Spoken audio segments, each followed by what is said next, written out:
Okay. Had to restart OBS as admin because I was not thinking. Anyway, it's time to continue the Archon quest. Let's go. Fruits from every corner of Tibet, including rare Northland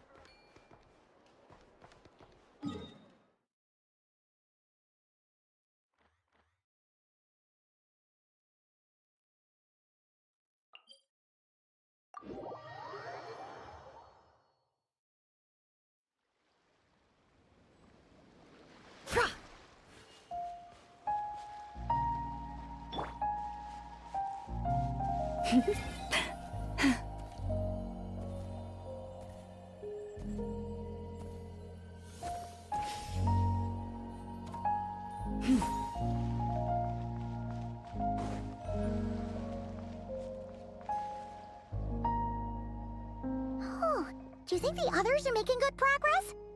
Hope it's all going smoothly. Oh, hey look! They made it back as well! Prince, Lama! How did it all go? All is well, thank you. Nefer and Yehoda had to stay at the curatorium to wrap things up, so they won't be joining us for now. I ran into Miss Inefa and Miss Aino on the way back. Their work is still in progress, so I suspect they won't be back for a while either. You seem rather cheerful today, Mr. Flint's. I certainly am. I achieved what I set out to do and came away with more than I bargained for. Fighting alone can get quite tedious, but I had the good fortune to run into a pair of brave young warriors. We meet again. How have you been? Albedo! What are you doing here? Thankfully, tracking you down turned out to be a lot simpler than we envisaged. These two courageously lent me a hand while I was fighting the Wild Hunt. When they told me they were Servarka's colleagues, it all made sense. And given how people of outstanding talent tend to cross paths, it's no wonder you're already acquainted. So, who's your travel buddy, Albedo? Why don't you come and introduce yourself?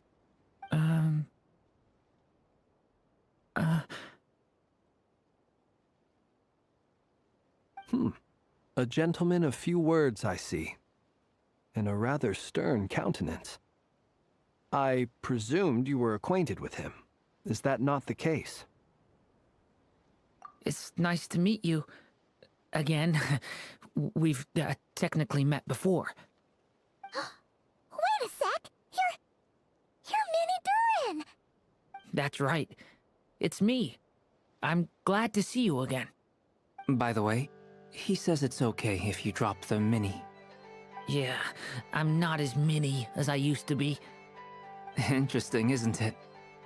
The first step towards blending into human society appears to be reflecting on whether one's name really reflects who they are. Wow! You look so different! In a good way, of course. It's great to see you looking so healthy. Thank you, Paimon.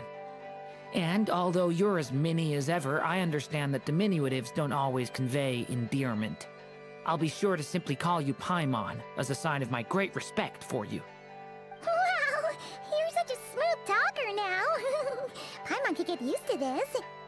From now on, you may refer to her as your esteemed guide, Paimon. Personally, I think our little Paimon is the perfect size. When people call her Little Paimon, it's just because she's so adorable that they can't help themselves. If that's not a sign of endearment, what is? You're absolutely right, Miss Lauma. My brother still has a long road ahead of him when it comes to understanding human relationships. Anyway, speaking of long journeys, didn't Columbina, leave with you? How come she isn't back yet? She's been catching up with old friends. Wouldn't be surprised if she stopped for a cup of tea or 10 on the way back. Uh-oh. People are talking about me. Hope it's nothing negative.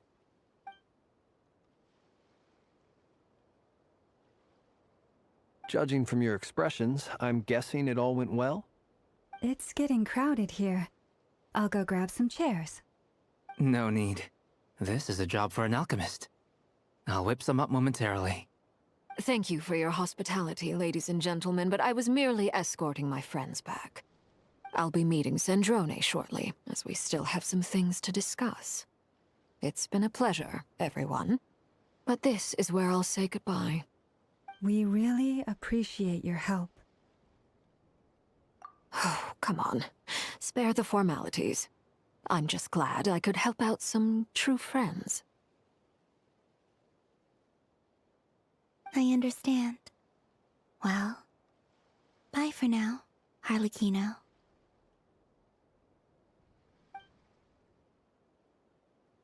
Oh, this place is hopping. It's probably a good thing one of us left. Otherwise, we might not fit all these people in. Are you saying we're about to run out of chairs? As a matter of fact, I am. Come on in and see for yourself.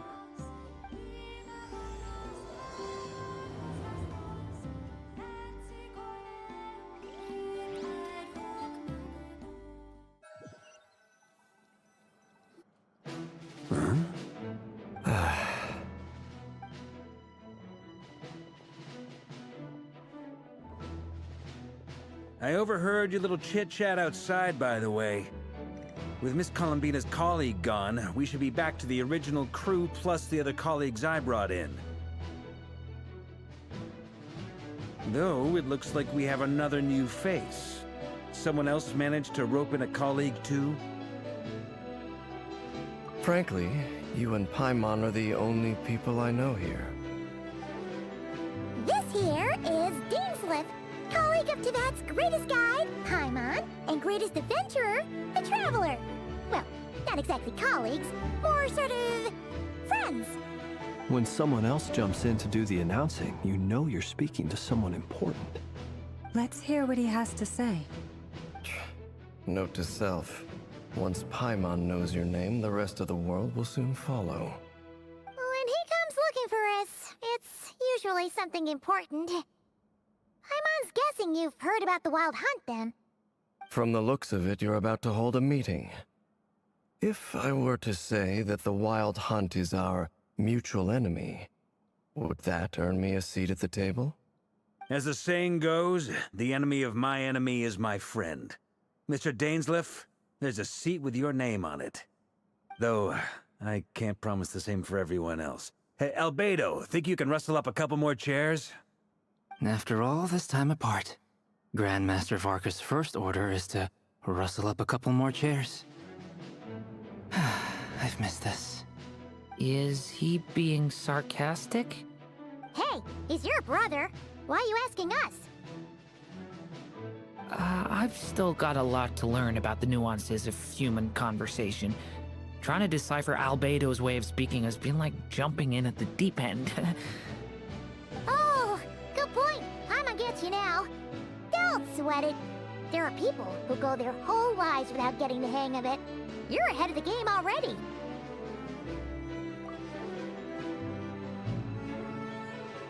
I wonder what's taking Nefer so long.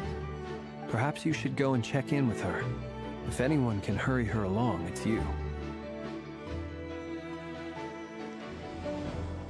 I just got back from the curatorium. Besides, aren't you curious to see what's taking her so long? Miss Nefer doesn't strike me as the type to share secrets. And since gathering intel is her specialty, I'm guessing she'd prefer to keep her methods confidential. Under such circumstances, would it not be tactless for me to impose? Oh, but it's fine for me to impose. What can I say? You have an unrivaled ability to garner people's affection, Miss Moonchanter. Besides, you have far more in common with her than I do. All right, then. Impressive. She barely fought back at all. I admire your powers of persuasion, my friend. As I'm sure Miss Lauma will realize soon enough, the trick in life is to always pitch in with other people's responsibilities so that you can be selective with your own. Another trick is to simply hide in the background. Spoken like a true sage. Anyway, looks like we've got some time to kill before the meeting. Let's take a little breather, folks. And feel free to chat amongst yourselves. We'll get down to business once the other two arrive.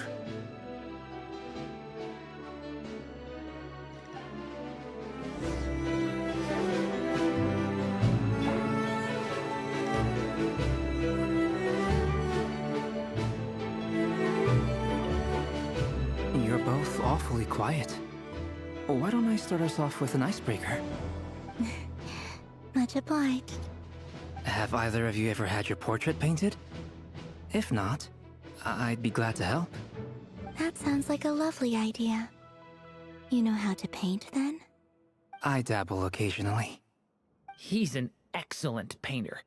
Tables, chairs, people, dragons, you name it. He'll paint it for you.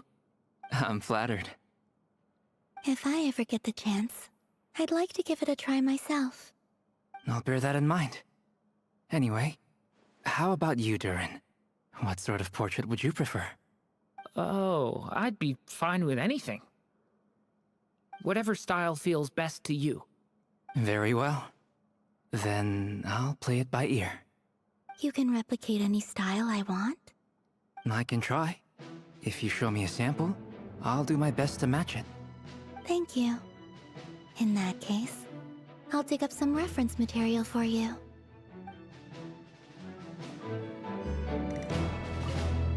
You're both awfully quiet. Why don't I... Have either of you ever... That sounds like a... I dabble occasionally. He's an...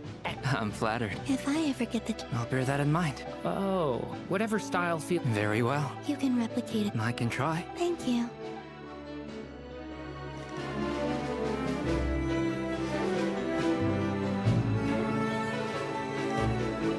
Truth be told, I can't remember the last time I was in a meeting with so many people.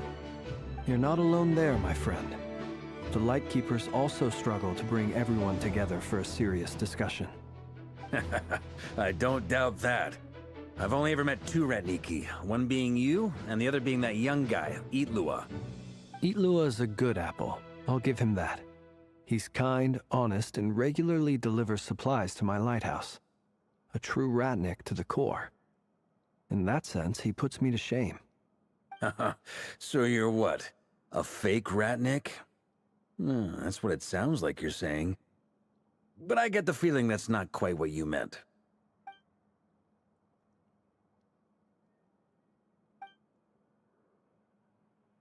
Come on, why the awkward silence? Sorry.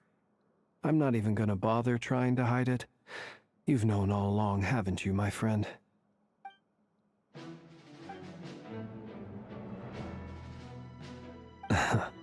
Now that was an awkward silence. Let's just keep this between ourselves. Probably best if Itlua doesn't know, huh?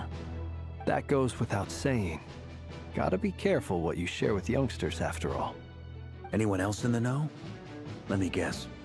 The Traveler and Paimon? It's dangerous being too sharp for one's own good, you know. Then, in the name of the Animo Archon Barbados himself, I swear, your secret's safe with me. When we went for drinks, you said that you and Barbados were practically best buds. In the light of that claim, do you really expect me to take your oath seriously? Of course. Just as long as you don't go spreading around the fact that I'm close with Barbados, all right? Fair enough, then. Nothing like a bit of mutual leverage to seal the bonds of friendship.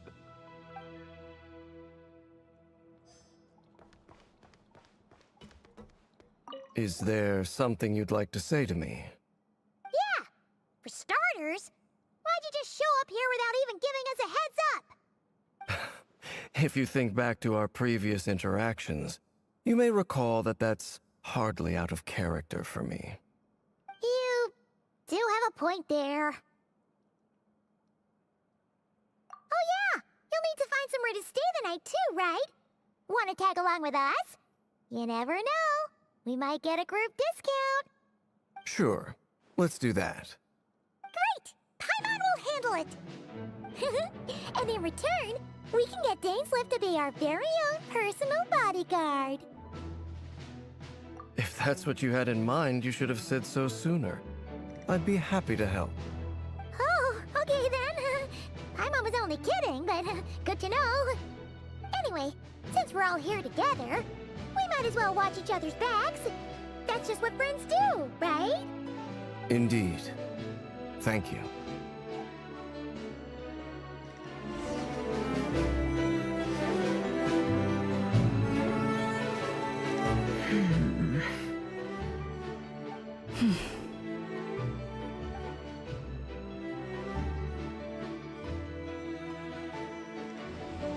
Ah, Miss Nefer. You made it after all. But what about Yehoda? I'm here to give you an update on how things are going on our end. Once this is over, I'll be heading straight back to continue my work. I left Yehoda back at the curatorium to watch over things while I'm gone. Huh. So much for just this once.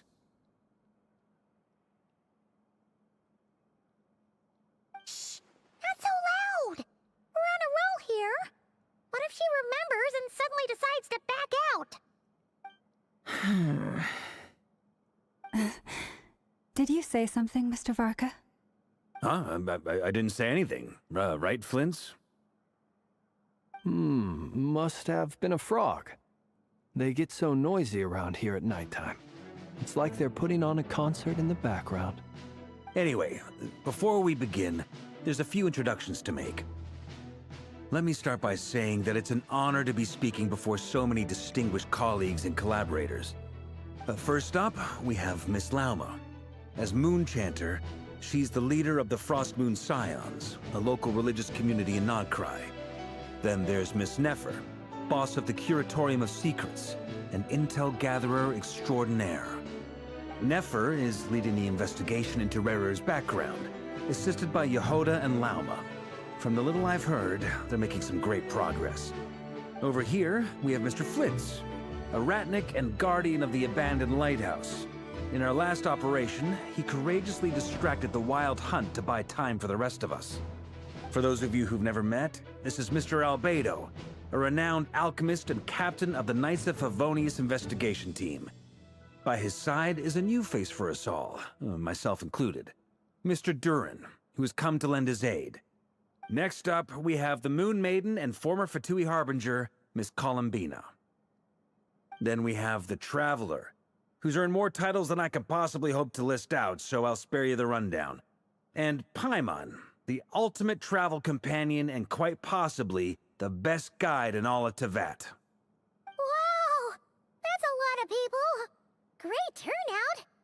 Miss Nefer, it looks like you might have another job coming your way, so, congratulations on the booming business, I guess. You think I haven't got enough on my hands as it is? Who's looking for me now? That would be me, Miss Nefer. I have a commission for you. And you are? Who I am doesn't matter right now. What does matter is that I'd like you to gather more intelligence about the Recher of Solnari. Well, it's not as if we never take on anonymous commissions. But in your case, I'll have to decline. I'm gonna take a wild guess and say your job's probably more hassle than it's worth. Something about you seems like bad news. It's my eyes, isn't it? Conrian, I assume. And what's with the mask? Are you trying to hide your identity? In any case, the fact that you're even still alive raises an awful lot of questions for me. My name is Dainsleif. And yes, I am from Conria. As I'm sure you're aware, the Recher of Solnari's real name is Rerir. He was once an acquaintance of mine. Really? Then you must have been quite an influential figure yourself. You flatter me, but none of that matters anymore. My point was simply to clarify why I have asked Miss Nefer to investigate Rerir's background. So you're both from Conria, and it sounds like you used to be friends? What am I missing here? Surely you already know how he became one of the Five Sinners. I'll tell you everything I know. The history of Conria, the names and identities of the Five Sinners. I remember it all like it was yesterday. I have never spoken openly of this before. But the truth was exactly as people say.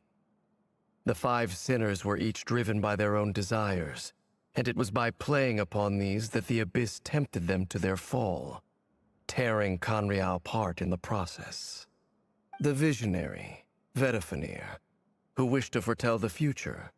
The wise, Haroptatir, who sought limitless knowledge. Gold, Rhindaughter, who desired to create life. The foul, Surtologi, who pursued supreme strength. And last, but not least, Raker of Solnari, Rerir, Ravager of the Moon. Of the 5, Rerir is the only one who remains a mystery to me. He never harbored grand ambitions, so what changed in the space of a single night? How did he come to fall like the others? In other words, you're saying that his change came as a shock to you, and you have no idea what actually happened? That's right. You mentioned how the Abyss tempted them, which led to their fall. But what did that look like in practice? And what other context can you give me about the events of that time? The more detail you can give me, the better. Strangely, now that it comes to it, I hardly know where to begin. The fateful night took place during the era of the Eclipse Dynasty. One day, my elder brother, the visionary, Vedifenir, was summoned to the palace by the Vinster King, only for the king to gouge out his eyes and cast him into the dungeons. When I came to hear of this, my fury knew no bounds. I gathered together every ally I thought I had, and together, we set a night to storm the palace and free Ved. Centuries on, the memories of that night still haunt me, like a never-ending nightmare. We broke through the palace gates, just like we had planned, each striking towards our separate targets. But then, I was betrayed. Even Vedifenir, the very person I had come to rescue, abandoned me and partook of the Abyss's power. So, it's personal after all. Then tell me, Mr. Dainsleif, what price are you willing to pay? You, of all people, must know that nothing comes for free. I cannot say what price would be worthy of such a commission. But know this. Rerir was not always a madman. Believe it or not, there was a time when he was just an ordinary man, working for the Conrian Intelligence Service. Uncovering the truth of Rerir's past is the only way to unravel this mystery. But before you decide if you will accept my commission, I will tell you more about him. Enough, I hope, to help you plan your next move. Sounds pretty good to me. Feels like we just flagged down a random passerby, only to discover he's actually a master strategist who has a score to settle with our enemy. Can I borrow your halo? It could be useful in the lighthouse. Hey, enough with the wisecracks! Besides, isn't that lamp of yours bright enough already? Relax. It was meant to be a compliment. If that was a little over the top for your liking, I'll make sure to tone it down next time. I'll give your proposal some serious thought, Mr. Dainsleif. Let's speak in private once the meeting is over. Before that, there's a few things I'd like to share.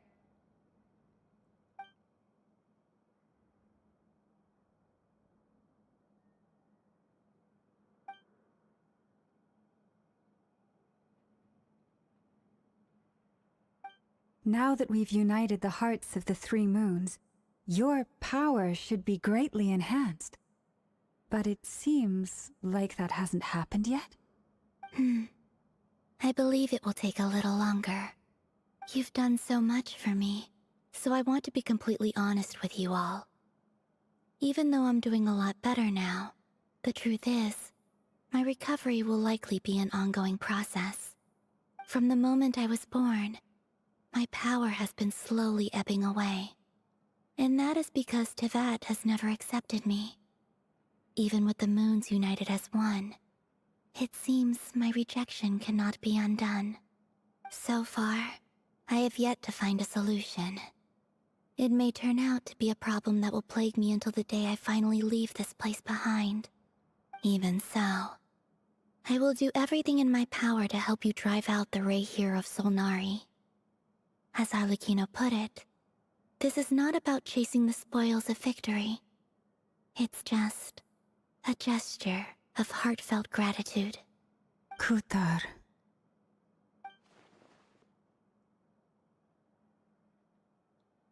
Defeating the Ray here of Solnari will be no easy task.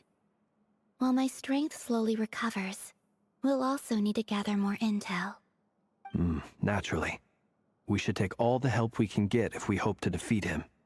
We've considered several viable plans now, but our choice hinges on the answers to a few key questions. Is it even possible to kill Rerir? What experiences shaped the person or monster he became? And what's he really after? Given Albedo's expertise in alchemy, I think we should leave him to try and answer the first of these questions. Understood. As for the other two, I'm afraid we'll have to count on you again, Miss Nefer. Believe me when I say it's not my wish to burden you. But right now, relying on your skills is our only option. So you're placing all your hopes on me, huh?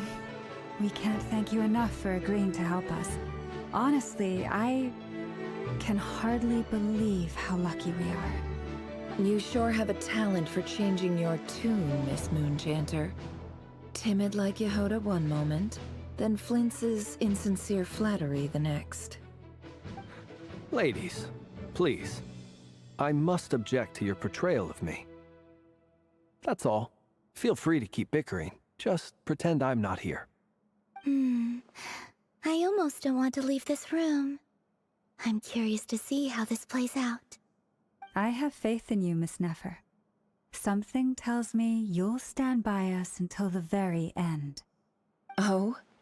And what makes you so sure of that? What if I suddenly decide that my compensation is insufficient? This isn't about the money.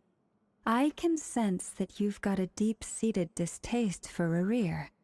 And knowing you, that alone is motive enough. Look at them getting along so well. Like two peas in a pod. And I'm the one they accuse of insincere flattery. There is no justice. Miss Lauma, you have to understand something. Unlike you, I don't actually enjoy having everyone's hopes on my shoulders. Is that right? Well, maybe the fact that I'm willing to put my hopes in other people says more about me than you. But the fact is, I also trust you.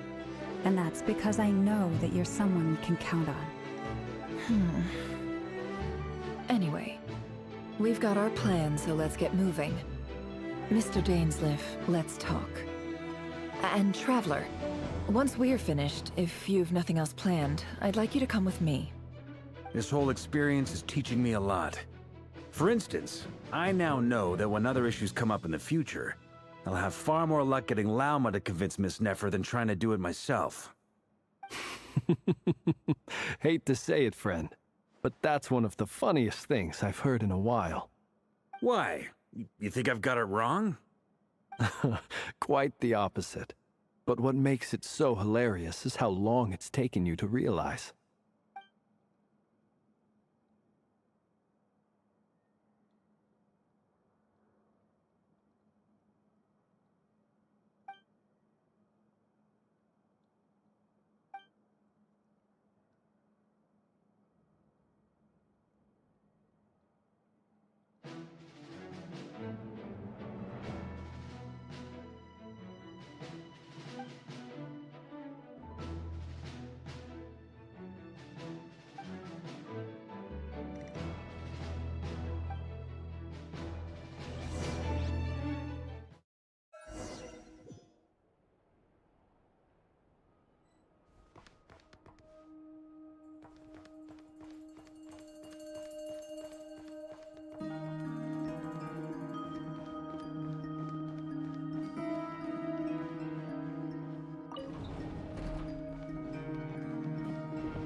Thank you for waiting.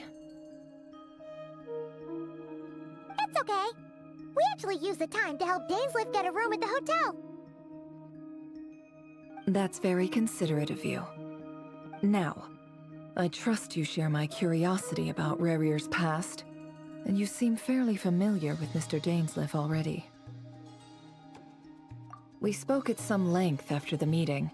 He was the one who suggested I should invite you to join this operation. He feels confident that these secrets will be safe with you. Dane has a lot of faith in us, that's for sure. Likewise. I appreciate that you got right on board without interrogating me about why I invited you. It shows that you trust me to explain everything in due course.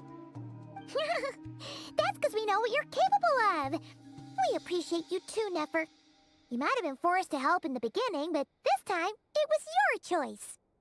That's one way to put it. Another is this, that once a decision's been made, it's set in stone. After that, my only goal is to see it through. Alright, so here's how it is. I'm going to access Rarier's thoughts again using my confidential method. Now, I'm sure you've seen things like this before on your travels, so you're surely well aware of how dangerous it can be. The reason I've gathered you all here is to ensure my safety during the proceedings. I plan for us to enter the fragment of his consciousness together, and once inside, I will focus on searching for information. Think of this as a diving expedition into someone's brain. If I'm the diver, you are my safety equipment, tasked with keeping me alive while I'm under the surface. Once the ceremony begins, we will all be spying on privileged information. But in the interests of safety, you must remain absolutely silent at all times. We will discuss our observations after the ceremony has concluded. Lastly, any individuals of a weaker constitution are advised not to partake in the ceremony. In any case, Paimon has her own job to do, which requires staying in the room, but not joining the ceremony.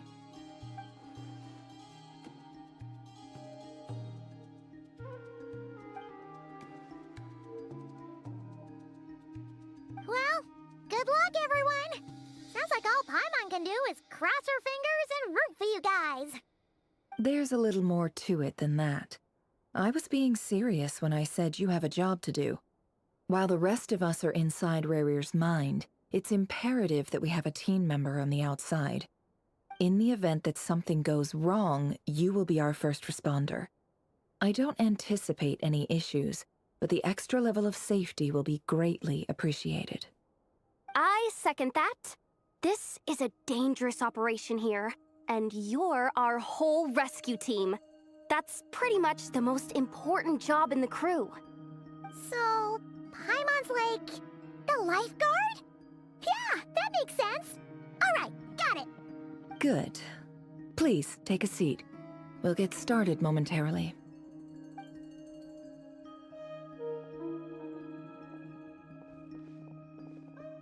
So, did Mr. Dainsliff tell you anything else? He told me that he believes Rarier kept some big secrets in his life. He's not sure that they were the cause of his eventual downfall, but he's asked me to uncover what those secrets were all the same. But surely you're not planning to go through with this, no matter the cost. If you think that, you'd be overestimating me. I'm a businesswoman, not a mercenary. But I do have my own professional reasons for taking this job. You think I'd turn down the opportunity to get a first-hand glimpse into Conrian history? No chance. Well, as long as you don't let morbid curiosity get in the way of safety concerns, we're good. We'll do whatever we can to help you. You're such a killjoy.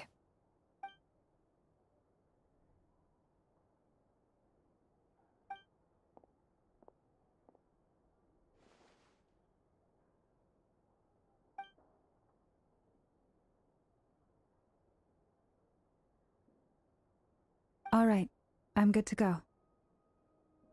All set over here, too. extra careful. All right. Let your whole body relax. We're about to begin. Close your eyes.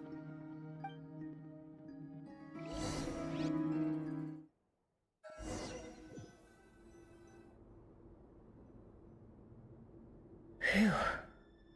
Could this be his office? Pretty standard setup. Bookshelves, paperwork, files.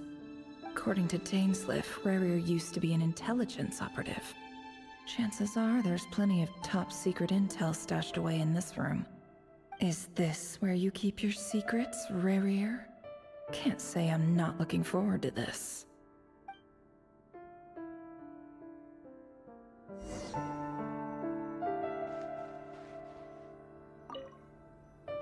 A file tucked inside a folder. The title reads, Dear Breakfast Shop Owner. It's a list of names. But at this stage, I have no idea who any of them even are.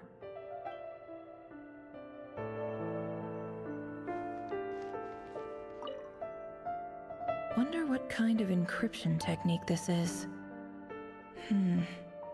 Seems like it has to be inserted into that camouflage device nearby. Aha! It's an audio recording.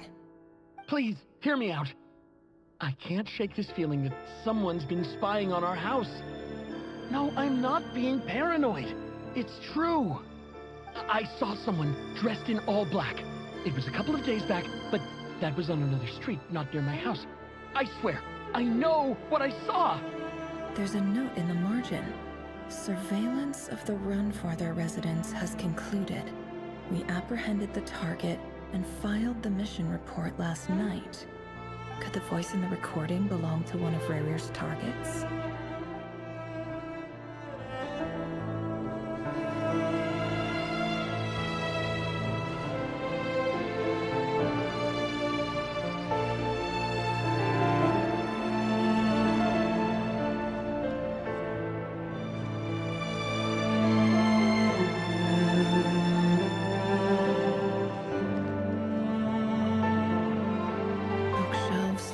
Documents. Looks like these are all files, packed with the personal details of individual Conrians. The Crimson Moon dynasty preceded the eclipse. Since Rarier worked as a secret agent during the latter, it stands to reason that he was tasked with purging remnants of the old dynasty. Yep, lines up exactly with what Dainsliff told me.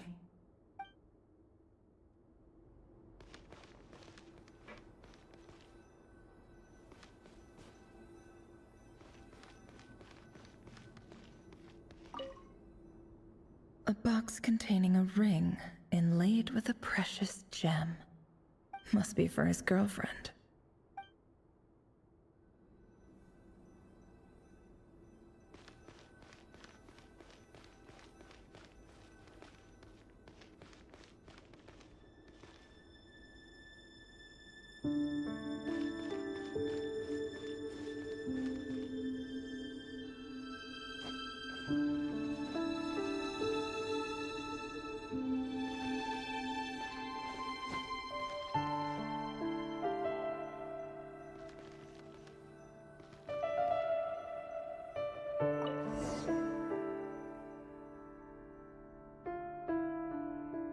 Today's files are in.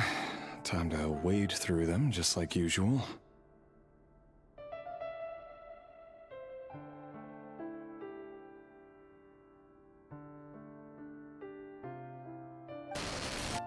Male, 51. Occupation, cook. Confirmed Crimson Moon descendant. Has maintained frequent contact with other descendants over the past year. Poses a threat to the dynasty. Neutralized.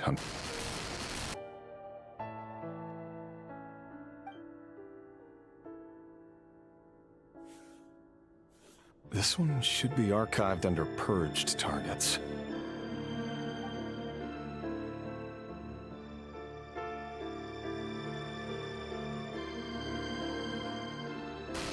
Female, 23. Occupation, office clerk. Confirmed Crimson Moon descendant. has maintained frequent contact with other descendants over the past year. Poses a threat to the dynasty. Neutralized on...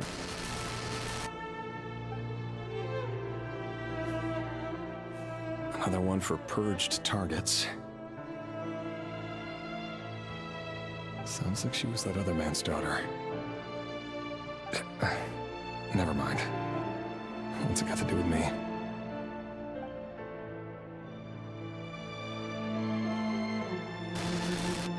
Male, 40.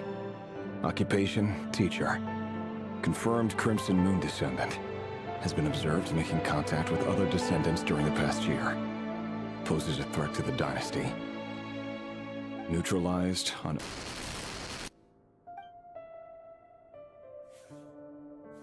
Just another nobody for the archive. Come to think of it, I remember surveilling this man. A case like his never would have been considered a priority in the past. Huh. He barely even interacted with other Crimson Moon descendants.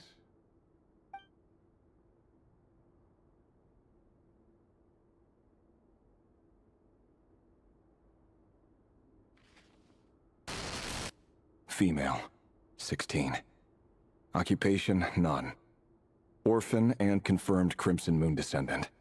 Has been observed making contact with other descendants during the past year. Poses a threat to the dynasty. Neutralized on...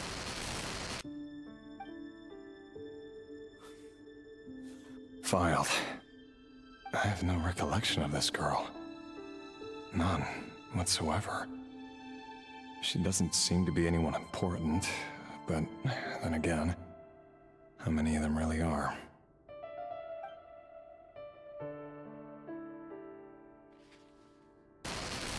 Female, 13.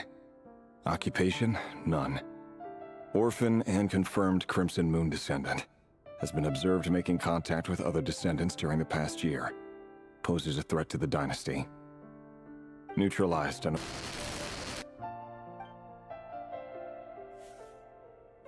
Filed.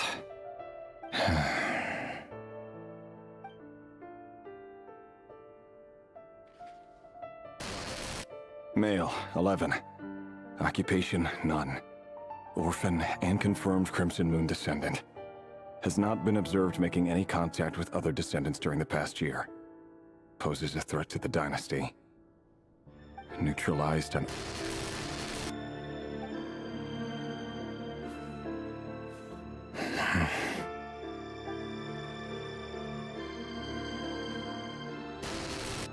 Male.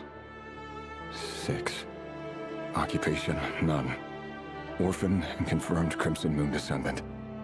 Poses a threat to the dynasty.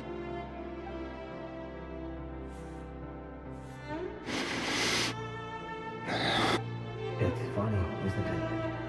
Your job is becoming both harder and easier at the same time, depending on how you look at it.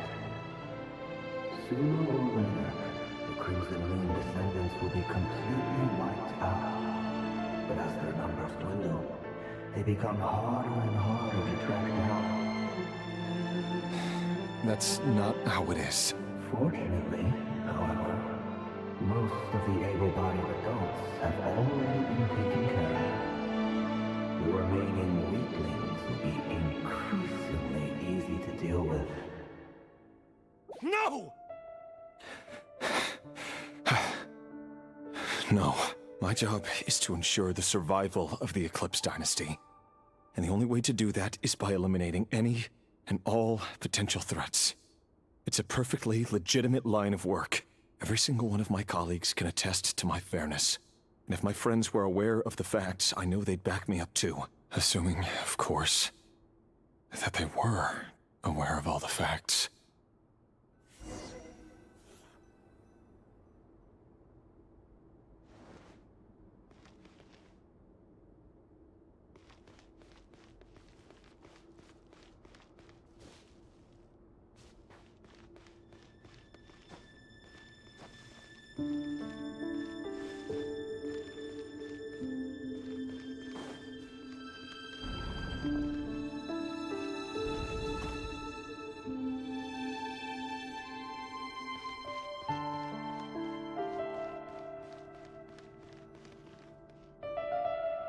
Mr. Vedifalnir, it's been quite some time since we last met.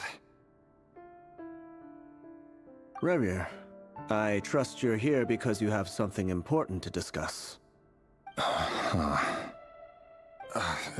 Forgive me. I wasn't tuning out, it's just, I noticed you didn't even phrase that as a question. As if you knew I was coming. Tell me, does someone in your position ever feel the need to ask questions at all? It is indeed within my power to foresee certain things. Things like your arrival. I was just thinking. It won't be long before I'll be inviting both you and Dane to my wedding. That isn't a lie, but nor is it a fact as such. It's a wish, isn't it? No fooling a prophet, is there? Ever since that day we met for drinks, I knew it was only a matter of time before you came looking for me. Does it feel good? Knowing how the future will unfold. I'm afraid the notions of good and bad fail to capture the complexity of what such a power entails. Once you've seen what will come to pass, it can be all too easy to succumb to fear and melancholy. Unless, of course, you learn to abandon these feelings.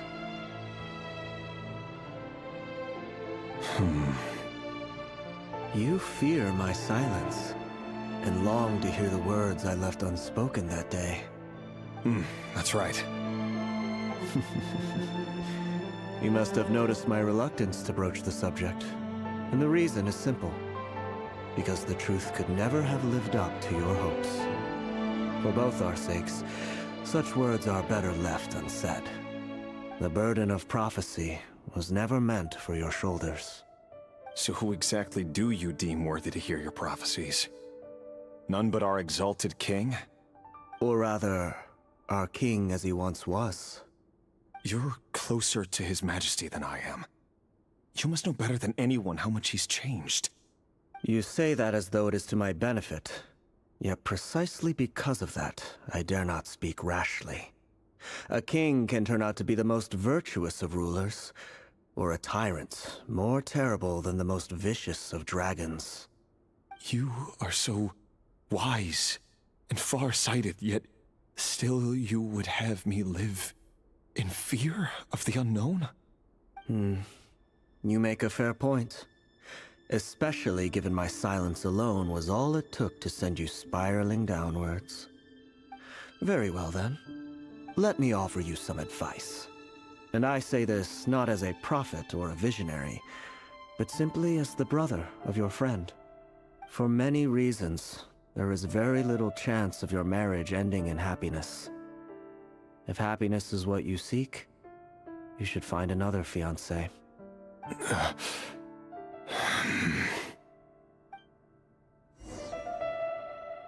Hold on. There's that same black fog again. Could this memory belong to Thelindis?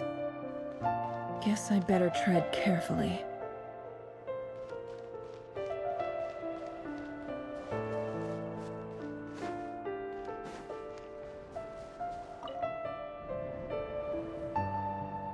Wait. Hear me out. This time we finally got a clear look at his face and learned his true identity. His name is Rerir, and he claims to be one of the king's guards. What did you say? A cruel irony, isn't it? The man you're set to marry leads a double life as a brutal executioner.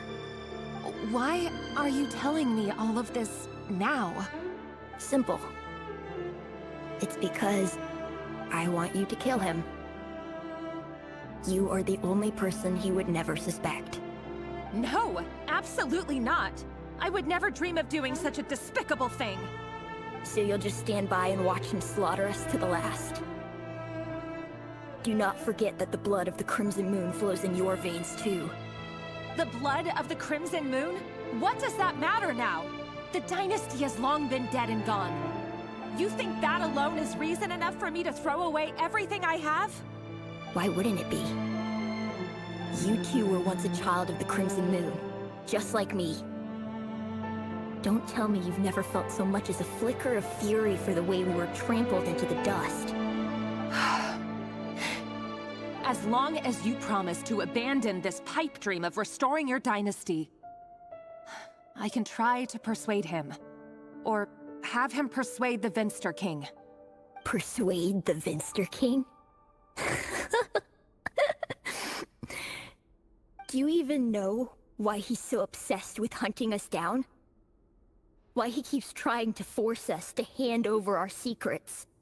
Over and over again? Or why we refuse to give up on restoring the dynasty? The Vinster King. A blind fool. His eyes clouded by powers from beyond this world. A petty little man with a miser's heart. And he dares to sit upon the throne? Mark my words. Sooner or later, Conria will fall. And it will be his doing. If you can't bring yourself to do it, so be it. Just you watch. It won't be long before calamity descends upon us all. The Rehir of Solnari. That really is quite a secret you've been keeping from me, Rerir. But who am I to talk? Am I really any better? I've kept my own past a secret this whole time too. Love should be built on honesty. But ours was born from lies. And yet, is it really so wrong to hide things that would only make life harder? If we don't cover up the parts that no one else should see, how can we go on pretending to be normal? Vedifulnir must have known all this. And that's why he made his prophecy. In the end, nothing stays hidden forever.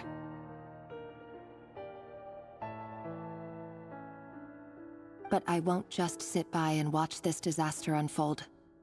I'll do everything in my power to protect what I cannot afford to lose, no matter who I have to face.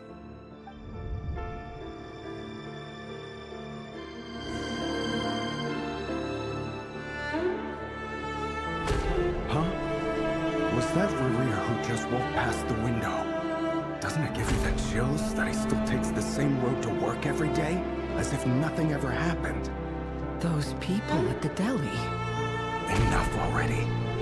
They're clearly pretty taken by their own disguises, so just smile and play along. Pull the rug from under beasts like that, and you'll risk having your throat torn out. Deli. They're talking about those people from the opposition. Right. I almost forgot they used to run a deli. People of no consequence always vanish so easily. And no one even remembers them.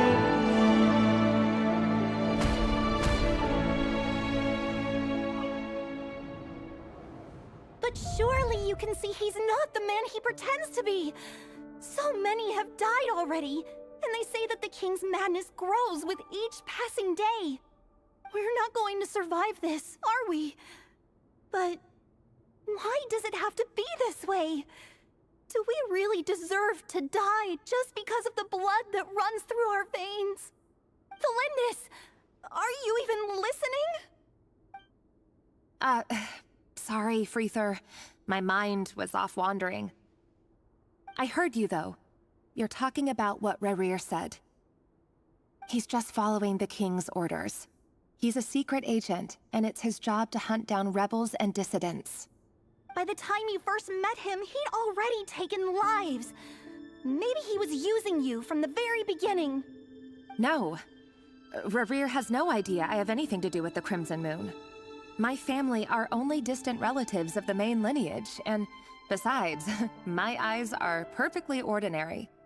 Truth be told, apart from my teacher, pretty much no one knows I have any connection to any of it. It's been a long time since my family severed ties. But as Orlog said, who could possibly talk sense into that raving lunatic of a king? No one. I'll work something out. Trust me, I'm with you all. But for now, you need to keep yourselves hidden. Don't let anyone find you, anyone at all. Don't forget that Rerir is an Eclipse operative. You need to be extra careful when he's around. And when I am too. For now, don't come looking for me. And if anything happens to me, just act like we've never met. If even you can't escape this, what hope do the rest of us have? But after all this time together, surely he wouldn't lay a hand on you. I won't speak in his defense, nor can I give you a clear answer to that question. But I'll do everything I can to put an end to this. Here, hold on to this. If an opportunity to escape presents itself, take it. You'll be glad you took some spare change. You call that change? But what about you? I've got a job, and there's still money coming in. But you can't go anywhere right now. Please think about yourself for once.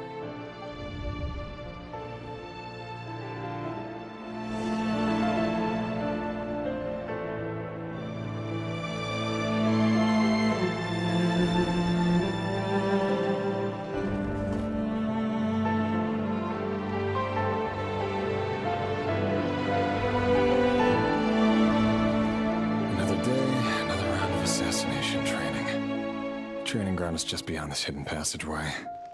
When you kill a person, doesn't it bother you when you end up covered in their blood? Why would it? Aren't we all just walking blood bags? But not everyone is accustomed to hunting down others like prey. You've been a hunter for so long now, you seem to have forgotten that most people don't just go around killing one another. Leave me alone.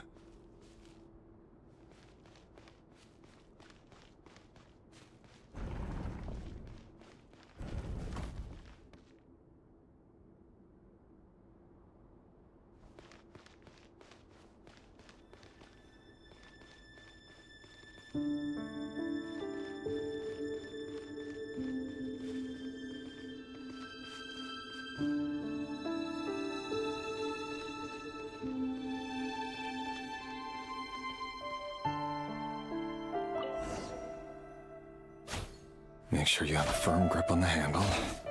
Then choose your angle well. Keep your movements light and brisk. And the prey won't sense a thing. I doubt that. I'll bet no one's ever died a quiet death at your hands. I work clean. No traces.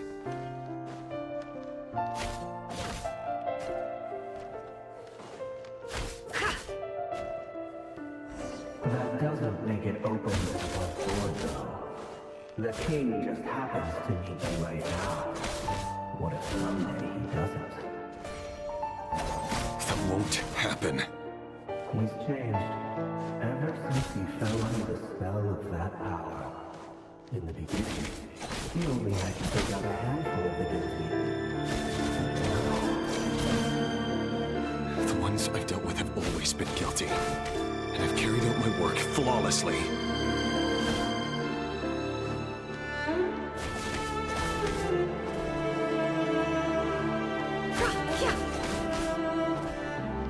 It all adds up. Can't hide the truth.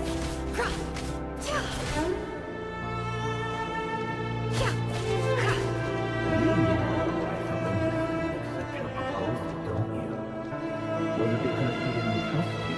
Or something else?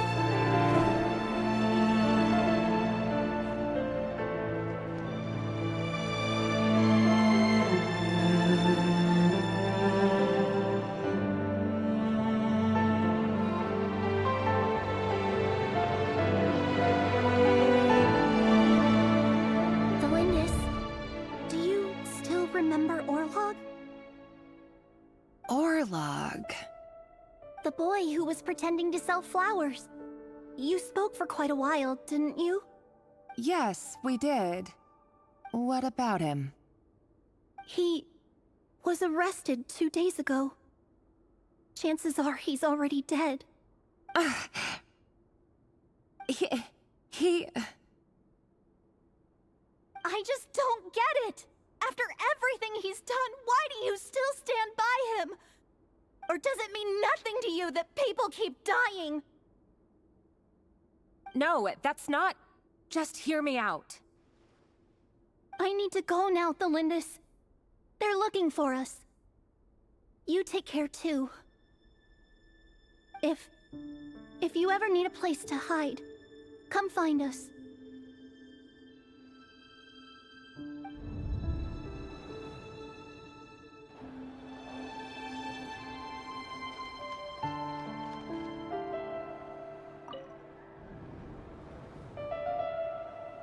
Author Thelindis.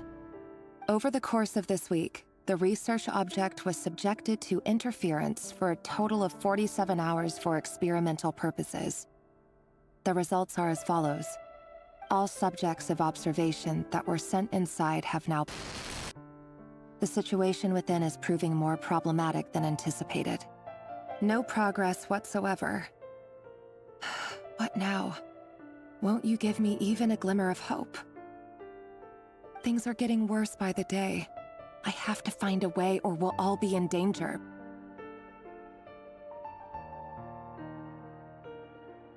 But I... If all this research comes to nothing, what then? Sooner or later, it'll be my neck on the line. But could he really bring himself to kill me?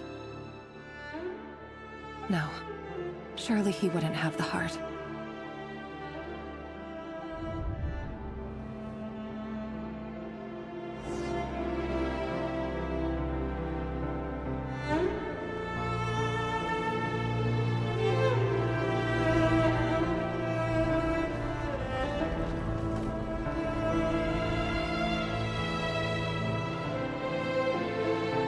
Why won't you just let us go?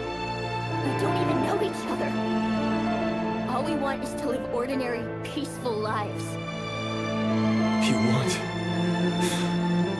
to live?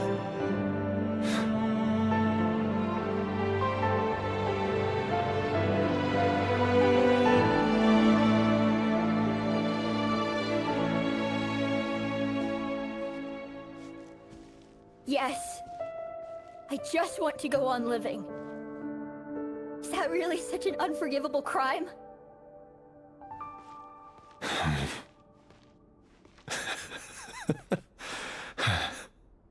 You want to go on living. I want to keep living too. To keep living forever. That's why I have no choice but to continue on the path I'm on. If only some savior would suddenly swoop down and change the way the world is. Too bad that's not going to happen.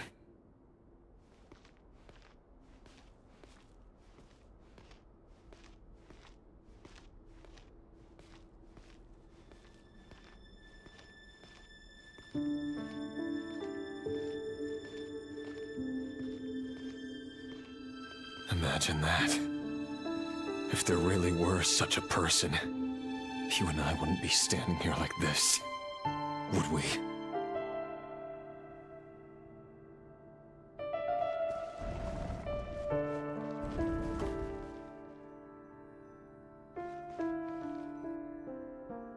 Today's files are in. Time to wade through them just like usual.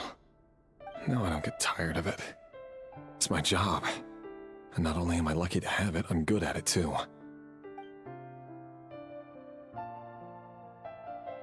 Huh. Wait. That's... Thelindis?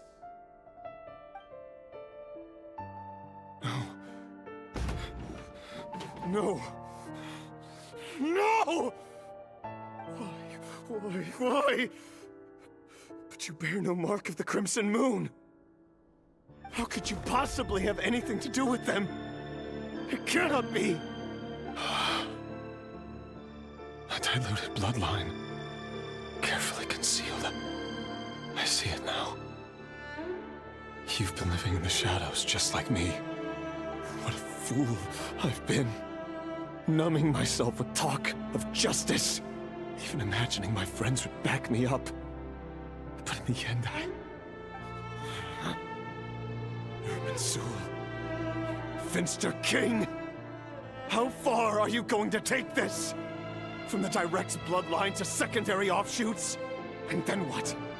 Today it's the descendants of the Crimson Moon. Who will it be tomorrow?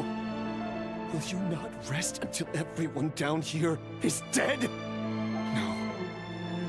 This cannot go on. This is where it ends.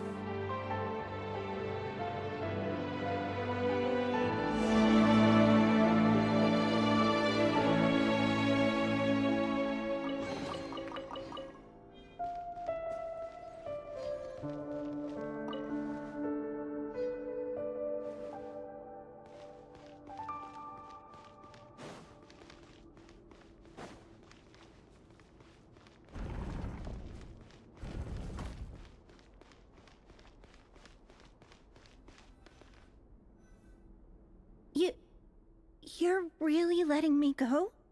I am. As long as you can guarantee that no one will find you. Don't worry, I'll be extra careful. No one will know I was here. But... what about you? Me? If you let me go, you won't be able to complete your mission, will you? Good point. In that case, maybe you should stay. No, please! I just want to see the outside world again. To... Go on living? Yes. I know you're a man of your word. So please, just let me go. If I let you leave, what will become of me? Just kidding. Go, now. But remember, don't let anyone know you were caught. We'll be seeing each other again very soon if you do.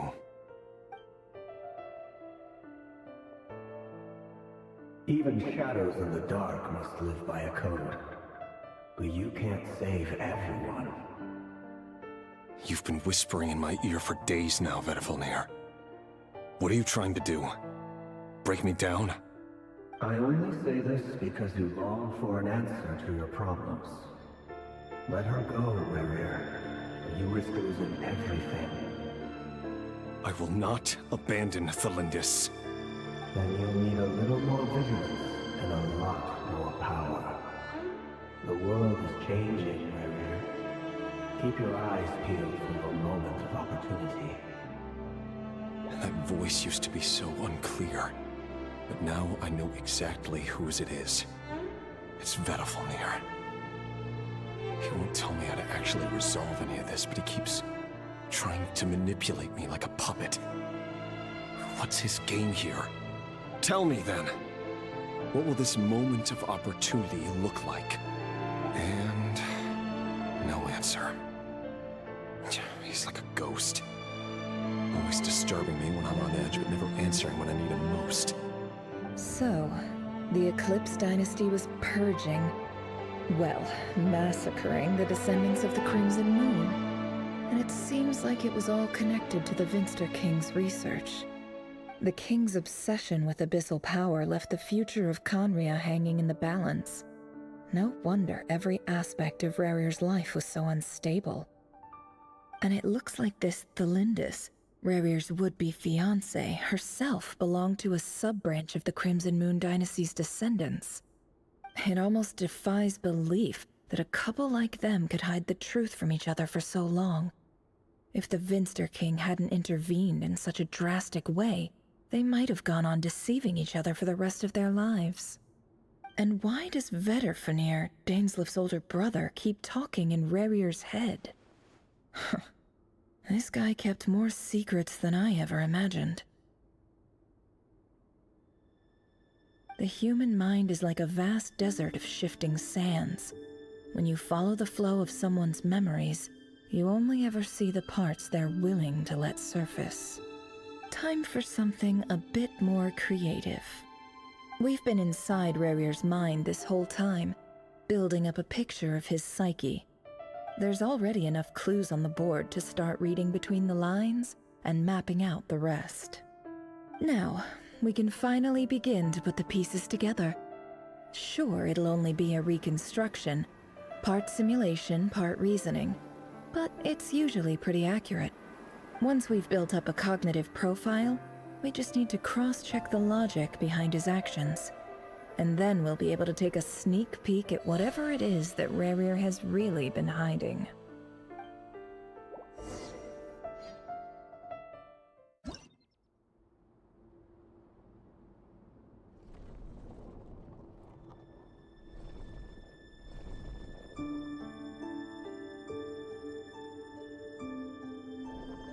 Rerir, are you there?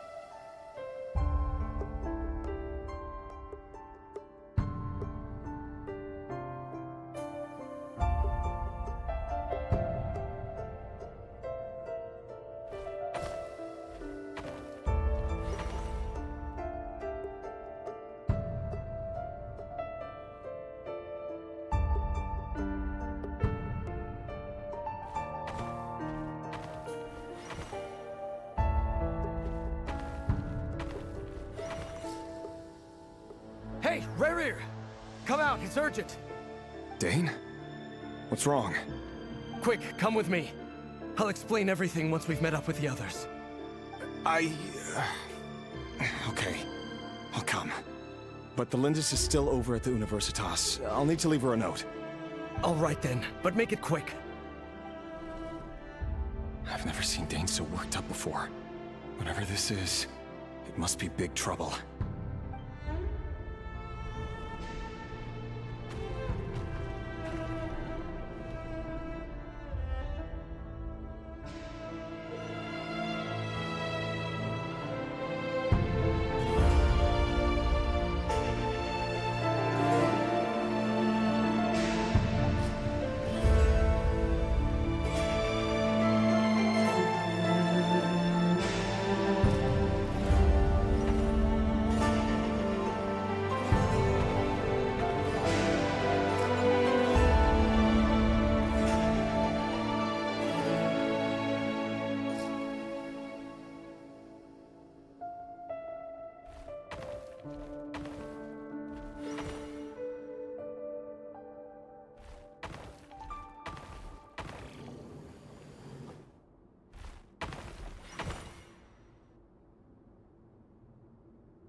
Well, this is a nice change, meeting you all at this hour.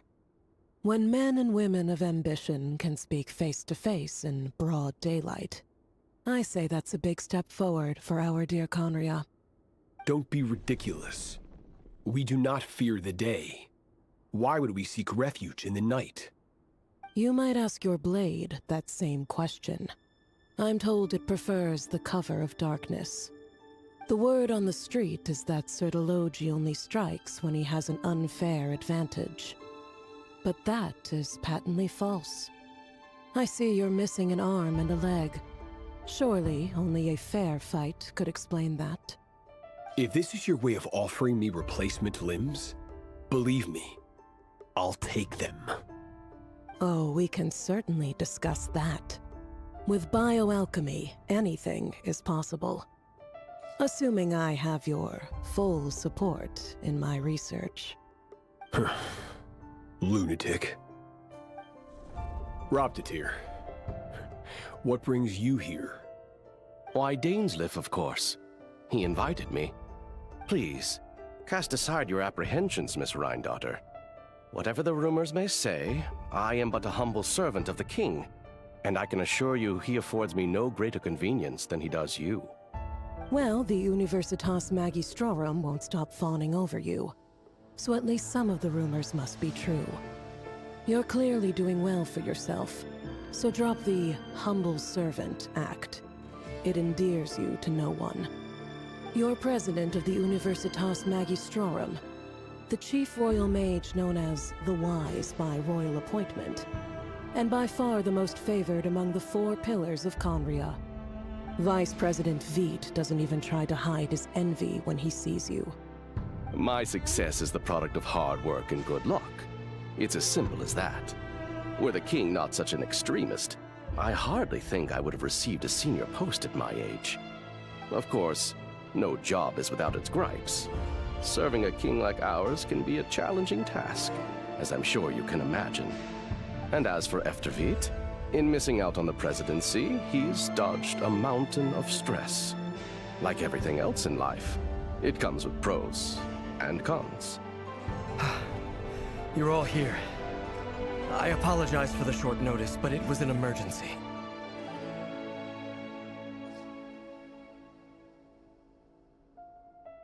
You must be Rerir. Mr. Sertologi. Yes, I handled your case file during your sentencing. Nothing personal, of course. I'm pleasantly surprised that you remember me. You're clearly a person of substance if you've been invited here. But Dainsleif, you'd better have a very good reason for convening this little gathering. It's my brother, Vedalfenir. After he spoke at the court this morning, the king was so infuriated by his words that he had him blinded in both eyes and thrown in prison. Vedalfenir in prison? Strange. I thought the king trusted him and Horoptatyr more than anyone else in the world. Does this mean the king's circle of trust just got even smaller? It has nothing to do with trust. It's about what the king wants, which is as clear as day to anyone paying attention. I simply appease him, because it's in the best interests of the Universitas Magistrorum. And also because you're slimy. Vedalfenir, perhaps less so. But still, a visionless visionary? It rather inclines me to think that qualifications are not what get you ahead in Conria. Do you honestly think this is an important discussion to be having right now? Dane, what are you planning to do? Rescue Vedalfenir, I assume. Correct. It will mean storming the palace by force. Tonight. I need all of you on my side. That's far too dangerous. And don't forget, Dainsleif, you're captain of the Royal Guard. You swore an oath to the throne. Hmm? You've been planning this for a while, haven't you? I have no desire to commit treason. But whatever critique the king may have of Vedalfenir, disfiguring your most loyal subject for putting the best interests of his court and nation first, this is not the conduct of a wise ruler. My blade will force the king to see the error of his ways. So, Vedalfenir's prophecy enraged the king. I'm sure it wasn't what he wanted to hear, but if he won't take counsel even from the visionary, that is deeply troubling news. The extent of His Majesty's madness is now all too clear. The question is, how does a man like me get out of this situation unscathed? You have noble ambitions, Dane, but I'm afraid they don't do much for a guy like me. I'm not interested in saving the world. All I want is a letter of pardon. A letter of pardon? For whom? Thelindis? The chances of the Vinster King issuing a pardon for anyone connected to the Crimson Moon seem vanishingly slim.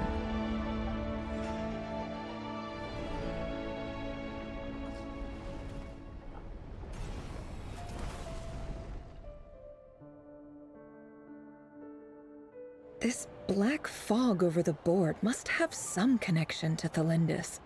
But why is it taking this form? Does it have something to do with Rerir's past? Another mystery I'll need to unravel.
Author Thelindis. Over the course of this week, the research object was subjected to interference for a total of 60 hours for experimental purposes. The results are as follows. Research dating back to the Crimson Moon Dynasty has established 2 points regarding Moon Marrow. Firstly, its origins have something to do with a god's power. Secondly, it serves as a portal to an as-yet indeterminate location. Moon Marrow can thus be defined as a spatial gateway. However, there are a number of hurdles to overcome before we can answer the question of where it leads to. To start with, opening the gateway requires a specific power source, which the relevant literature indicates. An enormous amount of power is then required to keep the gate open. Currently, the total power output of our instruments remains in the single digits. To make matters worse, I am now the only staff member remaining in the Moon Marrow lab. The Universitas Magistrorum recently decided to move most of its personnel into abyssal energy research, which has stymied all Crimson Moon-related projects. This is not a wise move. I have always maintained that placing all our hopes in a single source of power is risky, especially one as poorly understood as this. As well as making ourselves overly reliant on a single resource, we are neglecting other promising technologies. I apologize if this comes across as disrespectful. But as a Moon Marrow researcher, I desperately want to see the world beyond the gateway. If we really made it there one day, what would we find? And how would we go about taming the unknown? My imagination is endlessly fueled by questions such as these.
This is for you. I heard you're gonna leave the city with your parents. Thelindis, did you hear about what happened? I've heard nothing. Rerir got back very late last Friday, and he was acting a little unusual, but he slept pretty well, so I'm guessing whatever he did was a good deed.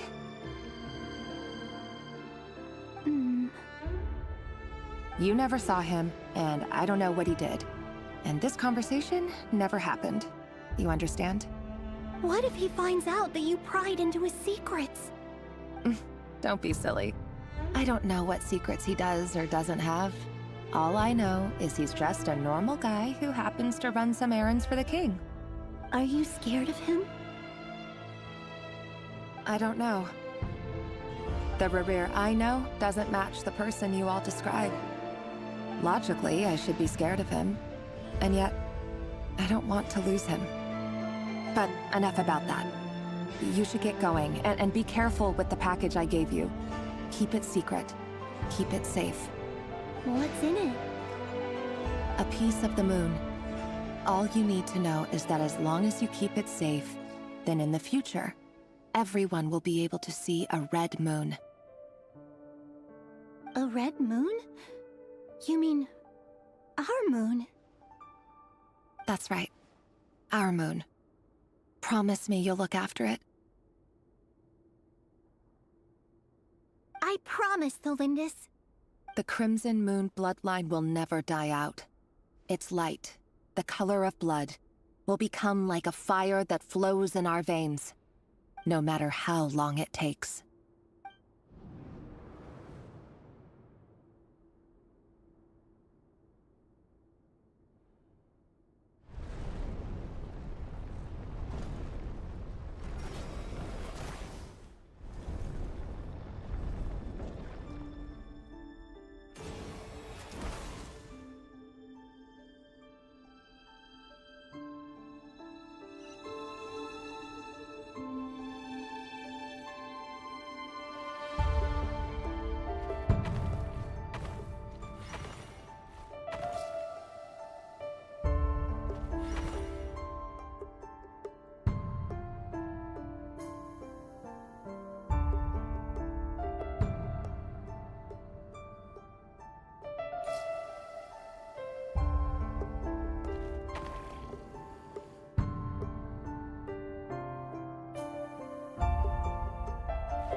Not really sure how you're supposed to get enough points to take these ones out. Doesn't seem like it's cumulative, so...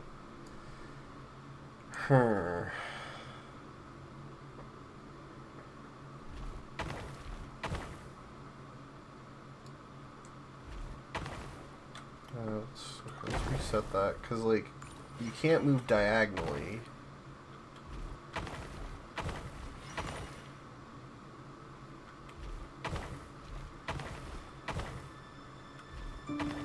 Oh. Damn it.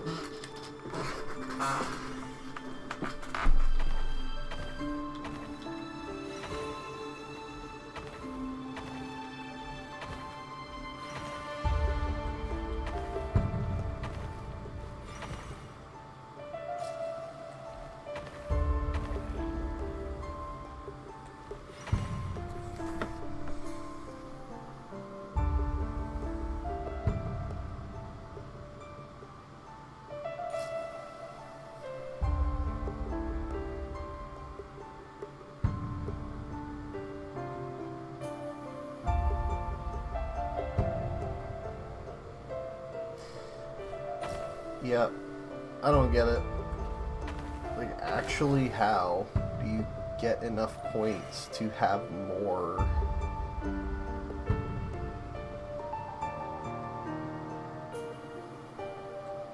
So, like, this one, maybe. This one I could see, right? The other ones, like, if you want to clear the whole board, not sure how you would do that.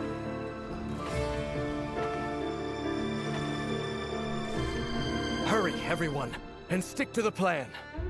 Sir Dainsleif, what are you? Is this treason? You know what happens to those who betray the throne. Please, don't do this! It is the king himself who has betrayed the throne. He has betrayed all of Conria. If you have any love left for justice in your heart, you should join me. It's showtime. Dane and his group will handle the troops in the palace. Then Hroptatyr and Rhindaughter will disarm the security measures. My job is to enter the prison and rescue Vedifalnir. Stay safe. Wish me luck. Look after my brother. Draw your blade. It is time for justice to prevail.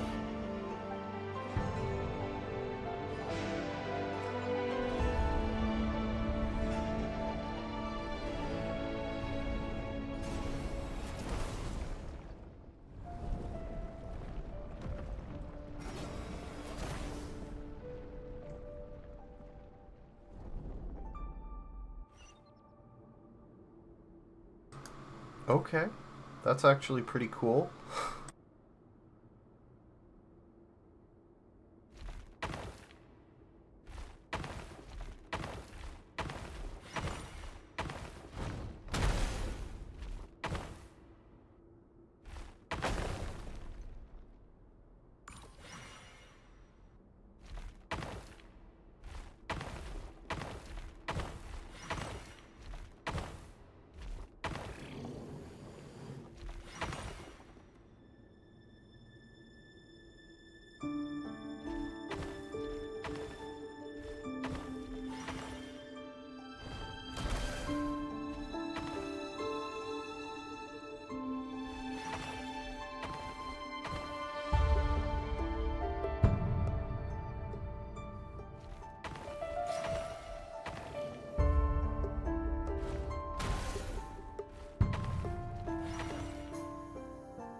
This place is filthy. And the smell is abominable. Clearly, the king doesn't allow his prisoners a single shred of dignity. This is dire. Found you. Hello, Mr. Vedifalnir. It's you. Surprised?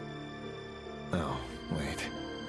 I guess surprise isn't an emotion that prophets feel very often. I certainly felt some surprise in the moment when I was blinded. Surprise at the king's sheer ignorance. Surprise at just how unfairly this world responds to words of earnest remonstration. I'm curious. What did you prophesize this time? It wasn't a prophecy. It was a word of warning. Someone had to say it. The king has forsaken all reason in pursuit of his obsessions. I simply told him that if he continues on this path, Conria will surely fall. But he didn't listen. Worse still, he stabbed you in both eyes and locked you away. Dane asked for my help. The court is in complete chaos now, but I'm sure you predicted that. Everything is transpiring as I foresaw. Yet I am powerless to change it. Fate is an immutable force. I can but lament as the inevitable unfolds. I do wonder whether giving a man the power to see the future does nothing more for him than slowly crush his spirit. Forgive my curtness, Vedifulnir, but the king did not suddenly turn on you today. His suspicions have been brewing for a long time. You can't have wisdom beyond the reach of your fellow man without attracting his fear and suspicion. There are things the king does not want to see. So, he doesn't want you having visions of them either. He blinded you because he thought this would make the visions stop. He wasn't entirely wrong. I did indeed lose my power to see the future. Right up until... Until what? Just now. I believe I saw something new. Well, tonight could go a lot of different ways. 5 of us banded together to storm the palace, also we could rescue you.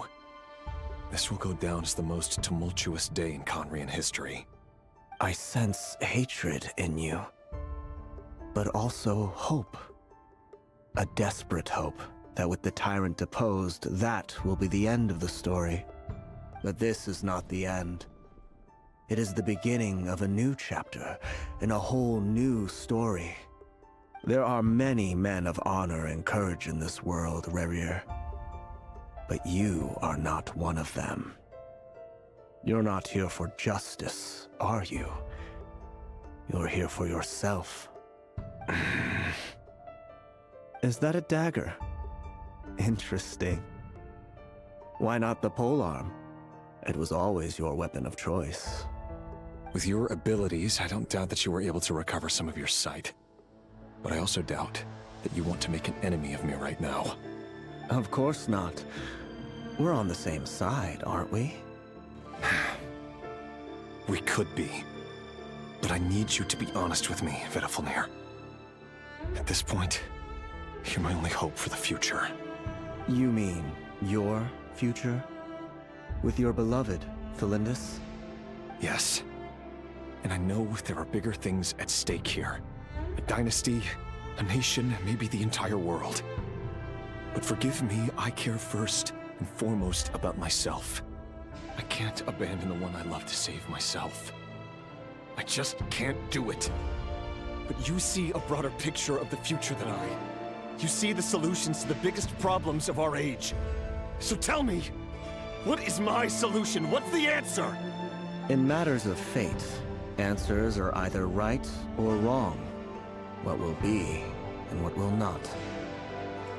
Maybe you are willing to pay a certain price in the pursuit of happiness, but unfortunately, fate does not negotiate.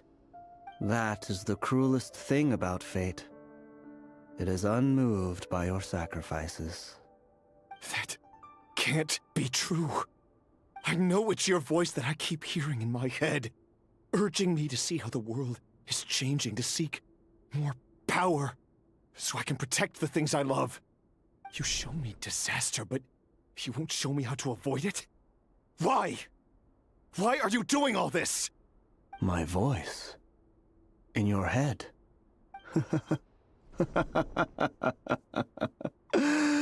So, you hear it too? The voice that steals your mind, gains your trust, and drives you crazy. It turns out that we are not so different, you and I. Vedifalnir just broke into the strangest smile I've ever seen in my life, as if he'd discovered some monumental secret. But then he suddenly switched to looking extremely weary. Very well then. My advice to you is as follows. You must persevere. Whatever trials and tribulations you may face, be steadfast in the belief that they are your path to the future. For as long as you live, your story with Thelindis shall not come to an end. That is the only chance you have of fighting back against fate. It is up to you whether you believe my words. Regardless, that is all I will say on the matter. I have no right to intervene any further. I will hold you to your word. Thank you for setting me free. In return, I will tell you one more thing that you cannot afford to ignore. Just then, a strange wave of energy rippled through the city. We had no idea what it could mean. If I were you, I would head to the Universitas Magistrorum. The Universitas? Oh no! I'm sure we'll be seeing each other again very soon, Rerir. Whatever Vedifalnir said, I didn't catch it. I didn't even help him out of the prison. There was no time to lose.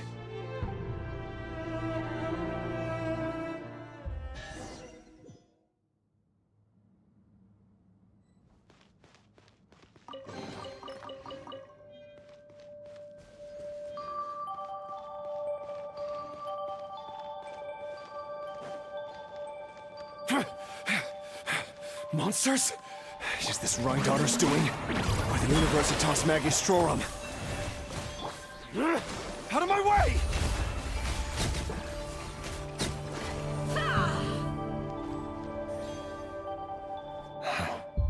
The Universitas. That reminds me of a rumor I once heard. Allegedly, the king installed secret mechanisms in the palace and around the city. No one knows where they are or what kind of power they hold. But if they were ever gonna activate, it would probably be on a night like tonight. Help! Help! Hold on! Don't let them anywhere near you! Save me! I can't! Ah! That sounded like an explosion. So, the rumor is true? The king really went through with it. What other means does the king have at his disposal? They must run on power from the Abyss. And given it's a major center of Abyss research, anyone over at the Universitas will be in grave danger. I have to hurry!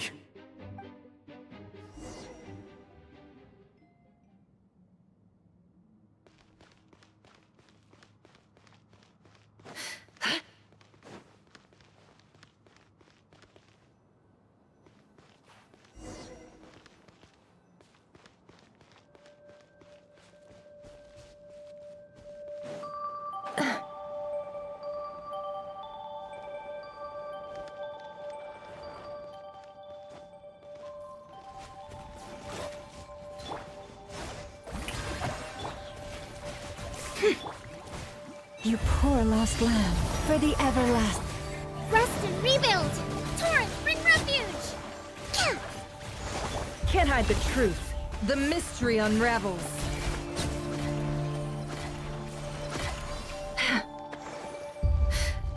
No more lies. Let the world come alive! Forest, protect us with one heart. Allow me! Can't hide the truth.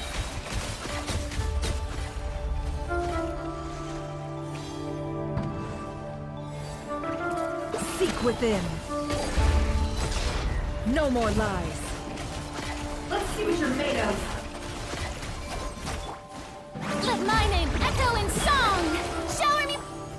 Rest and rebuild! You poor lost lamb.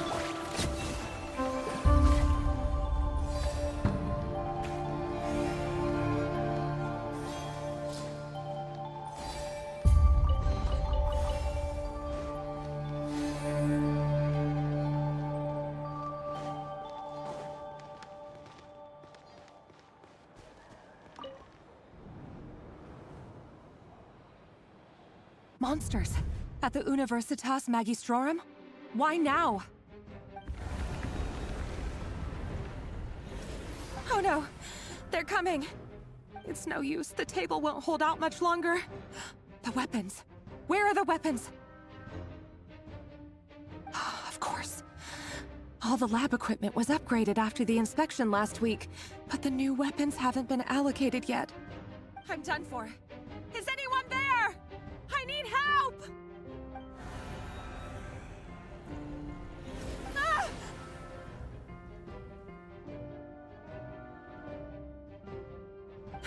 Stay back! Please stay back! Please!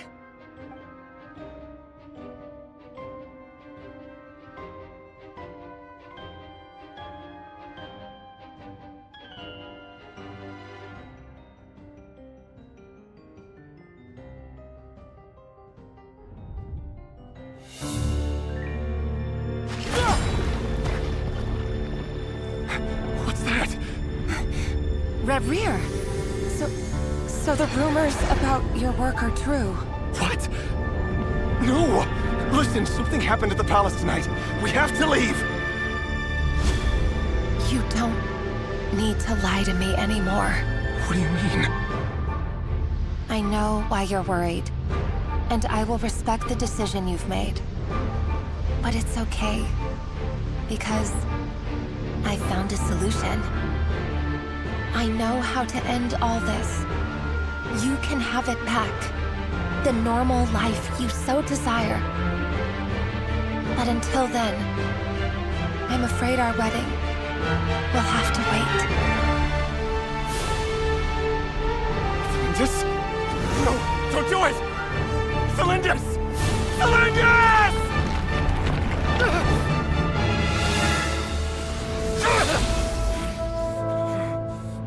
I told you, Rerir. Let her go. You will find someone better. No! No, I won't do it! I have to save her! By what means exactly? A lowly pawn. You lack the power and the strength of will. Do you know a way? Tell me! Come to the palace. Join us.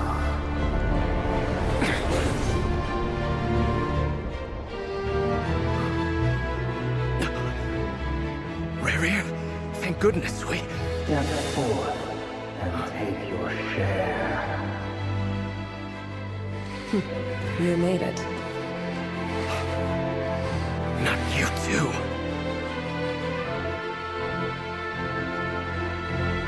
Hatred or grief, despair or desire. We all have our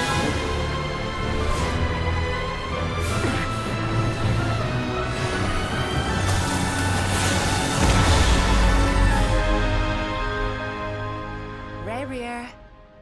Rerir. Cylindus? Were you daydreaming?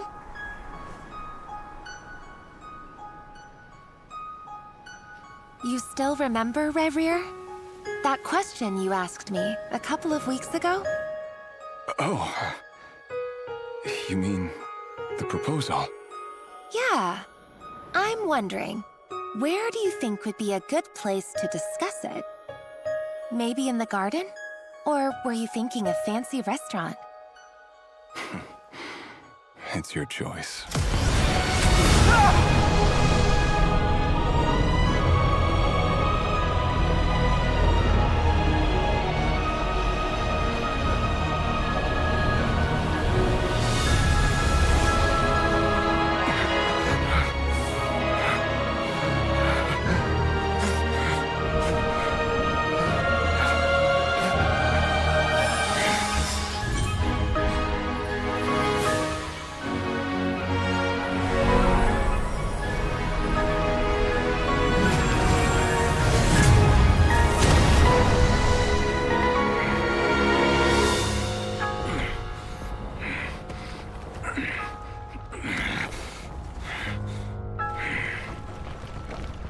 I will find you.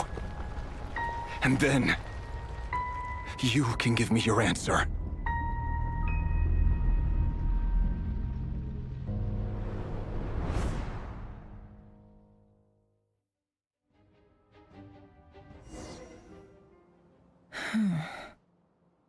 So that's how the Raker of Solnari was born. A monster created by circumstance is a monster all the same.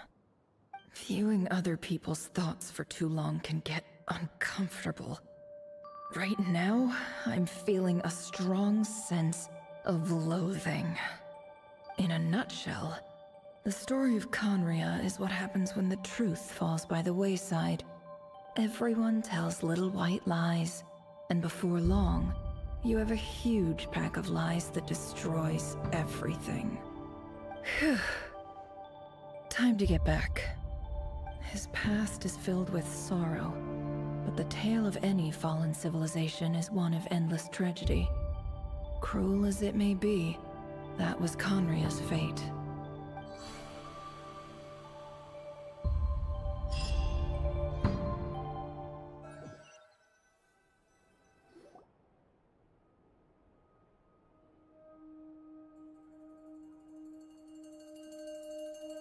Everyone, I'm back. Can I get a standing ovation? Never! How are you holding up? Feeling okay? She's fine. Boss is a pro. Yes, I'm fine. You will have seen the events of Rarir's life through my thoughts. It's now clear that he is just a regular nobody, driven by personal tragedy, as he said himself. I mostly agree. There's only so much we can know about him from his memories alone, but they did give us a clear glimpse into his life in Conria. However, I would not consider Rarir to be a nobody. He was deeply involved in the events of that era. Yet, when the catastrophe of a generation strikes, nobody is safe. Sounds to me like you're speaking in riddles again. Is this you urging me not to abandon the people of Nodcry in their hour of need? That's not what I meant. Although I do hope you choose to remain a part of the plan. Without you, the mission ahead will be all but impossible. Then try to remember that I respond better to the carrot than the stick. And I don't appreciate being bossed around. Now, as for you, Missy, you were excellent. You stuck to the rules of the ceremony and kept your mouth shut the entire time. Bravo. Cool. So, can you fill me in on the deets now? Most of what I saw went right over my head. Patience. You'll hear the whole story, don't you worry. But let's meet up with the others first. It will save me narrating it twice. Yehoda? Yes, boss! Let me get that door for ya. That's more like it. For a moment there, I was worried you'd forgotten about the first clause of your employment contract. Forgive my curiosity, but what does the first clause say? It says I gotta do the annoying stuff that boss is too lazy to do for herself. Like opening the door, pouring the tea, yada yada. Is that right? If something is in the contract, it's because she willingly agreed to it. Rest assured that the Curatorium abides by the very strictest of labor policies. You don't seriously think I'm cruel enough to treat her like my slave? In any case, I've hardly shied away from my share of the work today. Hope I don't catch Flintz and Varka lounging about in their chairs, enjoying a leisurely cup of tea. There's nothing I dislike more than other people enjoying themselves while I'm hard at work.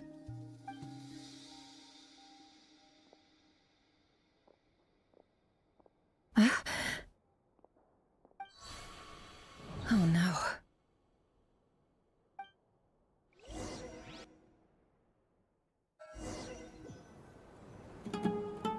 Sorry to disturb you, but we seem to have run into some trouble. Evidently so. Don't worry, I'm not about to leave you to fend for yourselves. I'm not that kind of boss. And it would go against the Curatorium's labor policy. I'm sorry? What did you hear me say? I wasn't talking about labor policy. Wait. How long have I been standing here? Not long. You just appeared by the door a moment ago.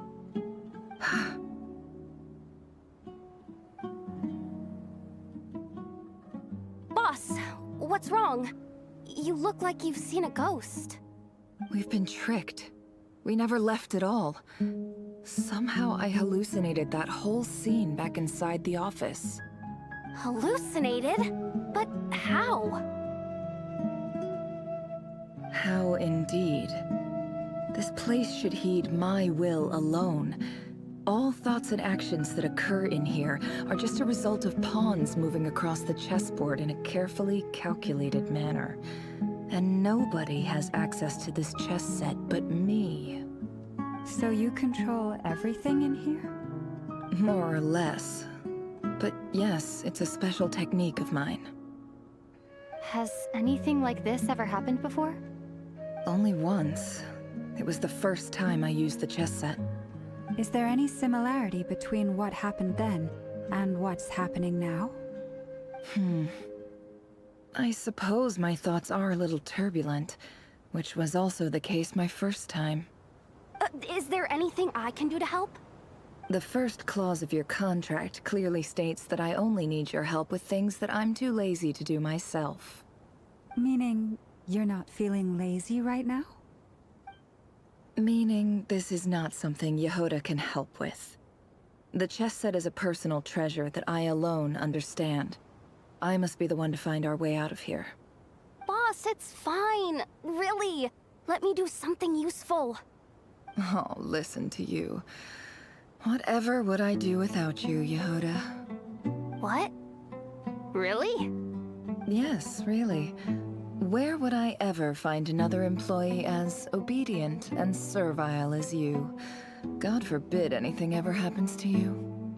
Oh, okay. Well, anyway, I was thinking of fetching some water. There's gotta be a source around here somewhere. I suggest everyone finds someplace comfortable to take a rest. We gotta conserve our energy. Even though all this chess malarkey doesn't exist in a physical sense, mentally speaking, it's all real. And so is our tiredness and fatigue. You don't want to dismiss mental fatigue. Just because it isn't physical doesn't mean it's any less serious. But anyway, I got your backs, so don't worry about a thing.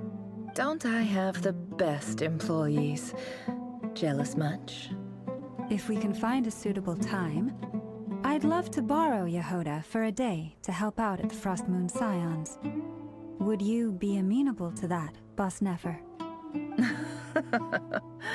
Oh, Lauma. Have I ever told you just how pretty you are? Beauty runs from the tips of your antlers to the depths of your imagination.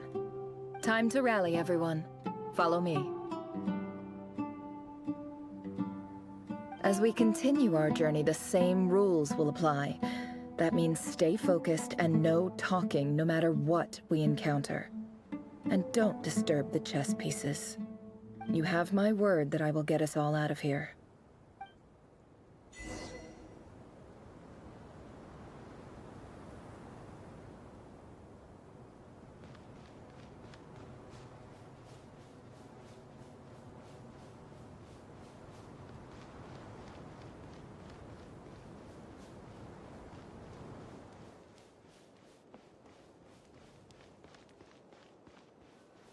This place looks familiar. That's not a good sign. There's someone up ahead. Time for a little chat.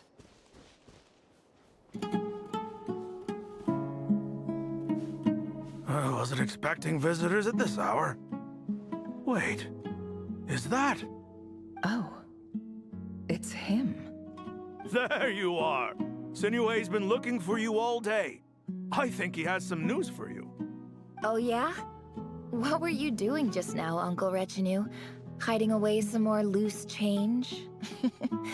I know I saw some Mora. What do you mean, loose change? Oh, come on, I'm too old for this. Just pretend you saw nothing.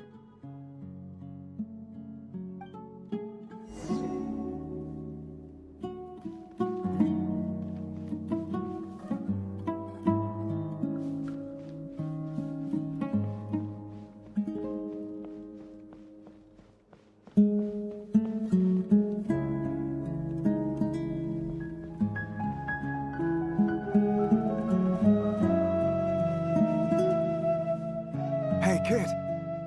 Mind telling me what Sinuhe's been up to recently? I'm trying to get in his good books and I need a way in. Get in his good books? Why? What do you want with my dad, Uncle Apepi?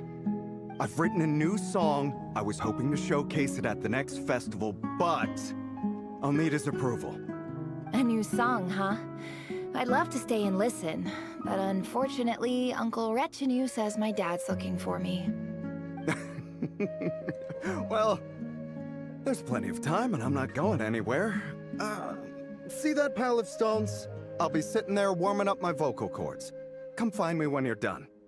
Pile of stones. Got it.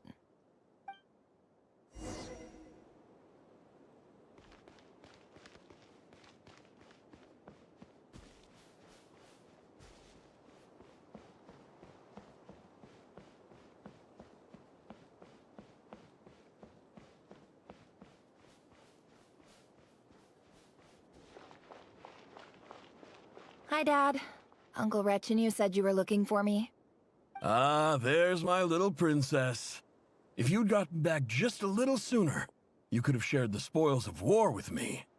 Spoils of war? Who were you fighting against, Dad? It was just a figure of speech. The aftermath of a sandstorm is no time to be waging war. I was talking about our war against thirst. I went out to fix our water supply problem, and now I'm back. Which means... We have a well again! That's right. I found a new one and brought back as much water as I could carry. It should last us for a good while. If it wasn't for these blasted sandstorms, our wells wouldn't be caving in.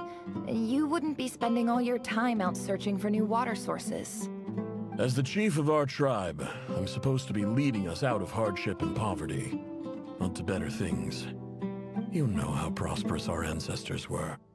I've told you all the stories. And look at us now, squeezed into these hovels.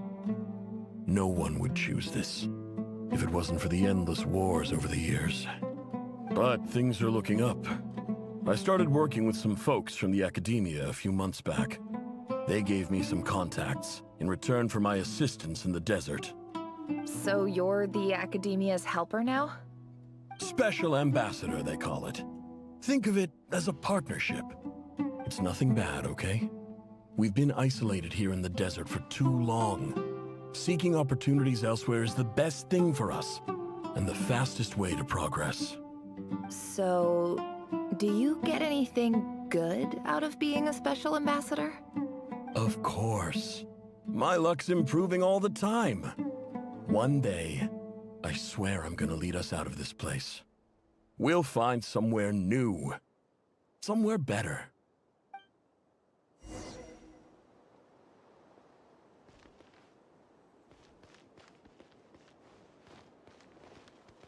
Man, that, Conria quest was a lot to process. There was a lot of information there. And also a lot of questions that information raised. Anyway.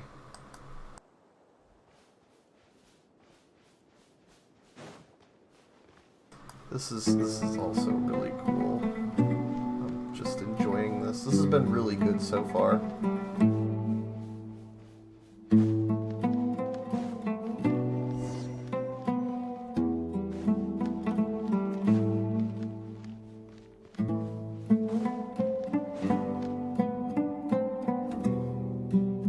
That's our well, and you know it! You stole from us! Well, you've gone from chief to thief, and now you have to face the consequences! Did you really think you could take our water without permission and get away with it? You're either brave, stupid, or both. And that Special Ambassador Act? Yeah, nice try! We spoke to the Academia. They said it was all news to them. You're a liar and a cheat!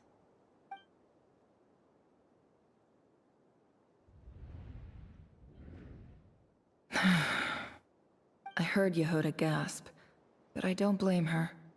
Most people are terrified by the sight of blood. Corpses strewn across the ground. The wounds are clearly from scimitars and daggers. The desert dwellers' weapons of choice. There's a handwritten note on the ground. Let's see what it says. Halil, this is Sinuhe, chief of the Shimti tribe. Surely you remember me. I was the one who helped you and your colleagues avoid the quicksand in the desert. This is my second time writing to you. I assume my last letter must have gotten lost in the mail, as I didn't receive a reply. I hope this one makes it to you safely. I'm writing to you because I need some help. That sandstorm the other day completely blocked up our well, forcing me to look for another water source in Iab and Unut territory. It was a matter of survival. Praise the gods. The well of the Iab tribe was intact. It was my last resort. I drew what water I could and left, but not without being spotted. I fear they will retaliate. You told me to write to you if I ever needed help. You said you'd be my ally in the Academia. I urgently need you to formally recognize my title of Special Ambassador and send some of your people to assist me for a few days. It's the only way I can convince them that this was the Academia's decision and prevent them from retaliating. This is an emergency. Please send help as soon as possible. Looks like this letter never got sent. The writer died a grisly death, and the letter was trampled into the ground. It's badly defaced. Some parts are barely legible. What a ridiculous lie the surviving Shimti tell. Their whole village was butchered over a sip of water.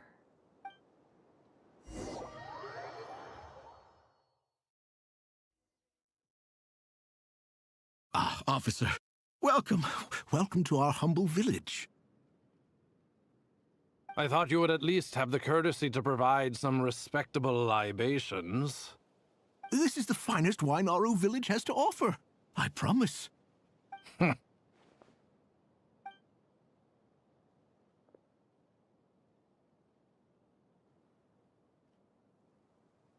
The Academia has agreed to reserve a single space for a candidate from your village. But I remain skeptical of this entire endeavor. I highly doubt anyone in this desert possesses serious academic potential. Please, have faith. If not in us, then in our god. The child we found shows great promise. I beg you, take her away from this place. Give her a chance. Don't let her talent go to waste. I don't recognize her. New arrival? She showed up here a few days ago and we took her in. She's a really bright kid. Please help. I'm begging you. So, where are you from? Nowhere special. Just a sand dune. What about the rest of your family? How many of you are there? Just the one. It's only you? Correct. So, no brothers, no sisters, no mother or father? Any who have slept on a bed of sand, I call my brothers and my sisters. Apart from that, I have no family. All right. Get over here. Sign your name on the form.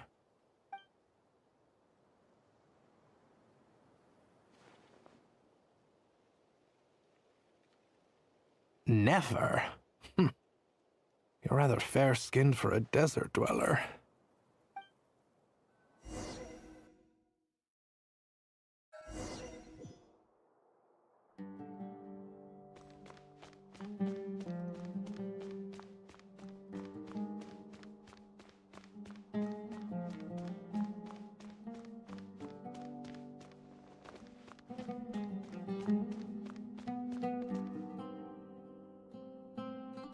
Nefer, this term's assignments have been issued already. Please read through the materials thoroughly, conduct your own additional research, and then write an essay on the topic. Yes, Professor, I'm aware. I just had a couple more questions I wanted to get your perspective on. Oh? Please, ask away. Well, I saw the other students' problem sheets, and I couldn't help but notice that my assignment is much easier than theirs. Do you really think I'm a weak student? A weak student? Goodness, no. Quite the opposite. You have a sharp mind. Almost too sharp. I think what you're saying is, a weak student wouldn't have noticed the discrepancy. And if they did, they certainly wouldn't complain about the lighter workload. You see, sharp as they come. You see things the way they are, and I'm sure you know why they're like that. Because of where I come from. Because I'm different. I'm sorry, Nefer. I don't like it any more than you do. It's just... Anyway, you said you had a couple of questions. What's the other one? I wanted to check... If someone sent me a letter to the academia, where do I go to collect it? Ah, your family wrote to you. Well, as long as they put your name on the envelope, someone should hand it right to you. Not exactly. It's not even a recent letter. I was just curious where the mail would end up if no one collects it.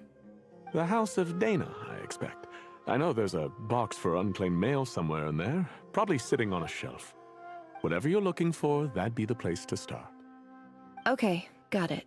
Thank you, Professor. Oh, don't mention it. Honestly, I feel like I failed you. I'm supposed to be your teacher, but I haven't taught you anything. Hey, don't say that. You're a great teacher, and you do your best for all your students. But the rules are the rules. You're not allowed to teach students like me. It's not just the academia either. The whole world bends over backwards for the successful, and leaves the losers to suffer and die. Oh, my dear child. Don't tell me you've given up on life already. I haven't. I just think that if you want to make it in this world, you have to find a way to become successful.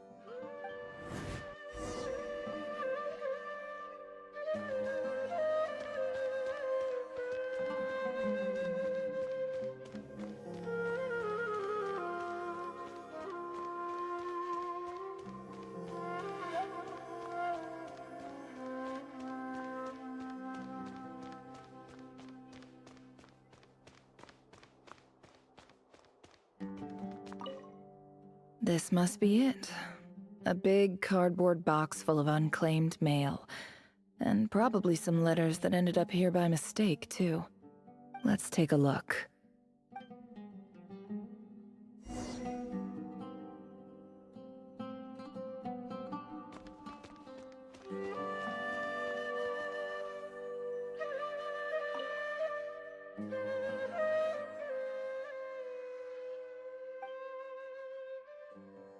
A dilapidation survey from Port Ormos. Looks like it's from a Corps of 30 representative. What a strange thought. A bunch of mercs losing sleep over rundown buildings. This one was never even opened. I guess the recipient didn't care what the Corps of 30 had to say about anything.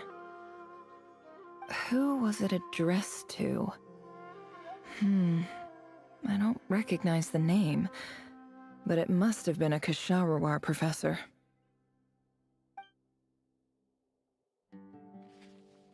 This one is addressed to the Immorta Sage. The title is Changes Observed in Satyavada Life Symptoms. Why do all these letters read like full-blown dissertations? Guided by the incense, we became lost somewhere in the forest. All the barriers between levels of consciousness disappeared as our minds soared around in circles, looking for a branch to seek refuge on. In clinical terms, these symptoms fit the description of incense poisoning. The Immorta Darshan strictly prohibits the use of hallucinogenic substances, but I believe there are still people getting away with it. For example, my neighbor who always breaks out into song and dance after using incense. This seems like something the academia would want to know about. Why wasn't it collected? Wait, what's this written on the back? It's so small. The note says, "The sender authored this letter while under the influence of mushrooms. I would send it back, but no return address was provided. Stamped by the Grand Conservator of the House of Dana."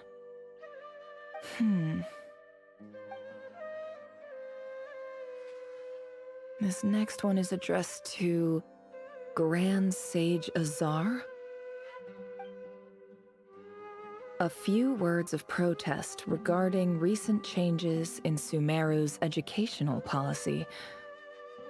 In recent years, the academia has taken on a small number of students from the desert region, as per the policy to this effect. However, it appears to me that these students have not, in fact, been provided with educational opportunities that are, in any meaningful sense, equal to those enjoyed by their peers. As well as receiving dumbed-down assignments and perfunctory tutoring, they do not even have full access to the Akasha system. Education is the fundamental purpose of this institution, which should go without saying in a nation whose founding virtues are knowledge and wisdom. I ask you, is the lip service we pay to the policy of education for desert students truly the standard of pedagogy to which the academia aspires? As Grand Sage, policy decisions are your prerogative. But do not forget your roots. You and I were once students too, as was everyone else in this institution. I do hope you will give some serious attention to this matter. I encourage you to discuss issues like this with myself and others, and listen to some alternative opinions. Great letter. Shame it didn't get to where it needed to go. And the sender is... Huh? Sage Cyrus of Spontamod. I didn't realize anyone else even knew how bad students like me have it in this place. So this is where letters from the Sage of Spontamod end up? Nice one, Grand Sage. Really enlightened leadership. Whatever. This isn't what I came here for. Moving on. I'm not exactly holding out hope that a letter sent from the desert would even make it here. But if it did, where else would it end up if not in this box? I can't believe how much discarded mail there is. Must have been years since someone last went through it all. And this is just one box. The whole House of Dana is boxes on shelves. I don't believe for 1 second that any human being has sat down and read through all the documents in this place. Who has that much free time on their hands? Wait, could this be it?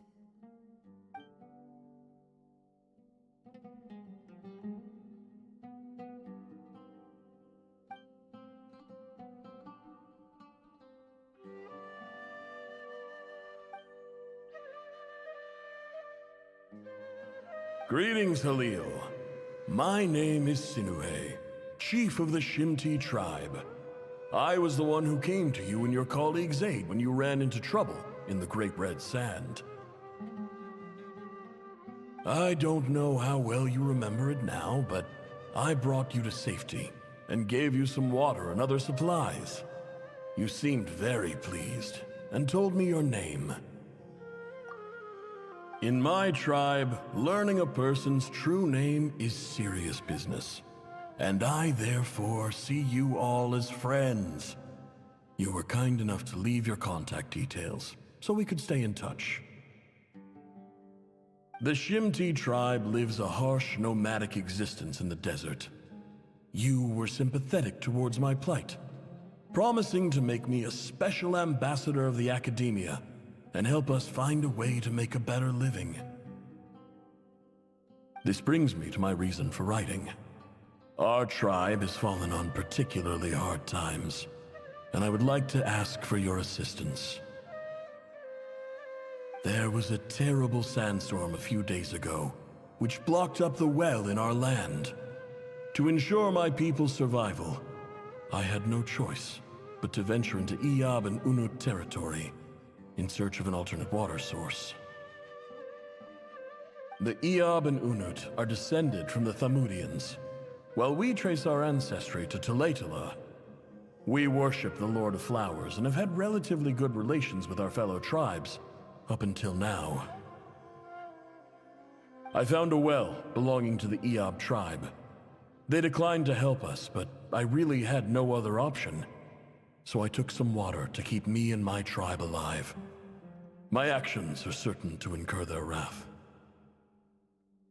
When we met, you assured me that you would be my ally in the Academia. I would like to take you up on that offer, because I really need your help. I wonder if you could send an Academia representative to meet with me. That aside, the last time you were here, you mentioned that the Academia had started accepting students from the desert, and I told you a little about my daughter, Nefer. We have next to no resources here in the desert, and my power and influence are limited. Would you consider enrolling my daughter at the Academia?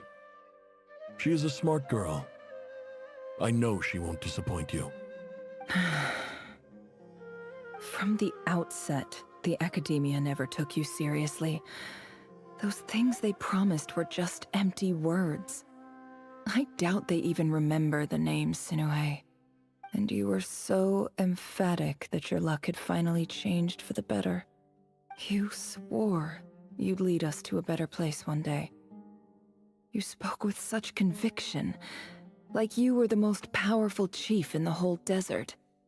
You liar. You lied about everything. You promised the world and delivered on none of it. And who fell for it? Just me, by the looks of it. Despite your best efforts. Which makes you a pathetic liar. You weren't even any good at it. I think I'll take over from here. Let me show you how it's done.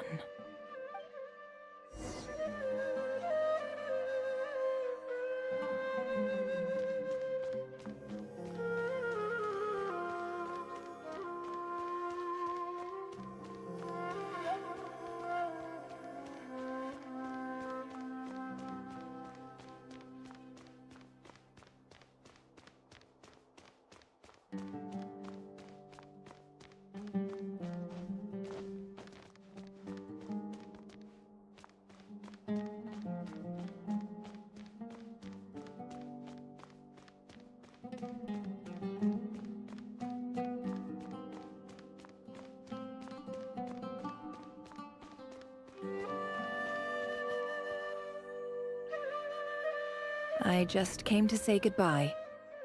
Thanks for everything you've done for me in my time here. Nefer? You packed your bags. Where are you going? I'm quitting. Something's come up in my hometown. Gonna head back and deal with it. Huh? But this was a hard-won opportunity for you. You know that better than I do. It was, but it doesn't matter. I have more important things to deal with and they can't wait. Oh, and I didn't want to overfill my bags, so I left some incense on your desk.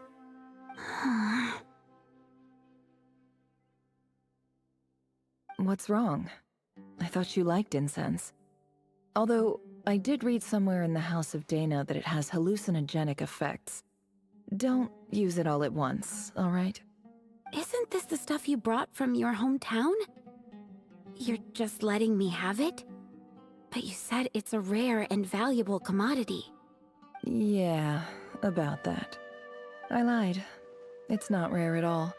There's this bunch of ruins near my hometown that are practically overgrown with this plant. It's not worth much. Keep it, it's fine. But never... All right, that's all from me. You take care.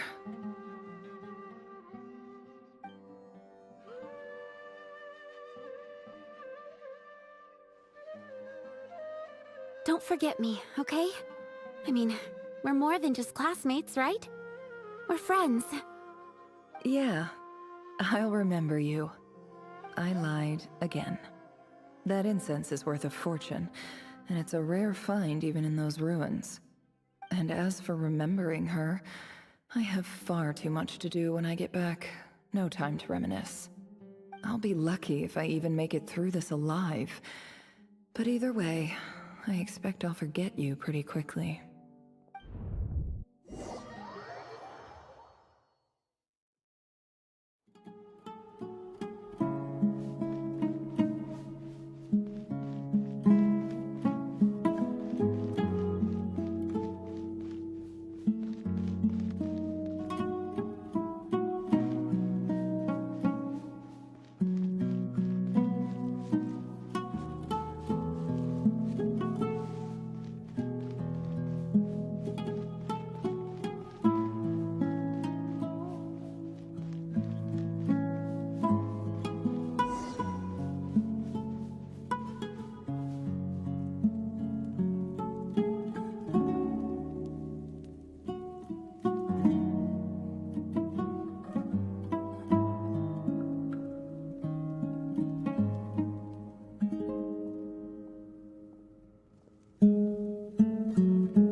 It's a pleasure to meet you, Mr. Arif.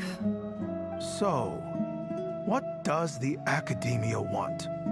Since they've sent their special ambassador, I assume there's a big business deal to be made. If not, I'd be very disappointed. Please, sir, lower your blade. You're lucky I'm the one they sent. Not all special ambassadors share my admiration for the Iab people. The ever-shifting balance of power in the desert reduced the once great civilizations of this region to rubble and sand. But the story of the Iab has a very different trajectory. Others grew weak, but you grew strong, beginning in obscurity and moving to prosperity. You're the only ones who defied the trend. Huh. So, you do know who you're dealing with? This well is the perfect symbol of your strength, is it not? It used to belong to the Unut, but it looks like you have control over it now. You're not wrong. But I'm sure you didn't come all this way just to flatter us. Of course not. I came to bring you some very good news. Some information that recently came to light, which might just be your ticket to freedom. Records uncovered by the Vahumana Darshan show that a certain well currently under Iab control is built on top of some ancient ruins. These ruins are of great archaeological interest to the Academia. I checked the map carefully on my way over here, and I'm confident that this is the well in question. The Academia is offering 50 million mora in return for excavation rights. 50 million? No, wait.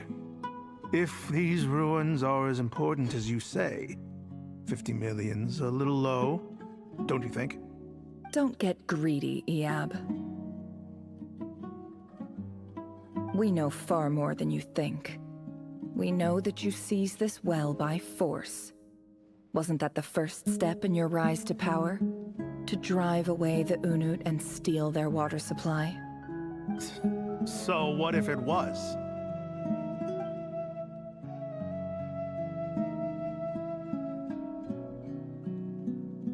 Don't worry. As unscrupulous as it was, it's something we're willing to overlook. The Academia is only interested in dealing with the de facto power holders in the region. I hope I am making myself clear. And I hope your words are the truth. If I find out the Academia is trying to play me, I'll hunt down every one of your people and make you watch as I cut their heads off one by one. I assure you, Chief, that would not be in your long-term interests. You don't want to make an enemy of the Academia. You see how I'm dressed, don't you? I appreciate that you've never been to the rainforest, but surely even you recognize an ambassador's attire when you see it. And what does a barbarian like you have to lose anyway? You really think the Sumeru Academia would bother to come all this way just to lie to you? We have more important things to worry about. All right, I take your point. The Academia is the highest authority in the land. I'm sure you're trustworthy people. In that case, we have a deal. We will sell you the excavation rights. I'd like to thank you, Ambassador. This is good news indeed. Excellent news. In fact, it calls for a celebration. Would you do us the honor of staying a while and enjoying some EOB hospitality? Gladly. I am partial to wine myself, and I trust you are as well. So let's indulge in a few drinks together, in celebration of this momentous occasion.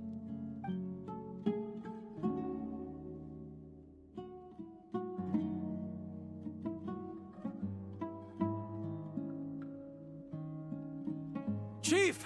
Chief, it's an emergency! It's the Unut. They've taken the well. What? Well, don't just stand there. Take it back. Yes, Chief. I have every confidence in the EOB's military superiority, and yet... What is it? The Unut's response was alarmingly fast. The day after we reach a deal, they seize the well. This can't be a coincidence. Perhaps there is a traitor in your midst. I don't think so.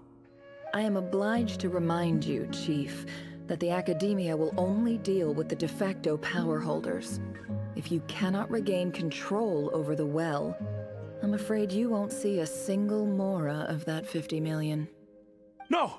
Please, Ambassador, just give me some time. I swear the Unut will not get away with this. That well is ours, and so is the Mora. Glad to hear it. I will wait here for an update. If there is a traitor, I will find them. In the meantime, make yourself at home. I'll report back as soon as I have an update. Much obliged. Wow. All it took was a few words and I've got him wrapped around my finger. What an amazing feeling. So, in summary, Ambassador, the Academia would rather negotiate with our tribe instead of the EOB, yes? The EOB are ruthless murderers who don't listen to reason. And now they have the gall to interfere in our research projects in the desert region. So let me ask you, Chief. If you were the Academia, what would you do? Kill them all, of course. Precisely. The Academia does not tolerate those who stand in our way. The EOB have held back our academic pursuits for too long, and our patience is wearing thin. At the same time, there is simply no way that the Academia can be seen to be intervening in desert affairs. I'm sure you understand where I'm coming from. We have our own rules out here. If the rainforest dwellers raised arms against a desert tribe, you'd start a bloody war. Right. We can't confront them ourselves, but we can support their enemies. The Unut have always had strained relations with the EOB, which makes you our natural allies. Natural allies. Weren't the Eab your allies once? You were quick to send them after us to protect your interests back when we stole that water. And now look at you. You're at each other's throats. Let me be clear. The Academia wishes to collaborate with the legally recognized rulers of the desert in this matter. We are asking for excavation rights to that well, and our offer is 50 million mora. Say no more. I believe we have an understanding. Good. Then I suggest you get to work. Get us access to that well, and the mora's yours. You see, Dad? Lying is easy when you know how. People will believe anything.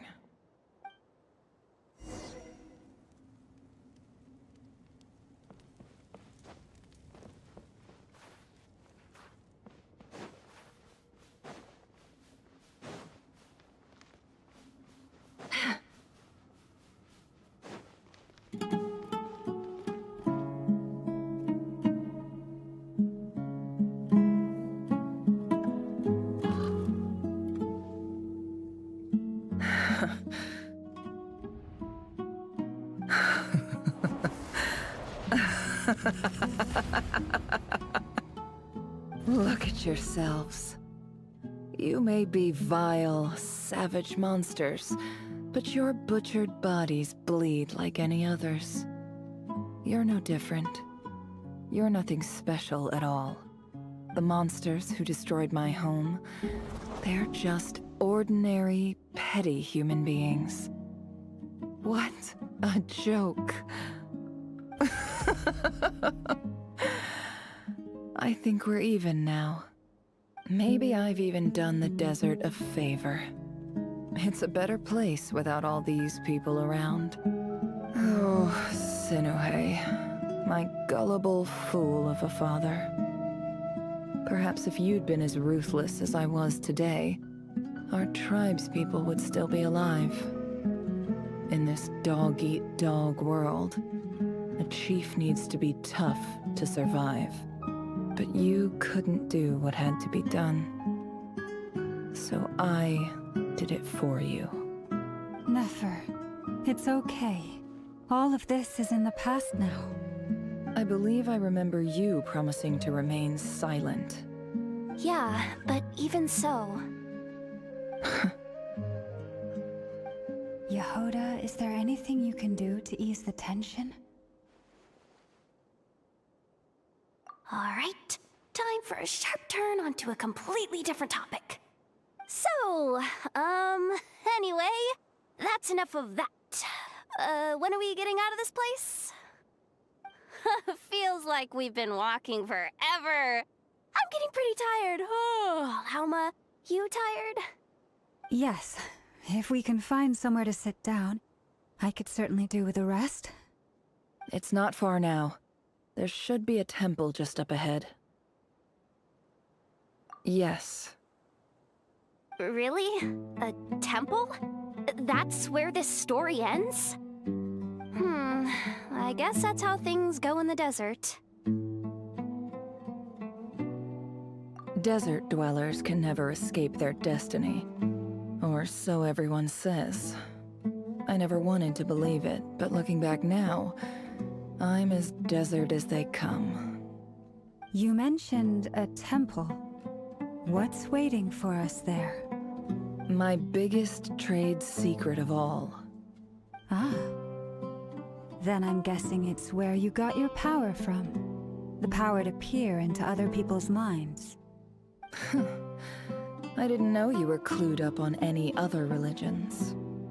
I'm no expert in the history of Sumeru, but since you come from the desert, I would imagine it has something to do with King Deshret. Sounds impressive. Ah, I know who you mean. General Mahamatra Sino. The spirit of Hermanubis dwells within him. That's Boss Neff for ya. She knows everything. Sino's hardly a figure of obscurity, but I know about Sethos too. What about him? Is he a big deal or something? Well, he's not a small deal, let's put it that way. Please, this is the bare-bone basics. Save the flattery. Thanks for your patience, everyone. I'm sure it's been a lot to take in. With any luck, that's our exit just up ahead.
Here.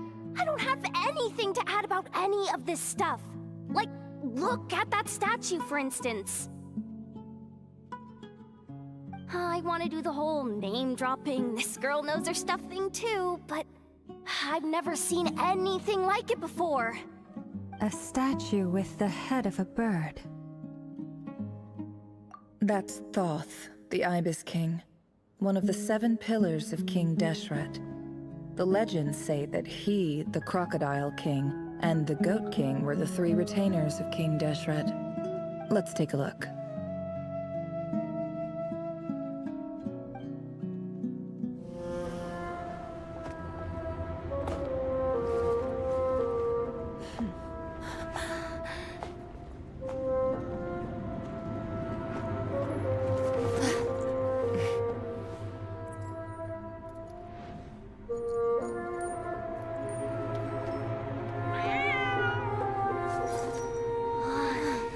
It's just Ashru. So, all is well?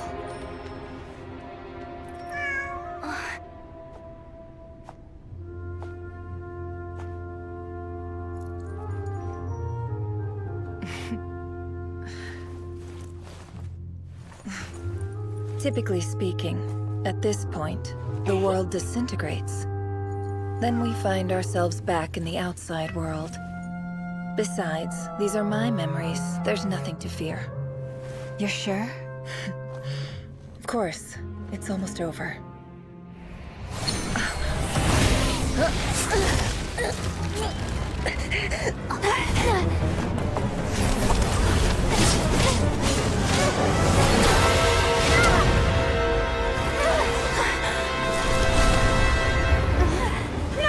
Hold on!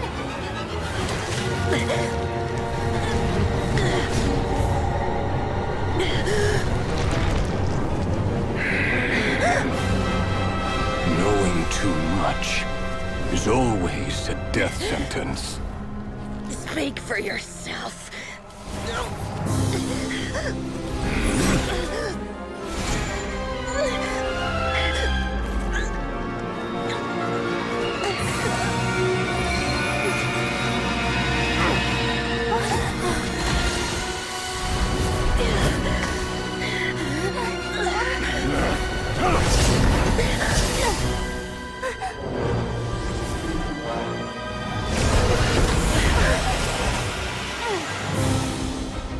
How repulsive.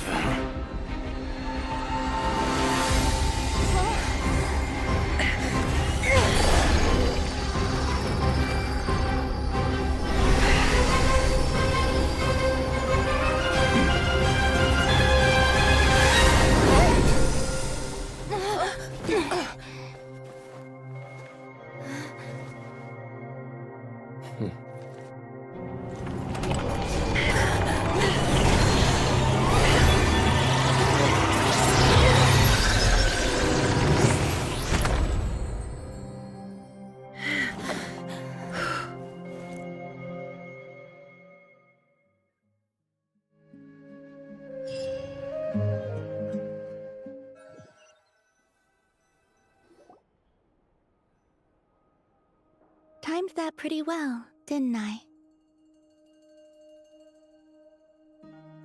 It's okay. I'm just glad no one was hurt. Paimon noticed you doing something too, Dainsleif. Were you helping get them out? Of course. When I asked Nefer to conduct this investigation, I was not naive to the dangers involved. I had a duty to ensure your safety. Good to know your sense of justice is still intact after all these years. I take that to mean that you saw the truth. That comes as a great relief. I certainly did. And thanks to your help, I also managed to trap Rerir inside the chess set. Whoa, really? How'd you manage that? Well, to be honest, I sensed that something was wrong long before we made it to the temple.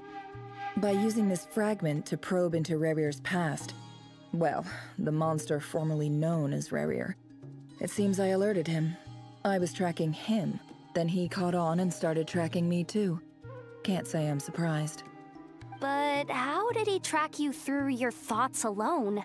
That shouldn't be possible. Rerir was a secret agent who reported directly to the Vinster King. He is an expert at finding a trail and hunting down his pursuers. No wonder.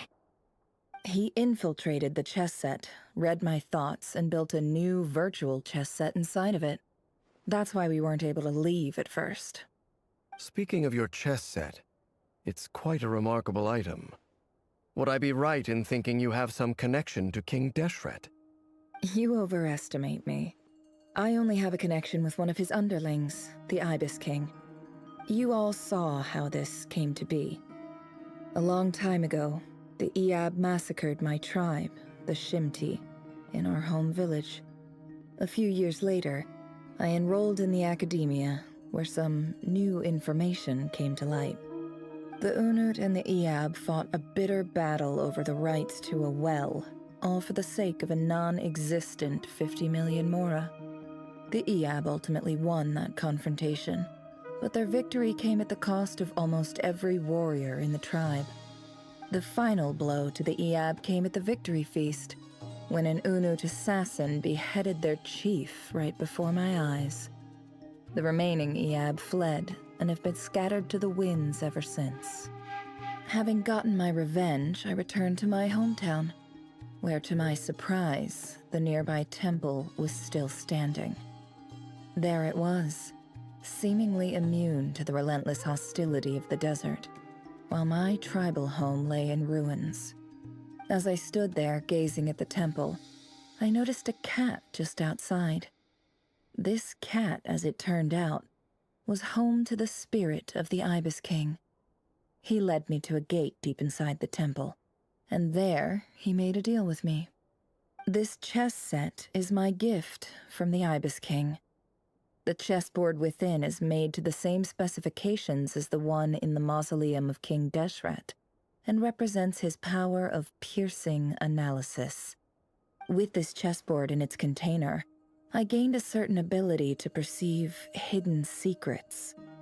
Now, you could conclude that the Ibis King simply wanted to give the people of this world the power to seek the truth, but I don't believe that's the full story. Every god plays favorites. Their hearts are as fickle as any human's, full of secrets, perversions, egotistical tendencies.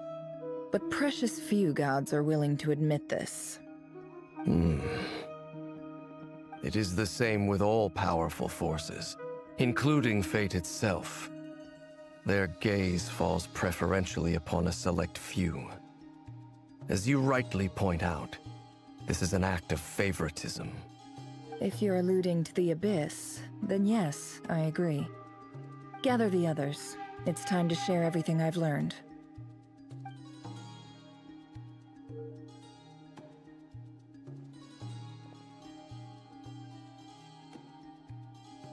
Thank you all for being here.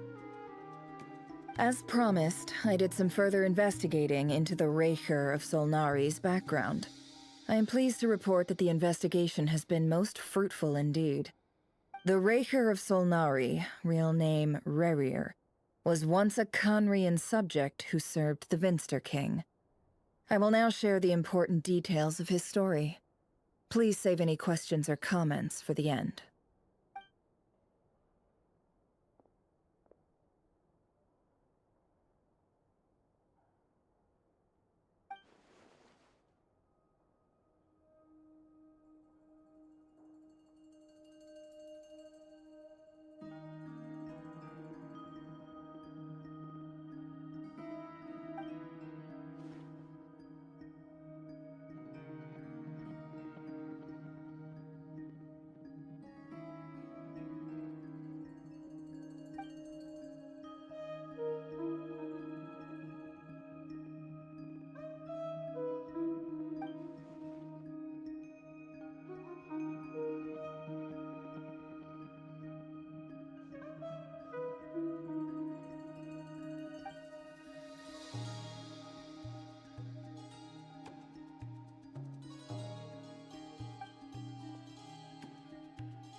So that's why he's so obsessed with the moon.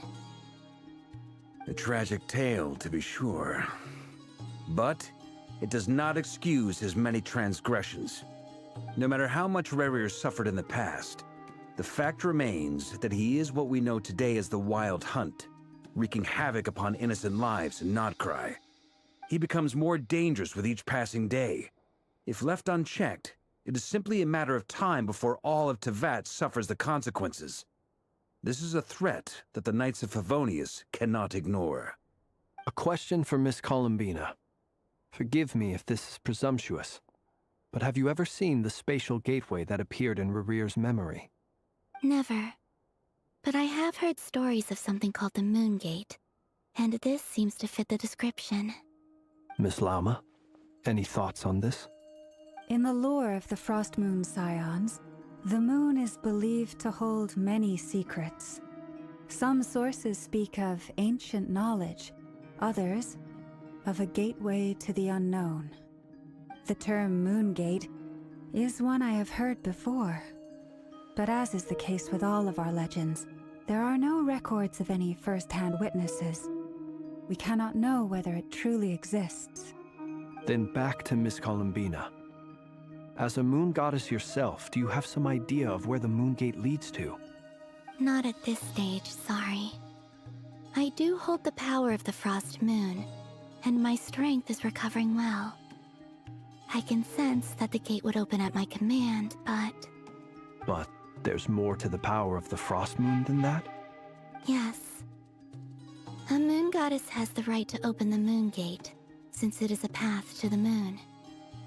But as never mentioned, holding open a spatial gateway takes a huge amount of power. And right now, I need to conserve my energy to fight the Rahier of Solnari. I'm afraid this is one mystery we may have to leave unsolved for now. I agree. Better to save your strength. But if you'll humor me for a moment, I have a bold conjecture of my own regarding the world beyond the gateway. I highly suspect that neither Tholindis nor Rerir made it through unscathed. The evidence pointing to this is the fact that the Rahier of Solnari exists in the form of countless fragments. With the abyssal power he wields, no ordinary foe can touch him, let alone tear him to shreds.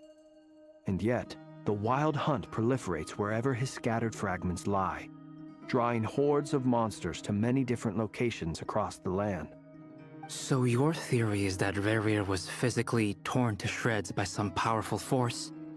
Hence, why the Wild Hunt is a distributed phenomenon, rather than a unified one? Makes sense to me. Explains why the Wild Hunt is so pervasive, and why he's been trying to piece himself back together.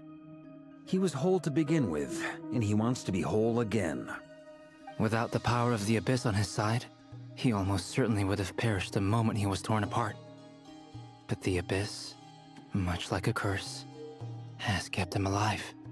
I could not agree more. The power of the Abyss is most surely a curse. It is a compelling explanation, and one that accords with my present understanding of Abyss creatures. Whether the life form in question is primitive or advanced, If a curse has extended its lifespan unnaturally, it will continue to survive in spite of everything. This raises some interesting questions. I will run some experiments and see if there is any validity to my suspicions. That being said, regardless of whether my research bears fruit, I would like to thank Miss Nefer for conducting such a thorough investigation. Already, it has greatly enriched my understanding of the entity we face. My pleasure, Mr. Albedo. I too hope that the information I have shared today proves useful as we look to formulate the next stage of our plan. Hey! What is it, Dainsleif? You look really upset! It's just... when I think of the man I once knew as Rerir, I struggle to understand why things had to turn out like this. The two of you used to be friends, didn't you? I don't know if these words will bring any comfort, but my heart goes out to you. Mine too. We could never know all the hows and whys of the way things are. The moon and stars are full of untold secrets and lies, and the skies are host to many more mysteries than these alone. Yet, none of that can begin to compare with the complexity of human life. Those are the first comforting words I've heard in a long time. Thank you, both. Well, I think this is a good place to end today's meeting. I'm sure Nefer needs some time to recover. She's been through an awful lot today. That's very thoughtful of you, Lama. Of course. Sounds good to me. Take some time to rest and digest before we reconvene to nail down a plan.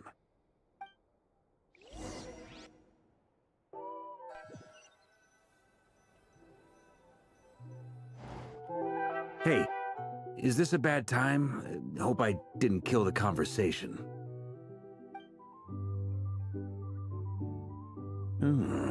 Nice room. Oh, I'm not coming in, though. Why not? It's just a hotel room. If it's all the same, I'll just stay out here. I might not look the part, but I'm technically a knight. Barging into people's private quarters isn't the kind of thing we do.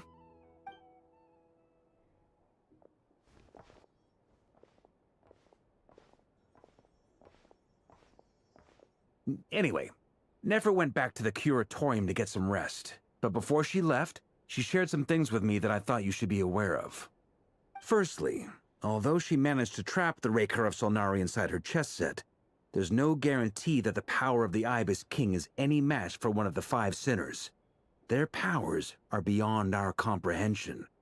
It's only a matter of time before he finds a way to break out. We have to come up with a plan and take care of him before that happens. Honestly, my mom figured that might be the case. So, how long have we got? Well, I asked her that same question. She talked for a long time, but for the most part, it seemed like she was trying to convince me how precious her chess set is. What a long and storied history it has. It felt like some kind of sales pitch, you know? The kind where you end up handing over Mora against your will? Anyway, after all that, she finally answered the question.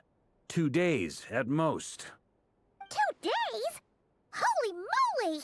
Can we even recruit enough help in that time? That remains to be seen. Which brings me to the second issue. Dainsleif is obviously conflicted about this whole thing. But given how little time we have, there's no way we can pull this off without his help. You have some history with him, right? Do you think maybe you could talk to him for us? Great. I appreciate it. All right, on to item 3. So, Albedo, Durin, and I put our heads together and came up with a plan. Can't promise it's gonna work yet, but at least it's a start. We figured we'd bounce the idea off you first. We'll explore it further once everyone's recovered. Oh, Paimon's dying to hear this. All right, so here's what we're thinking.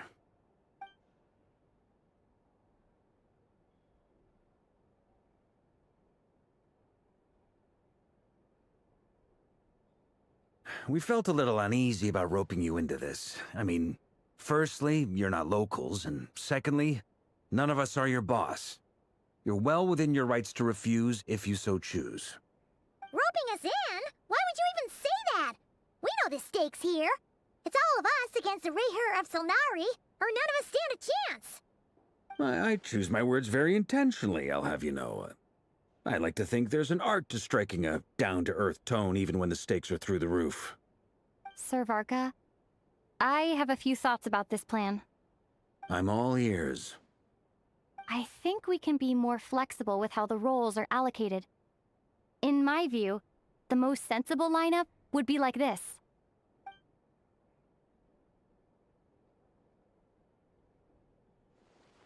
I see your point, yeah. But if that's how we're going to approach this, you'd better make sure you're ready. To be clear, I don't doubt your abilities. Far from it. I just want to make sure. Are you really willing to take all this on? I want to do everything within my power. The Rayher of Solnari is a truly fearsome opponent, and if I do my part, it'll greatly reduce the risk for everyone else involved. Well, that tracks with what I've heard. Jean's mentioned in her letters that you're so diligent it's almost abnormal. As in, most people weigh up the risks and rewards in situations like this. But you seem to just march towards danger without a moment's hesitation. Of course, everyone appreciates a fearless pioneer.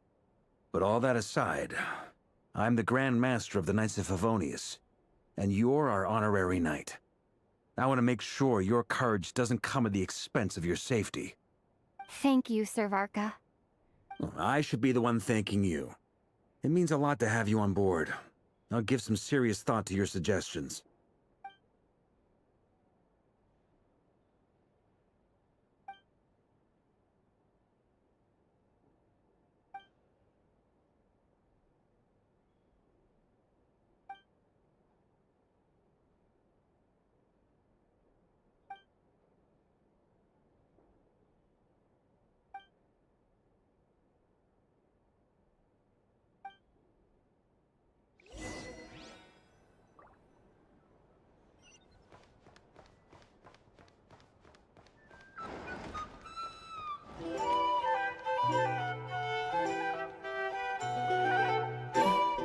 This is a thorough plan, but I do have one last question before we take action.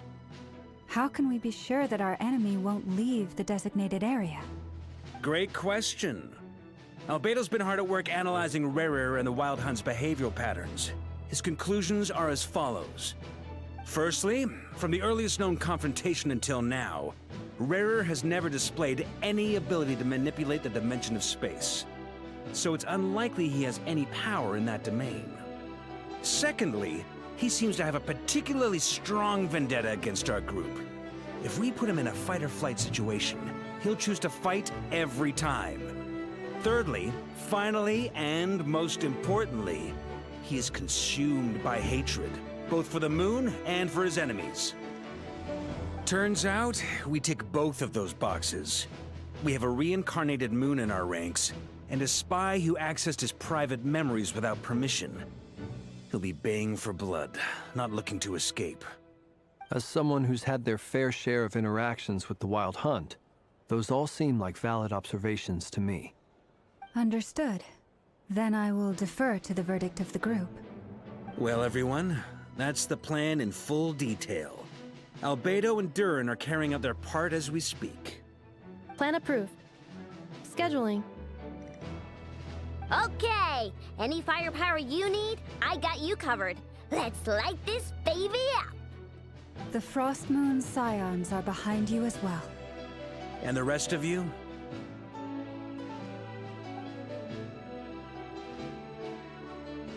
No objections?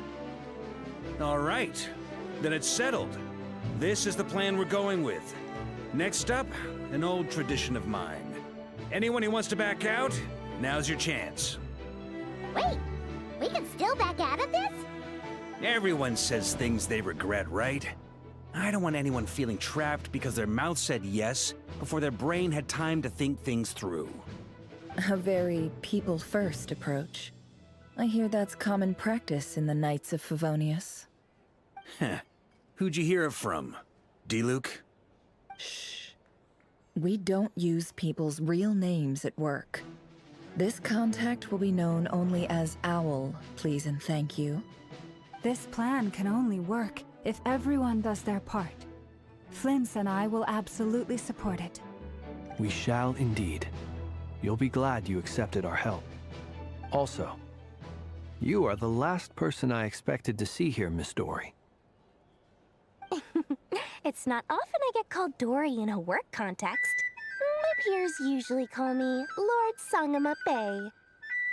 So, the longer your name, the higher your net worth. Is that the idea here?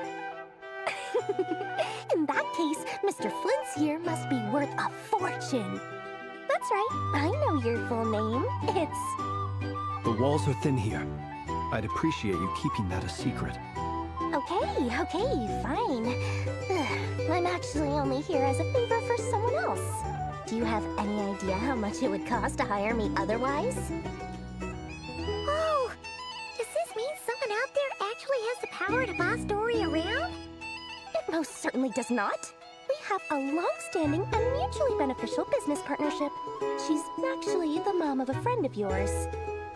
Said mom supplied me with a great little trinket, but now that lady's ruined everything.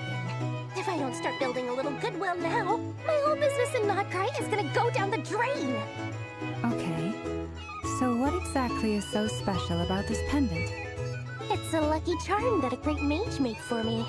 We have a business relationship, and she was worried that something bad might happen to me.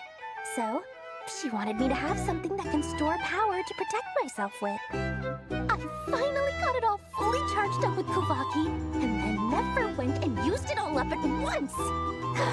Never lost so big in my life! You're right. It was all my fault. I didn't mean to drain all the Kuvaki in the pendant, but I'll make it up to you. You will? Well, in that case, how about you give me your chess set, and we call it even? I knew you'd say that. Well, it's yours if you want it. In fact, take it now, and I'll even throw in a free Raker of Solnari. Deal? You're putting me in a difficult position here. It's a very useful thing to have around, but I have a funny feeling it won't be around much longer. I guess we'll see in a couple of days. Looks like bankruptcy for me. Hey, don't be so pessimistic. See this through and you never know. You might find a new business opportunity on the other side.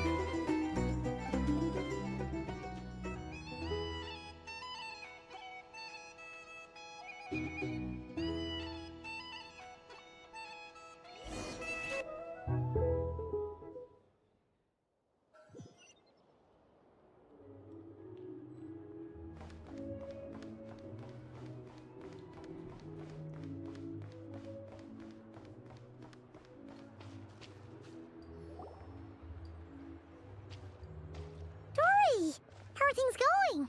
Feeling ready? Oh, I was born ready. We only have 2 days. You think Lord Sangama Bay would let an opportunity like this slip by? Don't forget, when something's in high demand, the people with the goods on hand get to charge the highest price of all, even higher than the sellers taking advance orders. Ta-da! See? It's right here! Ah, it's so pretty! Did you make it? No, I have a supplier. We go way back, so he made me a very attractive offer.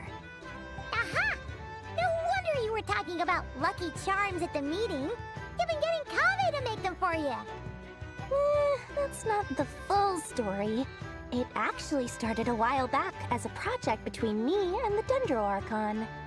Mage Alice once warned me that this world won't stay safe forever. There may come a day when everyone faces a great crisis. I passed this on to the Dendro Archon, and she secretly brought together a research team made up of Sumeru's top scholars to invent a technology that could keep people safe. I won't go into the details because it's all very complicated, but if you want to know more, you can ask the Dendro Archon about it sometime. Anyway, point being, it was the Dendro Archon who asked Kaveh to build this little contraption. As one of the top Kasharawar talents, he was the obvious choice. Took him long enough. He stressed over it for ages. Must have gone through at least a dozen designs before producing a final product. But that's Kaveh for you. Marak delivered it to me a couple of days ago, along with a letter from Kaveh. Could I ask why I'm sending this technology to you? And what's your proposed use case? Has it been approved by the relevant authorities? So nosy. My fault for sending him the research permit to begin with. Surely Nahida must have told him you were involved in this project. He was probably just nervous because you're always so secretive about your business. Could be, could be. Anyway, I just replied, let's hope there never has to be a use case, because it would involve grave danger. Fair enough. But it sounds like he was just being cautious. He probably felt responsible as the one who made it. Or maybe he was asking as a favor for his housemate. He's done that before.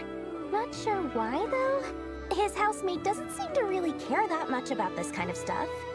Either way, all's well that ends well. I'm just glad to finally have my hands on the product. I wouldn't want to be without it, given the potential dangers that lie ahead. Huh? What does that look mean? Paimon's just super surprised. This must be the first time we've ever seen you actually get serious about something. Well, a long time ago, I made a promise to myself. I promised that I was gonna live every day of my life with a big, beaming smile. Obviously, Mora plays a big part in that. But there are always gonna be times in life when you have to give something back. That could mean paying back a debt, returning a favor, or showing some kindness. Alice has been a huge help to me over the years. She was the first investor I ever had. And I want my investors to know that Lord Sangamabe is the best in the business. And more than that, no one knows what the future will bring. Whatever happens, I want to make sure the Dendro Archon and all of Sumeru is prepared to face whatever comes. Oh, that? I was just making sure Nefer and I are square. Don't be thinking it was some sort of benevolent act. I'm no saint, so don't treat me like something I'm not.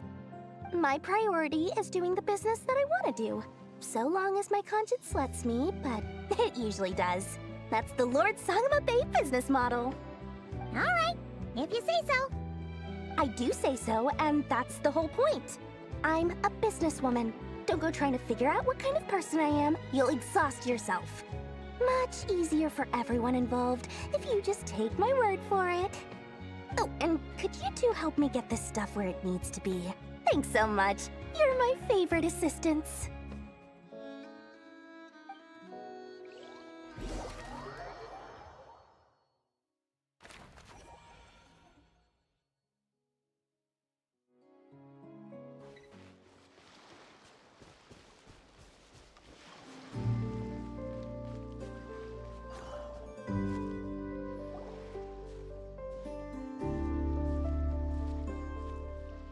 Traveler, Paimon, it's good to see you.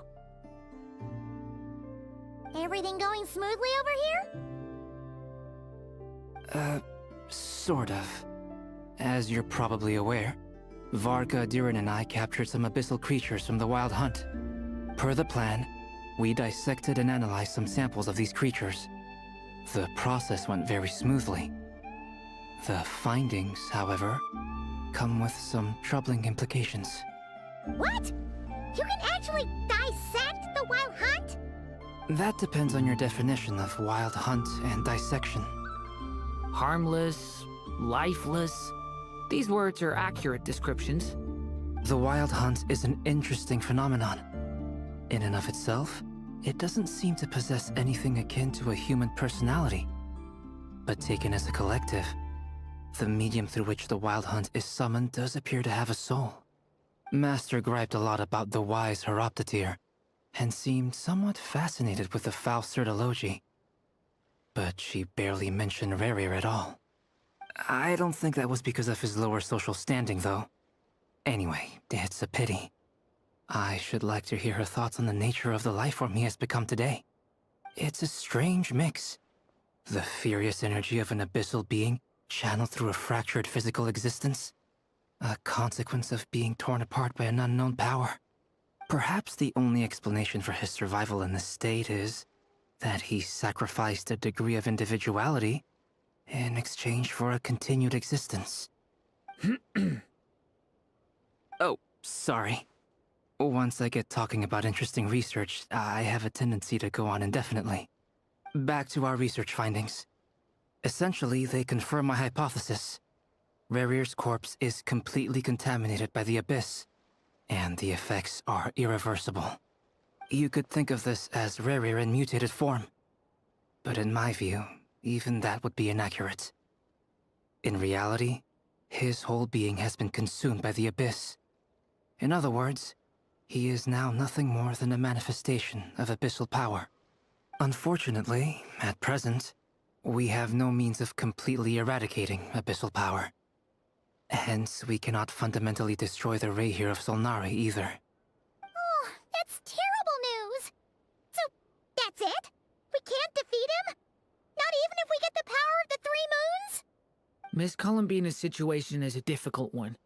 She can never achieve wholeness when the world does not accept her presence. It's as if her creator banished her to a place she can never be accepted. It means she spends most of her energy just on her own survival.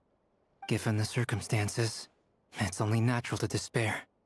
But we must see this plan through to the end. Time to kick off the backup plan. Oh, Paimon almost forgot! This is for you. Dory asked us to bring it. Ah, how wonderful.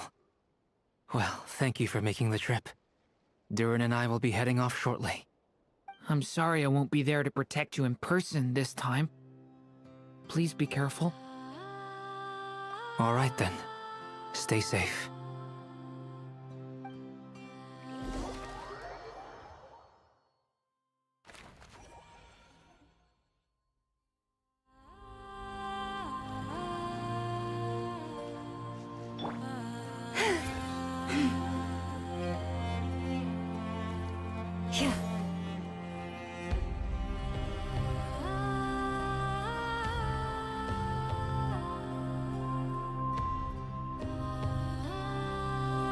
Miss Lauma, is everyone here?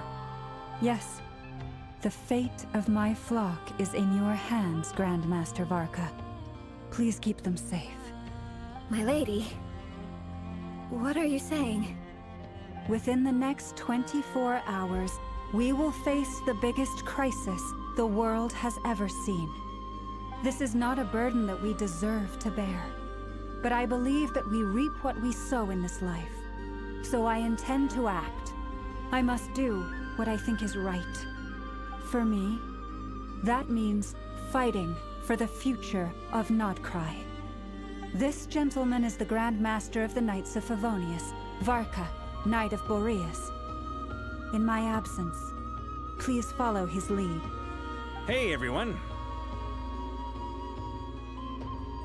Guess I should introduce myself. Well, to start with, I know my way around a battlefield. Biggest strengths are honesty and hard-workingness. Anyway, point is, I don't intend to let Lauma down. I'm gonna do everything in my power to keep every last one of you safe and sound.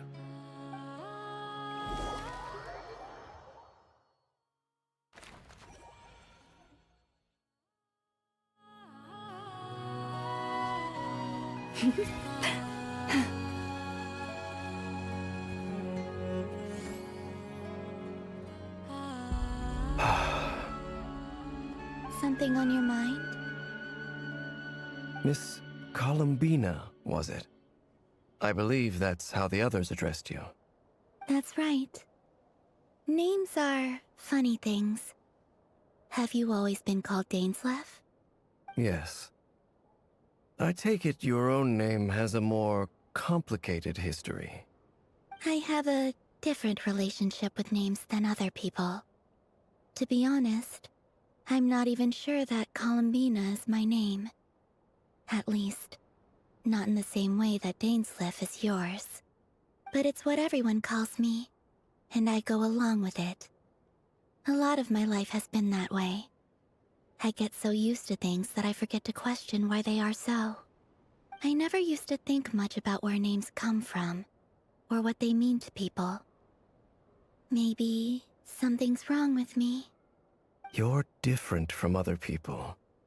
I sensed it the first time we met. You're more perceptive than most. I'm sure your long life and rich range of experience explains that. Do you ever find yourself missing Conria, Mr. Dainsleif? Difficult to answer. I have dreamed of the past many, many times. Sometimes I'm fighting tooth and nail. Other times I'm lying on the ground, defeated. I don't recall any happy moments from that time. It has been too long. Is that because hatred survives longer than love and affection? That would not be for me to say. I make no excuses for the grudges I bear. But whatever the reason, I remember little that was beautiful or sentimental. Thank you for your help with the Rerir situation. Without your efforts, I never could have learned the hidden truth of his story. You're welcome. I know he's your friend. Friend? He betrayed me. And I never really understood what he was going through in life. Some friendship, that is. Okay. So, do you plan to fight him with us? You see, you're torn. Now you know what really happened. You see the things he's done in a new light. I need some time. Of course. I completely understand. Anyone else in your position would feel conflicted too. Actually, I went through something similar myself recently. Something happened that changed my perspective on a situation. A situation I took for granted at the time, but now I feel very grateful for it. You mean the Harbingers who still support you, even though you've left the Fatui? Yes. I always thought they were only helping me because Harbingers are forced to work together. But then I abandoned them. A warrant was even put out for my arrest. And even now, they still support me. Which means I was wrong about them all along. Clearly, they view you as a friend. I feel a little guilty now.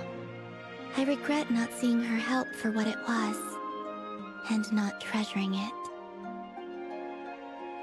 I see the guilt that you're feeling now, because I feel it too. Hopefully, talking about it will do us both some good. Have you noticed that the Traveler and Paimon are over there?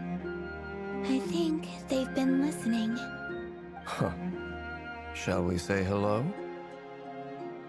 Sure. Hello. Ah! They caught us!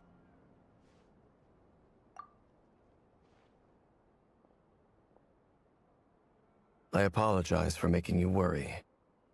No doubt you wish to know where I stand on the plan to take down the Rerir of Solnari. I'm afraid I need a little time, but I will seriously consider joining you. You will? Oh, thank you so much! Everyone will be so grateful to hear that! They needn't be. This was something that I was going to have to face up to eventually. That doesn't matter to them. They're grateful to you regardless. You can't control their gratitude, so just accept it.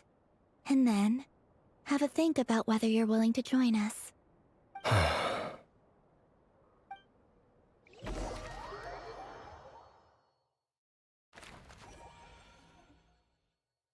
It's nearly showtime! Let's go rendezvous with the others. You know the place.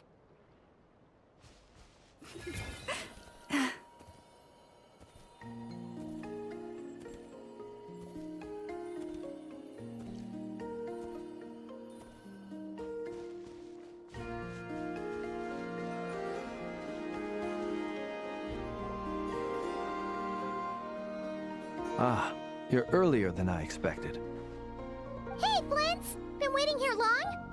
Not too long. I came a little early so I'd have some time to think. Are you nervous about the battle? Quite the opposite. I'm reminiscing on my past battles. When I was awakened by the Radniki, I had not touched a weapon in many years. I felt like the battlefield was not where I belonged. But after waging war against the Wild Hunt for so long, I came to realize something. A life of absolute peace is simply not a possibility for me. My restless flame indicates that somewhere inside of me, there is a deep yearning to root out the evil in this world. Oh, that doesn't sound like such a bad thing. Well, in the past, when I was a Fae whose primary concern was hibernation, it was hardly ideal. But it certainly serves me well here in the present. And I am delighted to be able to join forces with you in this endeavor. Looks like I'm not the first to arrive. Ah, Miss Lauma. Did you sleep okay last night? I struggled to settle down at first, because of the nerves. But don't worry. I got enough sleep in the end. I'll be just fine. Please, I'm just doing my part. Never! Over here!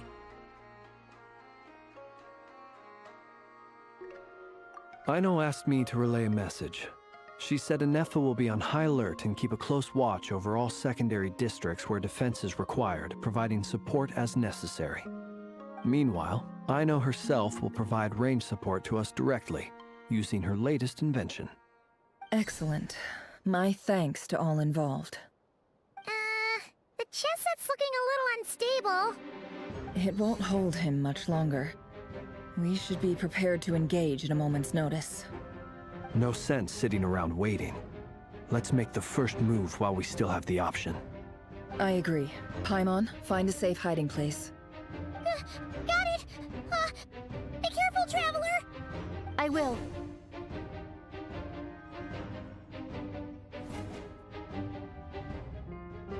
Everyone, take your positions as soon as the battle starts. Every ounce of strength we have in our bones, let us bring to this fight. Ready? Let's go. I've seen all your futile ploys before. You have become the authors of your own demise. I wouldn't be so sure about that. You are merely a moment of sport before I tear down the moon.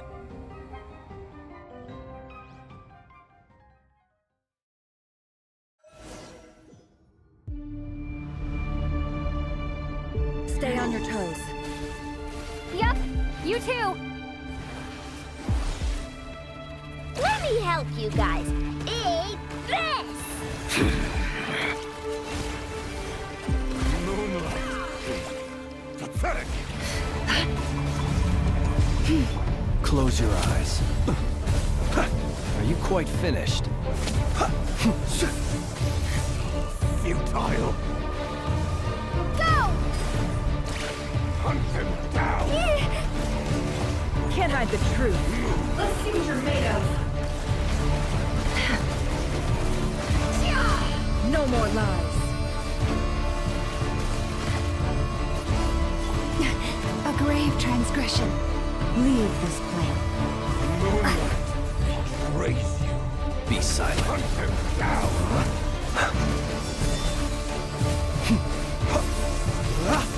Do you fear the dark? For the everlasting forest. The deception ends here. Time to come clean. Can't hide the truth. Hunt them down.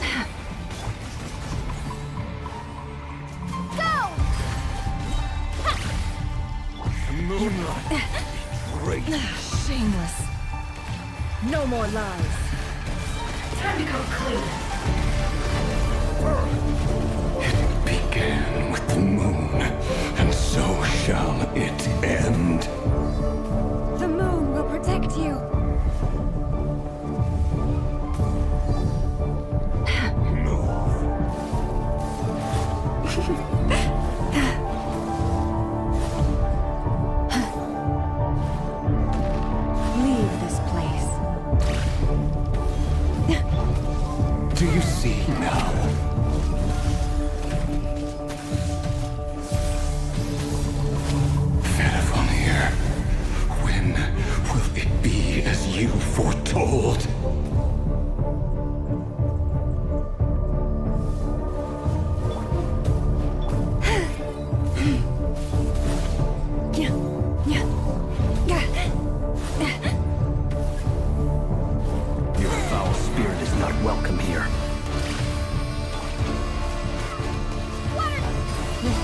heart.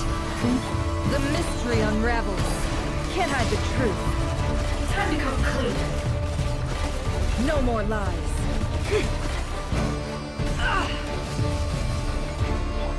Observe. Water jet! Forest, can't hide the truth. Time to come clean. No more lies. Ha! Seek within. The long sleep beckons. Be silent. Your little game of heroics is over. Who wants to go first?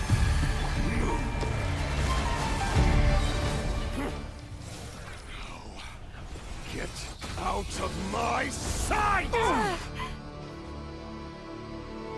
No! We've been separated. You okay? Never! Where are the others? Stuck outside the barrier. I guess he really doesn't like us. I told you before.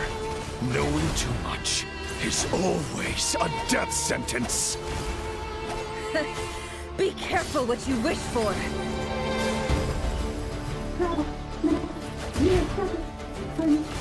Lauma! Can you hear me?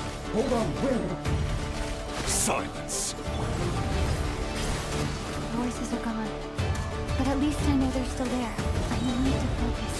Stick to the plan. Remember my most important task. Just stall me. If I can stall him for long enough, the moment will come.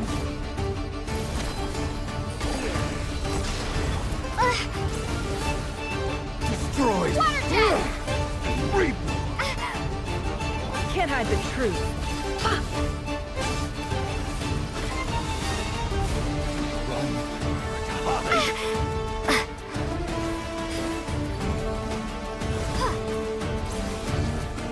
Destroyed. Reborn. No more lies. Time to come clean. Seek within. Wipe out! Can't hide the truth.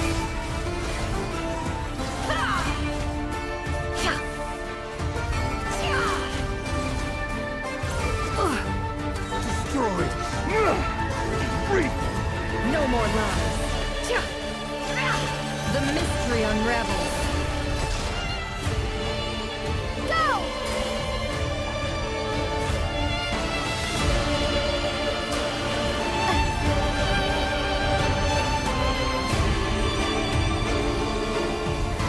I've got this.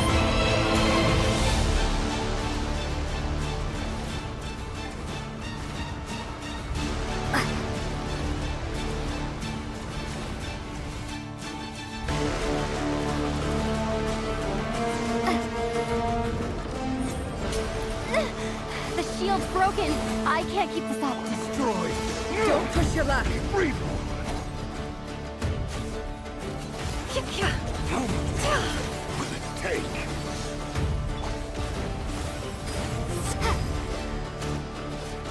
Can't hide the truth. How unfortunate. Seek within. A future made of.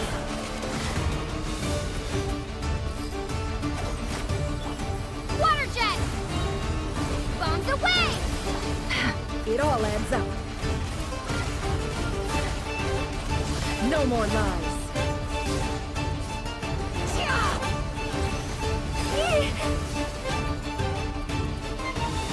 It all adds up.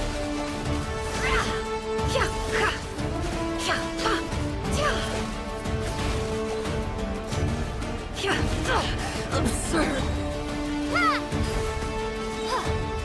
No more lies. The mystery unravels.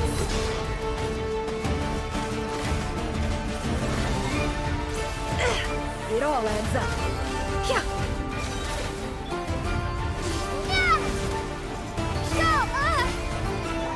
Can't hide the truth. Time to come clean. Seek within.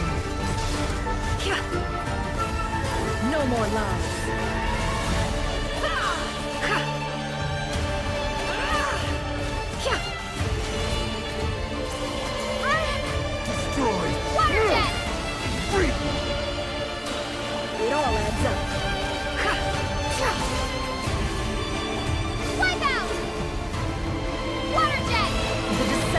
ends here. How unfortunate. Can't hide the truth. Let's see what you're made of.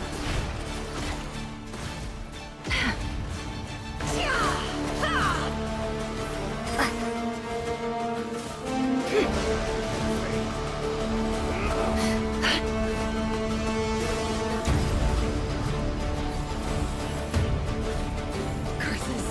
There's no other way.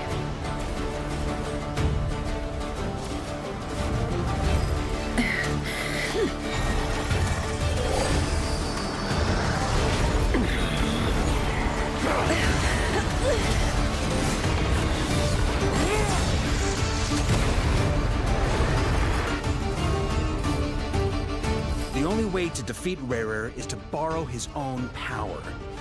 That means Columbina will have to disappear while you two bear the brunt of his attacks. You have to hold on. Find a way to keep him focused on killing the two of you.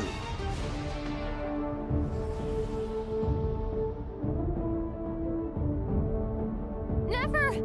Your eyes are bleeding. Soon you will be powerless to resist. And then, I will reduce you to dust. But that dust will plague your memories. Come on, keep holding on. Any other tricks up your sleeve? Let's see them. As entertaining as they are, you've backed yourself into a corner. You don't fool me. I see your fear clear as day. I have to stoke his rage. Make him unleash everything. You fear what you could never defeat. You fear the thought of never being able to save your beloved. You cannot win the fight against fate, Rarir. Is that what you think?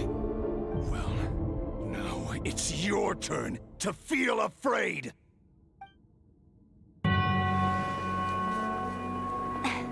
You fear the sound of your own name?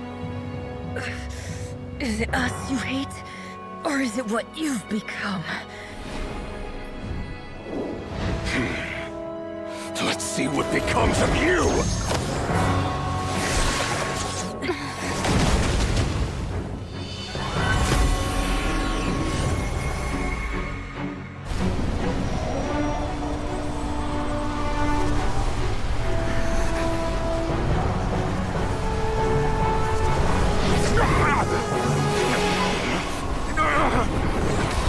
What's happening? That power. I've seen it before.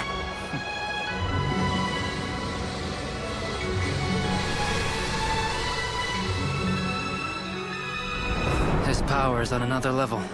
We'll need to use an alchemical array to convert his power into a usable form. Then quickly channel it into Columbina, rendering her powerful enough to compete with him. I'll join you. I can help. If I release enough abyssal energy into a confined space, it'll create a potential difference, allowing us to extract a huge amount of elemental energy. Next, I'll synchronize with everyone's minds using Pyro, then give you temporary access to their abilities and fields of view. But it won't last long. Can you see? Well enough. So, we have a student of Gold Rheindotter in our midst. How about that?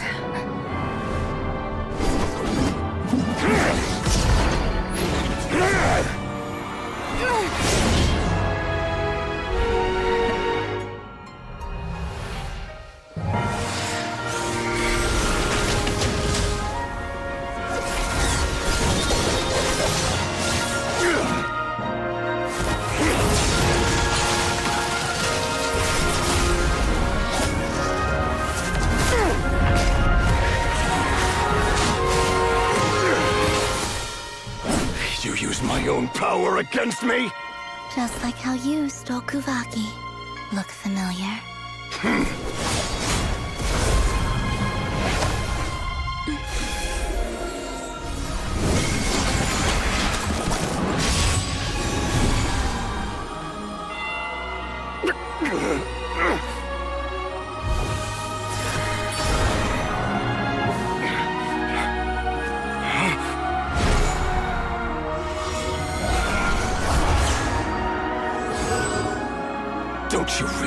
this. You don't have the power to hold that gate open. I don't, but someone else does.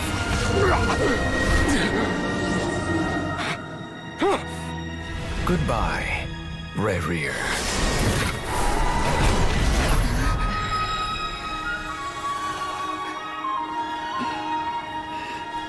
We won.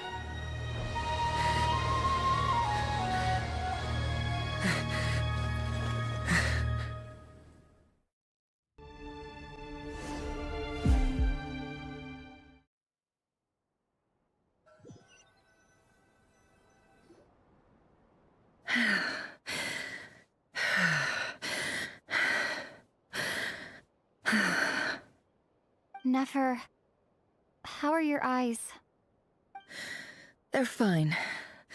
Apart from the blindness, of course. It's not too late.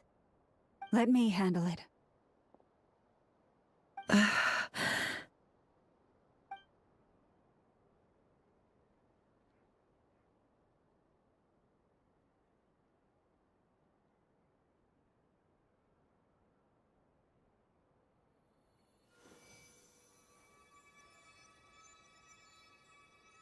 Miss Nefer, it's not like you to lose your composure. That was the most reckless thing I've ever seen you do. Reckless how? The situation was critical. Our lives were at stake. We had to do something.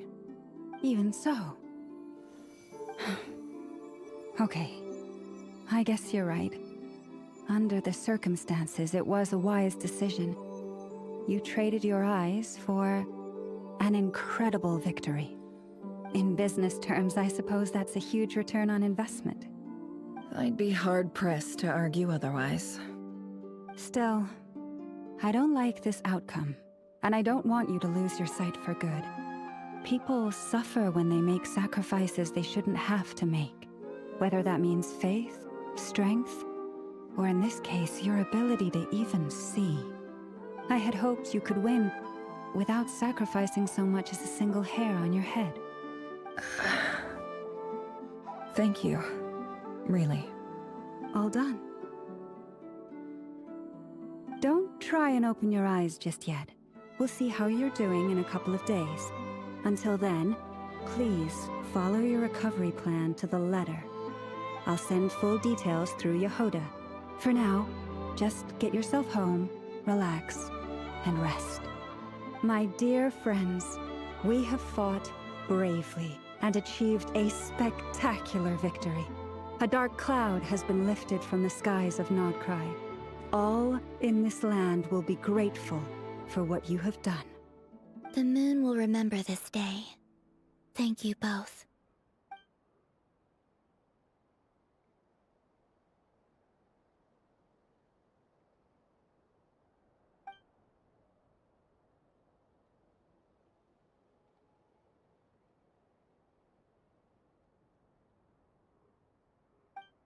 There's something I want to let you know. What is it? When Durin connected everyone's minds so I could access their powers, I also felt everything they felt. And since Nefer's eyes were injured, my eyes are hurting now too.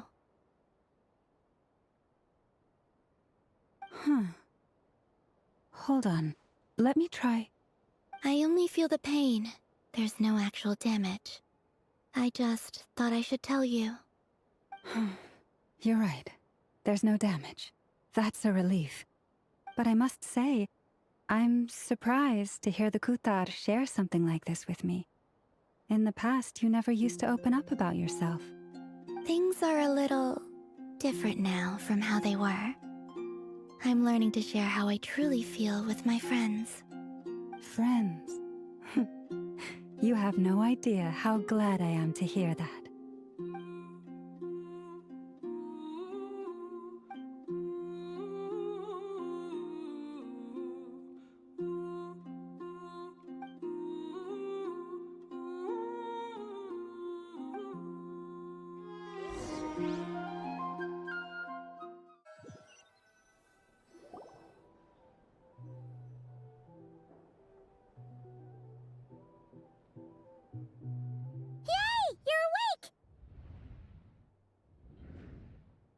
you feeling?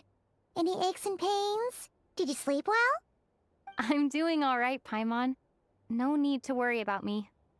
Phew! Well, that's good. Paimon's been sitting on the edge of the bed worrying about you for ages. You slept a whole day and night. Poor Paimon had to eat all by her lonesome. Glad to hear you didn't starve. How is the food? Well, it wasn't the same without you there to share it. Honestly, Paimon just can't relax when you're not your usual self. She couldn't enjoy the food and settle down to sleep. Well, I'm back to normal now. Oh yeah, and Albedo swung by earlier. He said to tell you to head to the tavern when you woke up. Varker and the others are organizing a victory feast and they want to celebrate with you. He also dropped off some medical supplies, but you seem fit as a fiddle, so guess you won't be needing those. If you're feeling up to it, let's head over now. Wouldn't want to keep them waiting.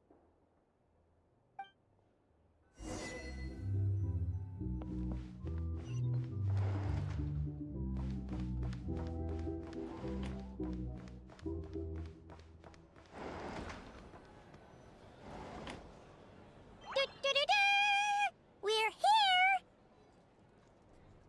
Oh, Traveler and Paimon! Perfect timing! We were literally just saying how there's no way we're holding this victory feast without you any longer, and we would have postponed it till tomorrow. How are you feeling today? Much better, thanks. Don't worry about me. Relieved to hear it. If that changes, just let me know. Happy to check you over at any time. Yep, we're here for you. Anything you need, just let us know. Oh wait, where's Nefer? How are her eyes doing? Nefer's right over there. I'm sure she'd love to catch up with you.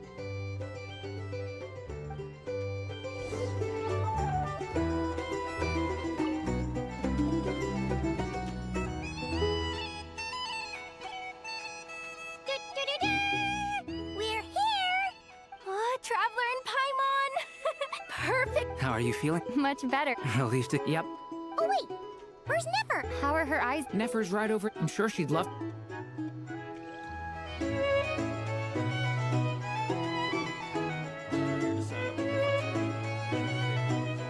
Hello, you. Recovered from the battle? Come on, what do you mean? Of course I'm gonna ask. I care about my friend's well-being. And we are friends, aren't we? Get yourself a drink. You've more than earned it. In fact, today, your drinks are on me. Lord Sangamabe's got you covered. Wow, really? What about Paimon? Has she earned it too? Has she? Please? Well, you haven't been through quite as much as the Traveler, but... what the heck, sure. Yay! Wow! Drinks on Dory! What a historic day. Hey, keep your voice down, or everyone else is gonna want in too. Have you heard anything I've been saying recently? Doing business in Nodcry has been an absolute nightmare. If I'm buying for everyone, oh... Okay. Paimon will speak more quietly. Jeez. That's more like it. Don't you forget, Lord Sangamabe doesn't just go around buying drinks for anyone and everyone.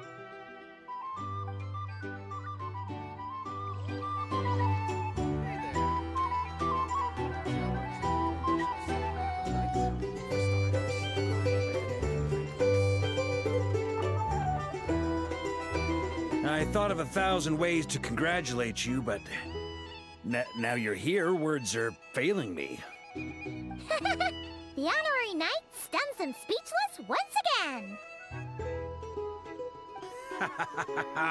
Well said. The honorary knight showed us all how it's done. The other knights tell me that Mondstadt was the first stop on your journey. All of us are truly delighted to count you as our friend. I'd like to thank you for supporting the Knights of Favonius, and also for helping us save Nodcry. Nonsense! Of course I'm gonna mention it. This is more than just business. It's a relationship. And there can be no relationship without showing gratitude where it's due.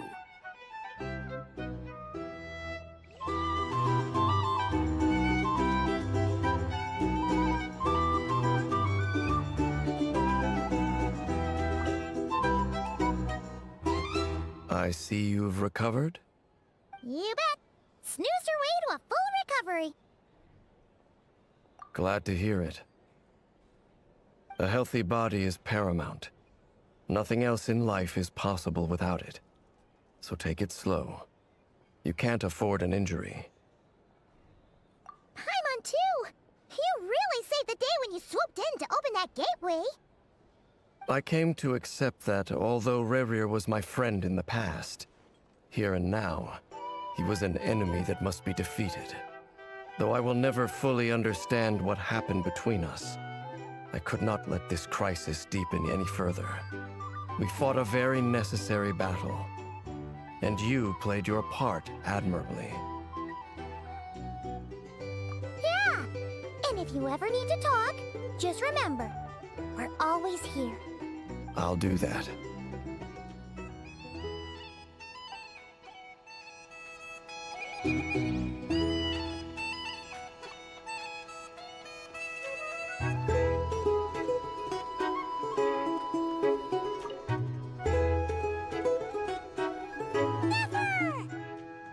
Traveler, Paimon, are you recovering well?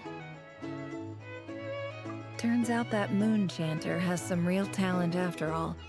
My eyes were mostly recovered after just a couple days' rest. I can actually open them again now. Yeah, but you gotta be careful. Lauma says not to strain your eyes while they're still healing.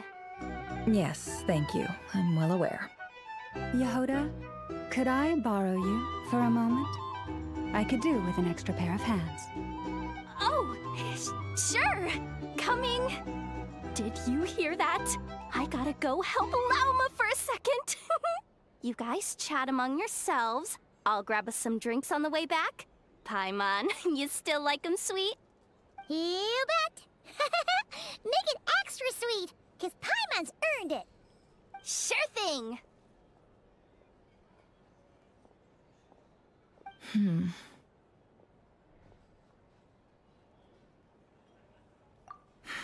The Raker of Solnari. Kind of a snake, don't you think? No, definitely a snake. A poisonous one who spewed his venomous hatred everywhere. Anyone who seeks revenge out of hatred for other people has become a snake. That's something my dad used to say. Perhaps. I'm sure it sounds like a very wise and open-hearted perspective to your ears. But me? I think hatred is a perfectly justifiable emotion. What else is left when everything you depended on in life gets stripped away? Something's gotta fuel that drive to keep on living. If you're worried about me, you can nip that in the bud. I'm not someone who gets stuck in the past. It's just... I suddenly feel like I was wrong to call my father a liar. He was just a fool. That's why the Academia turned their back on him, and why the other tribes ganged up on him. Oh, Father. How much better things could have been if you were a skilled liar. Look at the Ibis King. Thoth is a fiendishly cunning liar. And yet, strangely, he feels more like a father to me than my real dad ever was. He's never brought it up, but I'd bet he feels the same way. Why else would he give me the power to perceive the truth, while at the same time training me in the art of deception? Well, King Deshret banished him to Aru, which is essentially a prison, and posed 3 questions to him. He promised that he'd have his freedom if he could find the answers. His response was to take on a physical form and approach me, hoping that I could become his envoy and search for one of the answers on his behalf. Did he really think I'd fall for that? He's stuck there. He can't make me return what he gave to me.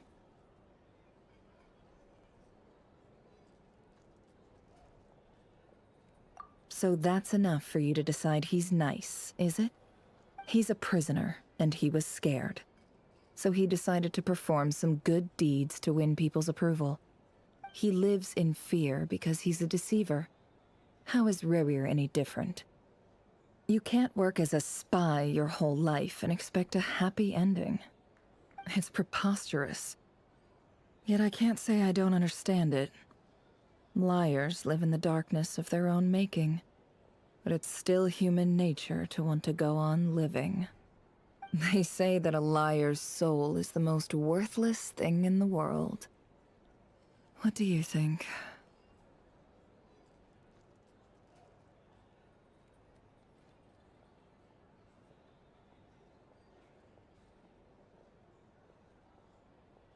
Oh, really? Well, it takes a very kind person to find compassion even for liars. If you ask me, the soul of a liar really is worth nothing, because all they care about is themselves. For example, when something good falls into my lap, I don't go sharing the news around. Stops other people trying to steal it from me.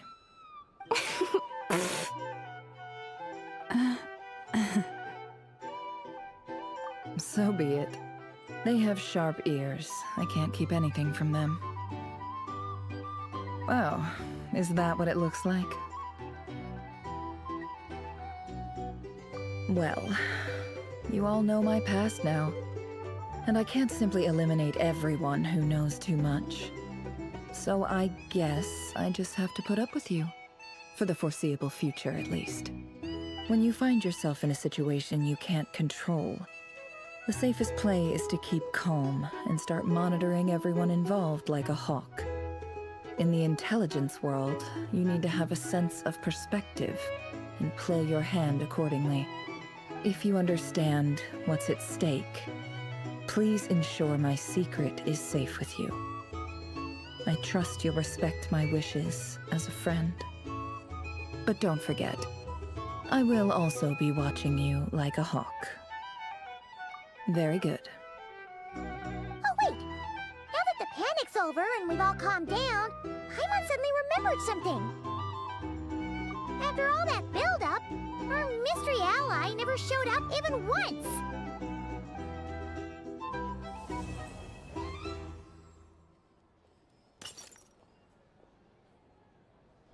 Huh? Am I imagining things?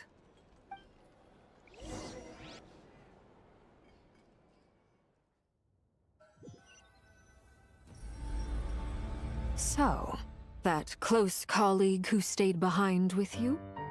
What's he been up to recently? Don't know, don't care. I get more normal human interaction from hanging out with Bosco 2 than him. Although, now you mention it, he hasn't bothered me in a while. I wonder if... If he's disappeared without a trace, it's the biggest gift he ever gave to the world. But I somehow doubt that's what's going on. He won't lie low forever. So we'd better stay on guard.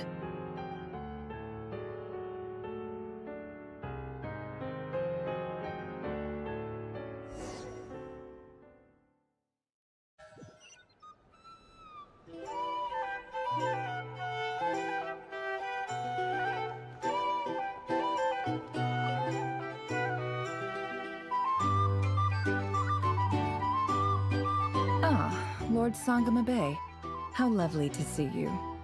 I must thank you for the device you provided. It was an enormous help. Would I be right in thinking that it was developed by the Academia? Why come and ask me when you clearly know already? I mostly came to thank you. That's more like it. A little gratitude goes a long way with Lord Sangama Bay. Play your cards right, and you might even stand a chance of becoming my long-term supplier. The chance to work with such a kind and charitable investor as yourself would be a great honor for the Curatorium. Huh? Charitable? Who said anything about charity? First time hearing about it.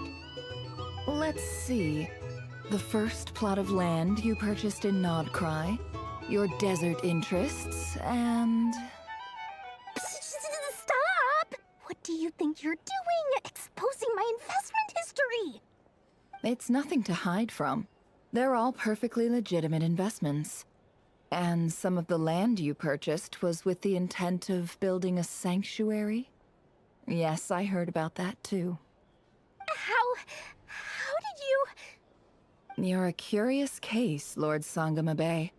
You don't like people finding out about your good deeds, do you? But I'm afraid no matter how hard you try to keep things under wraps, where there's a will, there's a way. You did it for Sumeru, didn't you? It was empty land that was gonna go to waste otherwise. I figured if I built something there, it might at least get some use in an emergency. Disasters are capricious things. They strike without any warning. I've lost family to a disaster before, and I don't want to lose any friends or business partners if I can help it. My elder sister used to dream of finding a sanctuary. Somewhere with plenty of food, water, and medicine. Where everyone could live happy lives. It was something I looked into, but after discussing things with the Dendro Archon, I decided on a more effective strategy. The tech people handled the tech, and Moneybags provided the Mora. It just made the most sense. It's a pity that so few people know the truth about you. Everyone says that you view everything in terms of Mora, and all you care about is growing your own wealth. So, what's the problem with that? Everyone wants to be rich. It's human nature. So yes, I love Mora, and it's nothing to be ashamed of. But surely you have dreams of your own beyond just making Mora. You don't get it, do you? My dream is to invest in other people's dreams. And, you know, make a nice little slice for myself along the way. Just thinking about it makes me happy. That sweet, sweet sound of Mora. Thank you. For the device? And the pendant. Oh, that. I was just returning a favor. Don't worry about it. Seems like we've both been away from home for a very long time. Yeah. So long that I barely remember what my family even looked like. That would be your mother, father, and sister? Yeah, though it's been years since my sister passed away. It's not like I want to forget them, obviously, but memory can be even more ruthless than the most calculating business person. Beyond a certain point, if something isn't helping you, it just gets rid of it. My sister can't help me now. Slowly but surely, her face is fading from my mind's eye. It's become a vague impression. Not everything will fade.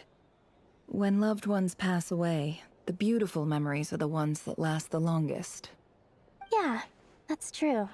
If you ask me, that's the one silver lining in all of it. Well, that, plus, I'm sure that life is much better now than it was back then. Oh, absolutely. I have tons of Mora, a big beautiful house, business is booming, and I'm as happy as can be. You've got a lot going for you too. Boss of the Curatorium of Secrets? I'm sure there's plenty of Mora to be made in that line of work. I appreciate the vote of confidence.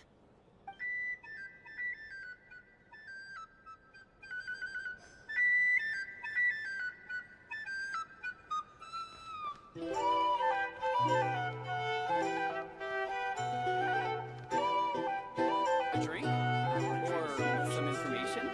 Either way, I'd be happy to oblige. How have you been holding up? Any adverse reactions? If you start to take a turn for the worse, make sure you tell me right away. You don't need to worry about me, Grandmaster. I'm fine. I mean, I barely did anything, so... What? You're too humble, young man. You played an indispensable role in the battle for Nodcry. We can't thank you enough for your support. Sometimes, when people praise you, it's because you deserve it. The best thing is to accept it calmly and with grace. It's important to learn how to respond to words of admiration. Let's do a quick demonstration. Albedo, that was an incredible feat of alchemy. The pressure was on, but you worked flawlessly at lightning speed to get the job done. Thank you. I can't take all the credit, though. Durin played a big part in forming the alchemical array. See? Did you catch that? A masterclass in how to take a compliment. Okay, yeah. I did work pretty hard to help prepare for the battle. No point denying that. Hey, you guys! Hey, look who's bounced back. Looking good, traveler. Seems like you've recovered. You won't need to take any more medication. Can I get you a drink? Huh? You know how to order at a bar now? You've sure learned a lot recently. Handling a drinks order is ridiculously simple compared to alchemy. Don't worry, I'll blend into society yet. Paimon believes it! You're clearly a fast learner, just like your brother. To be totally honest though, Paimon didn't quite follow all the details when you first explained the plan to us. Don't worry, that's completely understandable. Unless you're a student of alchemy, it's hard to grasp the principle and how the process works. To put it in the simplest terms, we saw how our enemy stole the power of Kuvaki. And that gave us the idea of stealing his power to turn it against him. When facing an enemy you have no hope of defeating, it's best not to engage them in battle. So, instead of looking for a way to overpower him, we decided to help Columbina get strong enough to at least stand up to him in a fight. For this to work, we had to analyze his modes of attack, confirm who his main target was, and make sure that he wouldn't go beyond the range of the alchemical array. For added security, we prepared a total of 4 arrays. But to mitigate the impact of the battle, we identified one location in particular as the ideal spot, which is where the confrontation took place. The alchemical array absorbed his abyssal power. Then Durin processed it to render it usable by Columbina. That power enabled her to do what would otherwise have been nigh on impossible. What surprised me was that Dainsleif actually agreed to join us. Given his history with Rerir, he had every right to sit this one out. But we're extremely grateful for the decision he made. It must have been a painful choice to make. But I'm sure that making a decision was far better for him than staying in limbo. Absolutely. He was torn between 2 paths, but in the end, he made his choice and stuck to it resolutely. He doesn't strike me as the sort of person who'd stay trapped in limbo for long. Anyway, however you cut it, everyone gave a stellar performance.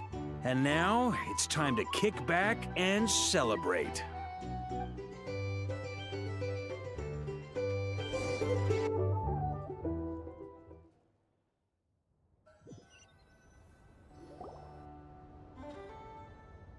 That's the only reason you're here. Yes. I've thought a lot about it. And I've realized that you, me, and Arlecchino should be friends. I think this is very important. So I felt I had to come and tell you. Well, this is a new one. I'm so moved. I can't even hold my teacup. If that's all, you can leave now. Do you not want to be friends with me? Or is it that you prefer being co-workers? What is this, Columbina? Are you deliberately testing my patience threshold? Right now, my politeness module is active. But if you say another word, I swear I'll shut it down. If your politeness module was active, wouldn't you say the word please at some point? Paulownia, please see Lady Columbina to the door. Will you still invite me to your next tea party? What? Yes, I think you will. Bye-bye, dear Sandrone.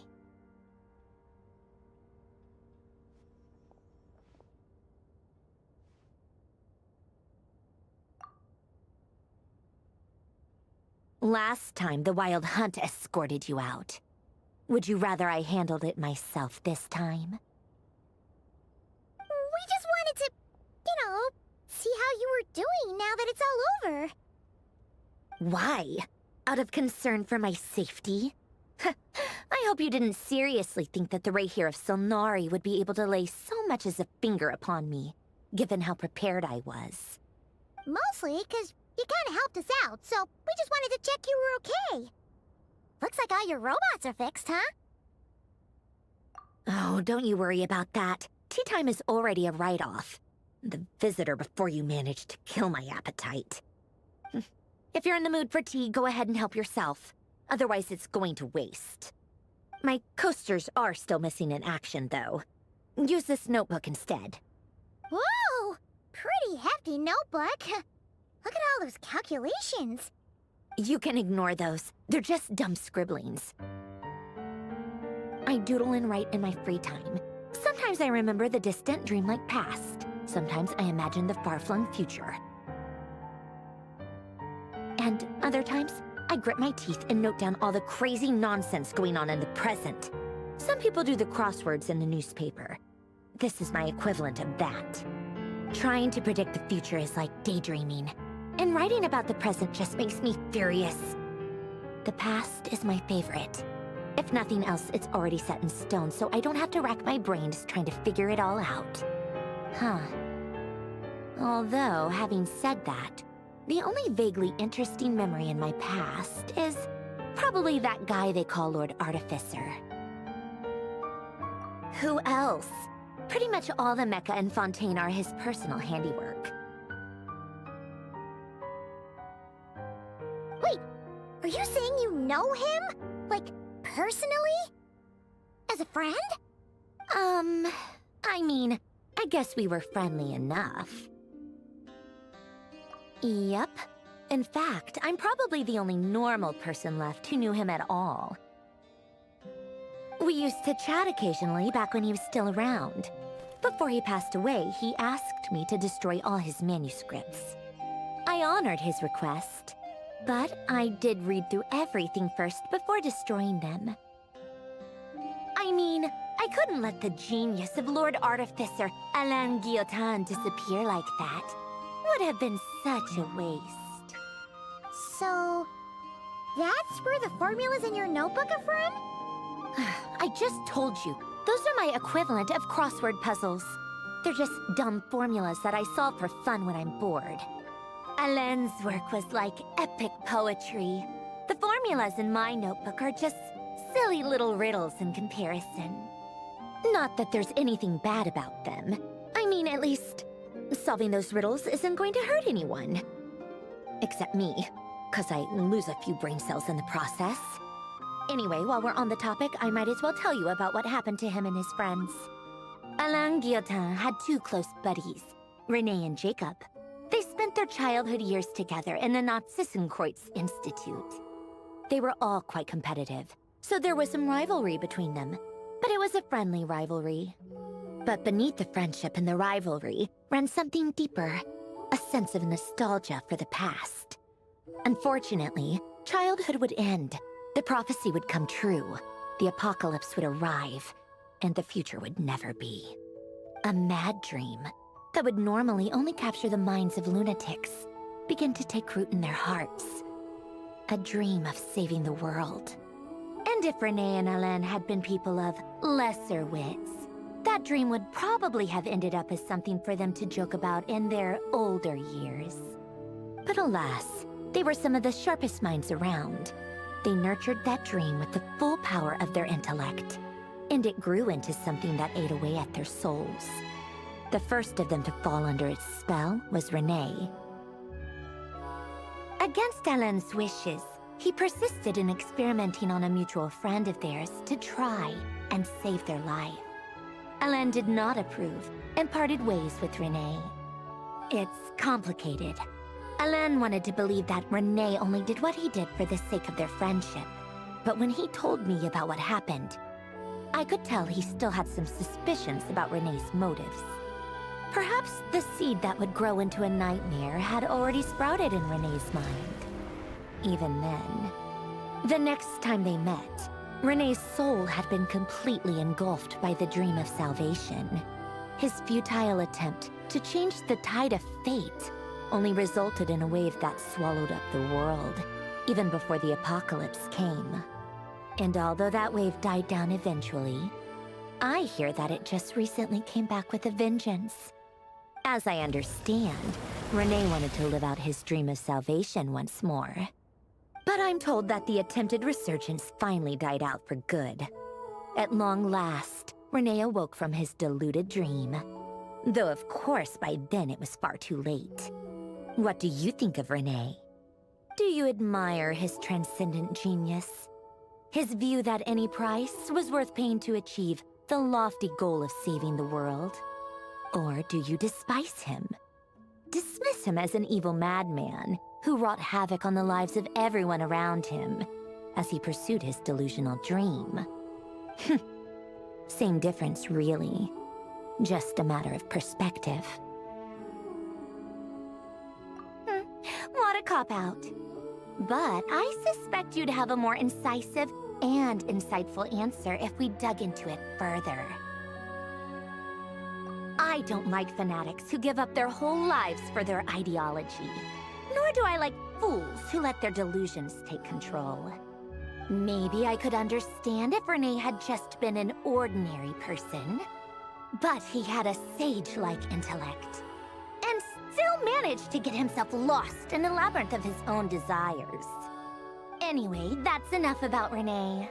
Now, moving on to Alain Guillotin, the Lord Artificer. He managed to put a stop to the first storm whipped up by Renee. But after that, Alain lost his friends and family. To his credit, I suppose, the loss of his family and friends was purely a tragic accident.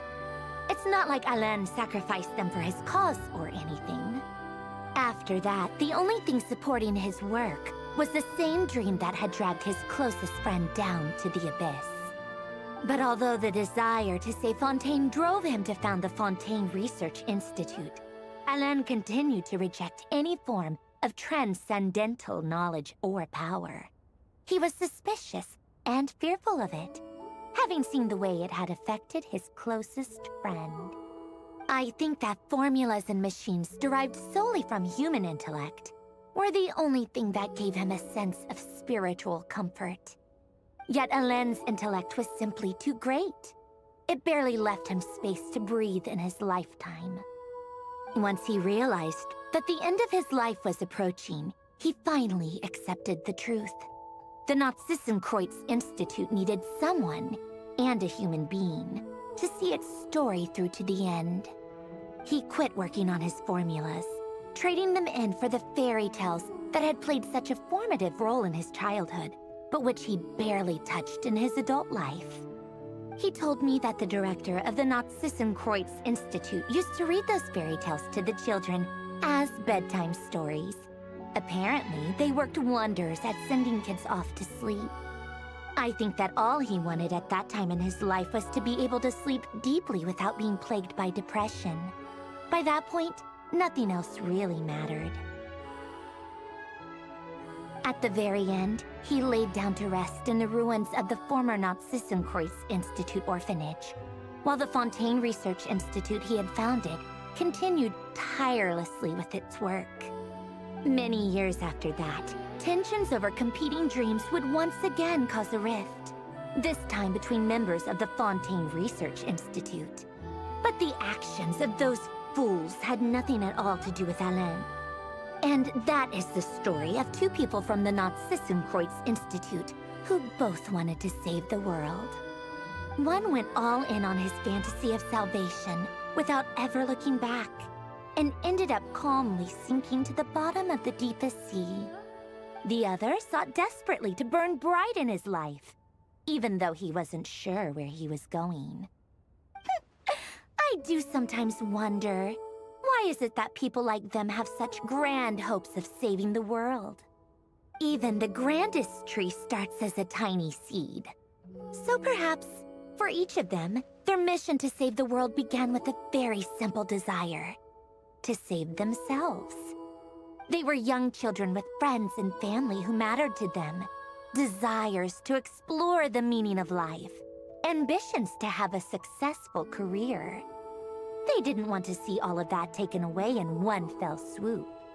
Or maybe they just wanted to find something to anchor themselves within the chaos, to stop them getting quietly swept away by the storms of life. But instead, the search for their own salvation took them down the rocky road laid out by fate.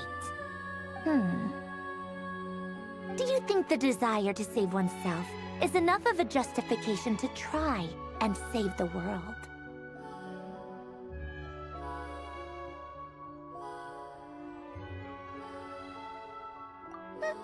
The way you said that sounded just like Alain. I asked him the same question back when he was in his prime, putting all of his energy into his work. He gave the exact same answer as you did. No elaboration, just a quick short answer before getting right back to his work. He was always that way. All right, tea time's over.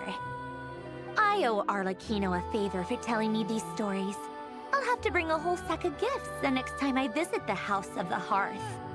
I'm gonna go tinker with Polonia now. You guys can do whatever you want, as long as it doesn't involve interrupting me. Polonia, exit hibernation mode. Begin diagnostics.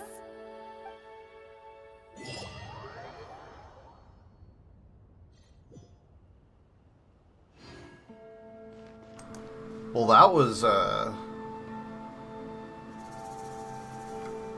interesting time to call back to that whole quest line from Fontaine.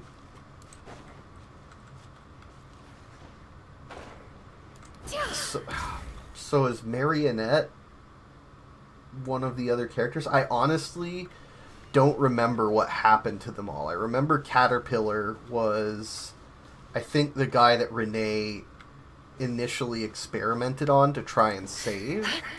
So he's still out there somewhere. And maybe they'll bring him back.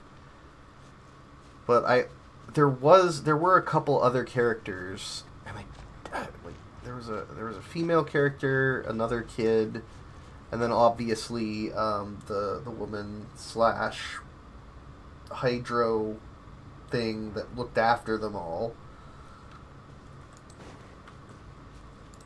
Is Sandrone one of them? Is that what they're implying here? That's a lot. There was so much that happened in that story just now. From the Conria arc and Rare's story to Nefer's story. Nefer's story was really good. I think the one thing I expected them when we were doing the little note scene in the academia that kind of paralleled what Rare did in his scene. I honestly expected Nefer to use some of that information from the empty box of or from the box of unanswered letters to get her vengeance, and it kind of seems like that just didn't come up. But it was a nice little like lore drop hint as to where she got her inspiration to start seeking out information that was probably valuable that other people just didn't pay attention to.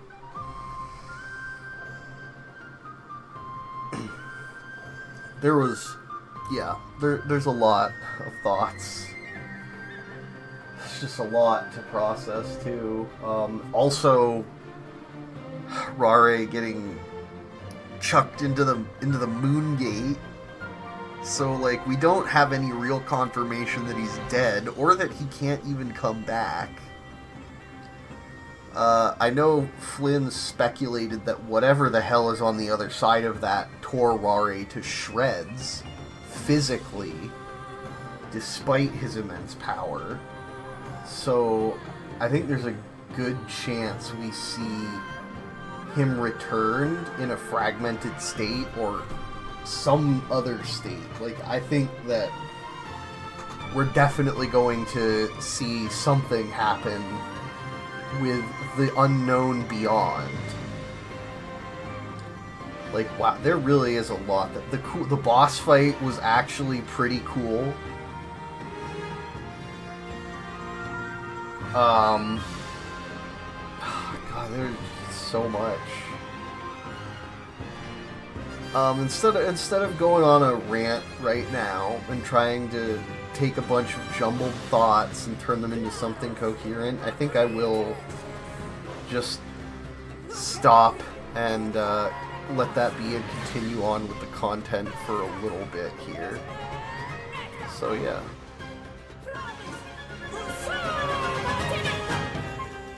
Strike a pose! You poor lost lamb, with one heart. Hold the line! It all adds up. Also, Nefer having the Millennium chess set just cool. I can't remember if it actually got destroyed in the scene where Rare broke out. I think I might have, like, looked away or something. Or if it's, like, or if he just broke out and, like, it's still exists, but just needs to be repaired or something. Either way, it was a cool item. And it was a nice... it was really cool how, like, they anticipated him coming into the box and used it as a trap. Trapped him in the Millennium chess set.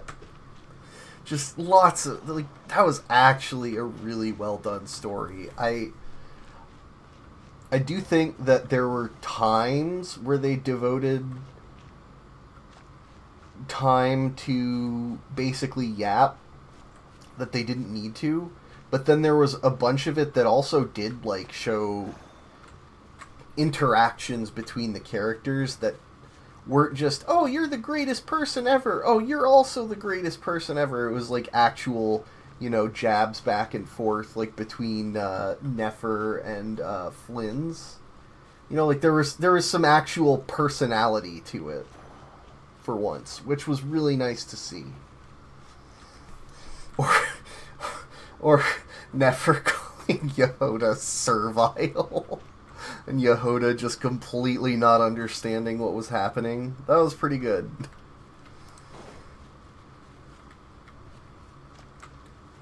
Oh, yeah, there was a lot to like there. And now I'm kind of curious, is there anything else for me to do? Okay, we did the quest. That was actually really good.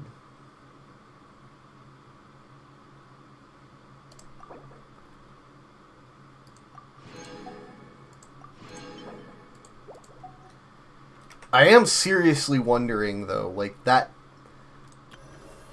having Marionette tacked on at the end there, talking about a long guillotine.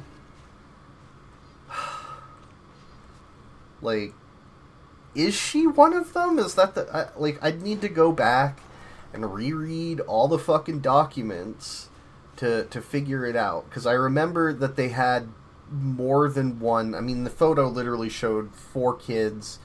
and the head and the hydro... Whoa, I can't even remember what they're called anymore. Oceanids. Right, Oceanids. So was Mary... And she did say at the end that Arlecchino told her those stories, but she also said that she actually met Alon. So, Alain, whatever. So, yeah, maybe she was one of his inventions, or maybe she was one of the Narcissan Crew's kids. I'd have to go back and reread that to like, figure out, whether it's even possible she could be one of those kids. And that's a huge pain in the ass because they don't, like... As far as I know, the, like, lore page archive is only for, like, the books that you collect. If you want to reread, like, the lore pages that are scattered throughout the regions, then you just have to physically go back to them, which makes actually compiling all of the stuff, unless you're gonna, like, take screenshots and run a Google Doc on the side, makes it a huge pain to actually keep track of, compile and keep track of, and remember everything.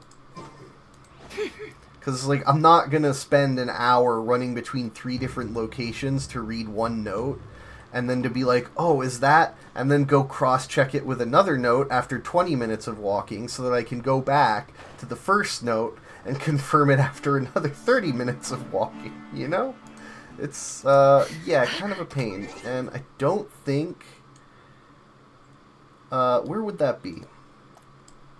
So I think the archive only has, like, the actual books. The travel log is just story missions.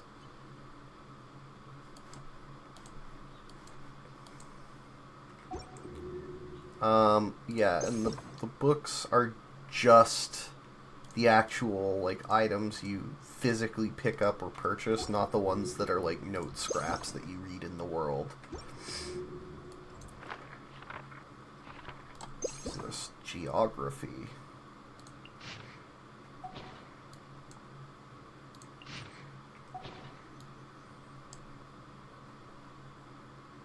Okay. Anyway. Emotion.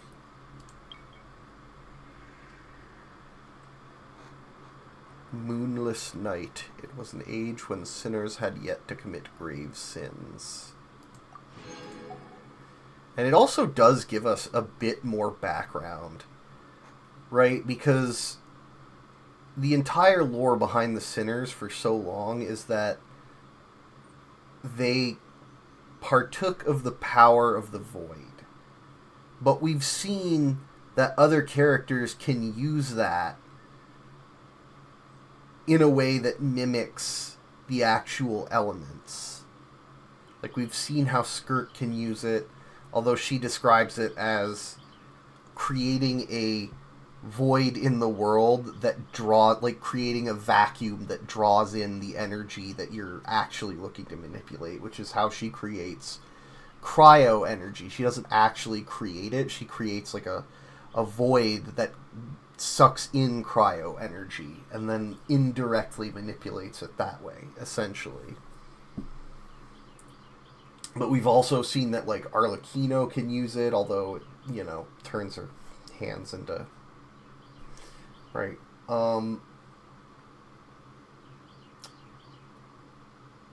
We've seen that... And, of course, we've seen that the Traveler can purify abyssal energy, right? So, theoretically, if the Conrian sinners were just clad in normal abyssal energy, theoretically, Traveler could just purge that, right? But getting to see the story of how the sinners became sinners, even though we don't get, like, the full details of what the hell the king was doing, what exactly his research into the Blood Moon or abyssal energy had revealed, we get a more clear glimpse that this was something that was being seriously experimented on using the resources of the entire nation. And that, you know, presumably, and we don't get confirmation of this, but presumably that same voice that was, you know, talking to and tempting Rare and the other four, Rhine-Daughter, Sertology, presumably that voice spoke to the king first and drove him mad first.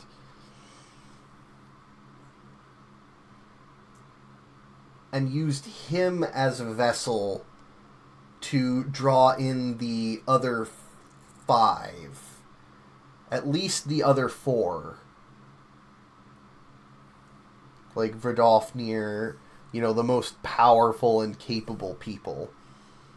Because they had abilities that could potentially be useful to it. Something like that. So yeah, it was really nice to get, like, a clearer look. And I'm sure that's not the last we've seen of, what's her name? Rare's girlfriend. Thalimdis?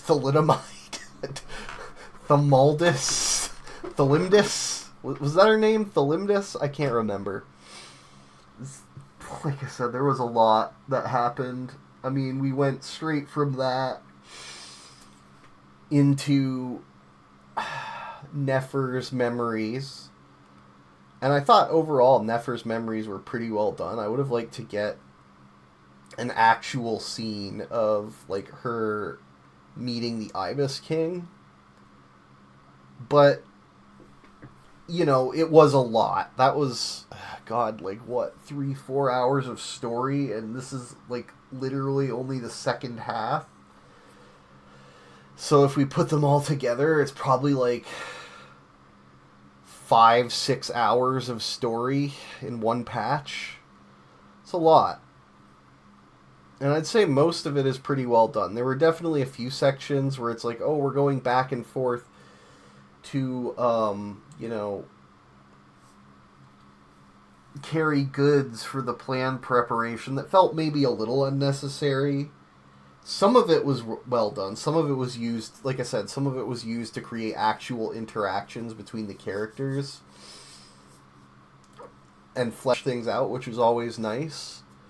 But yeah, some of it was definitely like, go here, deliver box, and then loading screen to go here, deliver other box. Like, there was a mix, but I think it was worth it for, I think, you know, some of the stuff that was kind of fat that could have been culled out, like, you know, their writing's not always going to be perfect. So I think having to deal with a little bit of that was worth it for seeing the interactions and the fleshing out we got between, like, you know, Yehoda and Nefer and Lauma and Nefer and Lauma and Flynn's and Varka. And, you know, even Durin and Albedo and Varka. Yeah, they did a pretty good job of showing us all of the characters interacting with each other, even if, like, there was a little, like, some parts of it that didn't quite hit. I'd say it was still worth it overall. Yeah.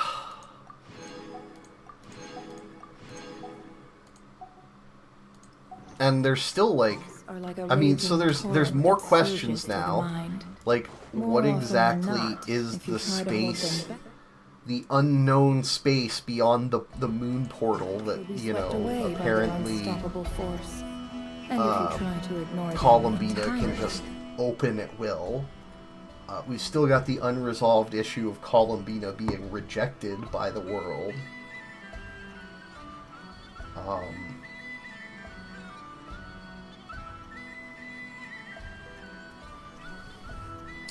God, there's just... Yeah. I guess I'm just gonna have to... You'll end up tearing yourself keep playing, and God, that was so long. We actually went straight into... I do really like Nefer's story, though. I kind of want to... I'm almost tempted to pull for the weapon, just to have the Millennium puzzle weapon. The Millennium chess set. But, yeah, I know the weapon banner's a trap, so... Thank you for Oh my god, that was a lot.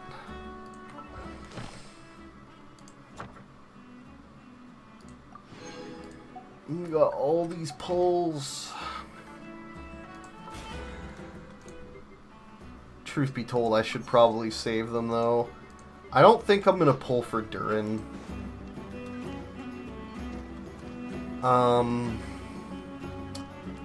Varka is cool. Varka is, like, one of the first, like, tall, like, relatively beefy. I mean, you know, it's been a while. And I like having that character, difference. But, I mean, we know Alice is coming out. Probably in the next patch. Or if not, like, she's coming out. We know that's happening. Like, that's announced. And, like, I mean, it's Alice. She's been teased. She's been established as, like, one of these crazy powerful characters with a lot of lore behind them, who knows a lot about how the world actually works. And she's been established in lore since, like, what, 1.1 or whenever that first summer quest was with Klee.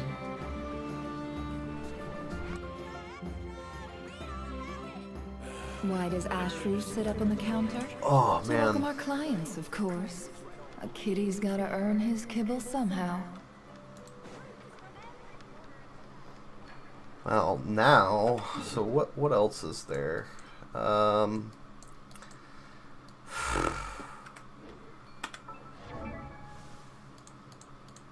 know I should focus on leveling her actual character level.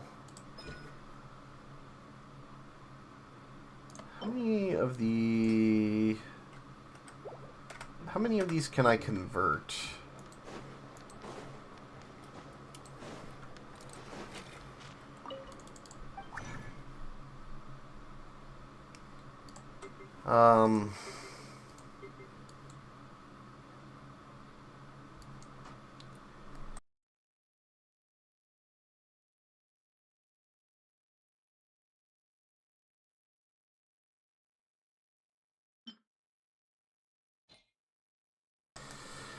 Oh, I could actually make more than there's any way that I could farm talent mats for. Maybe I will just go for Ascension stuff.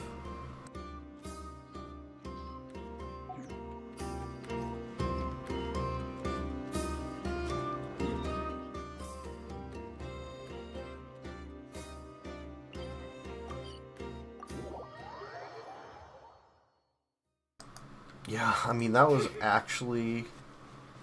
And the fact that we...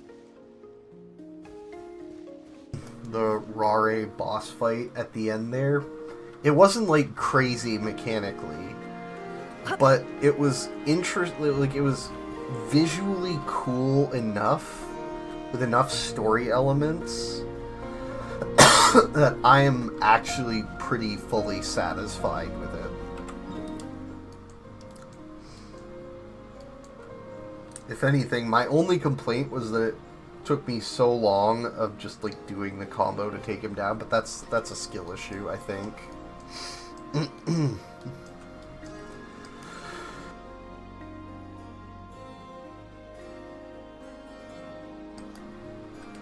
Alrighty, I guess we farm this a couple times. People only see what they want to, so don't be your own fool. Time to shine! Yoo-hoo! Leave this. Allow me! Seek within. No more lies. Let's see what you're made of. Can't hide the truth.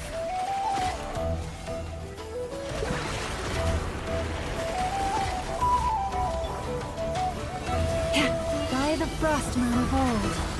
Let my name echo in song! Strike. No more lies. It all adds up. Let's see what you're made of. That animation cancel is kind of wild, though. Alright.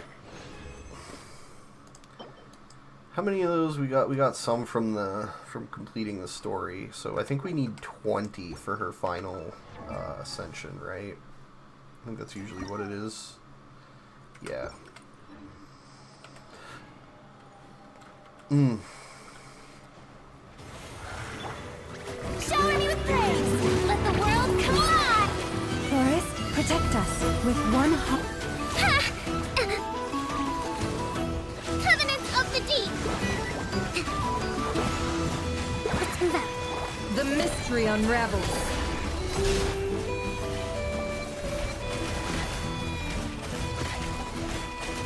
Can't hide the truth.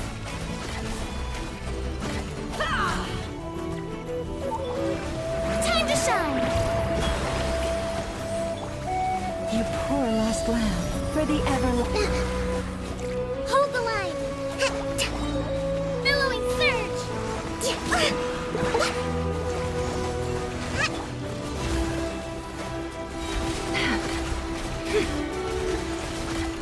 It all adds up.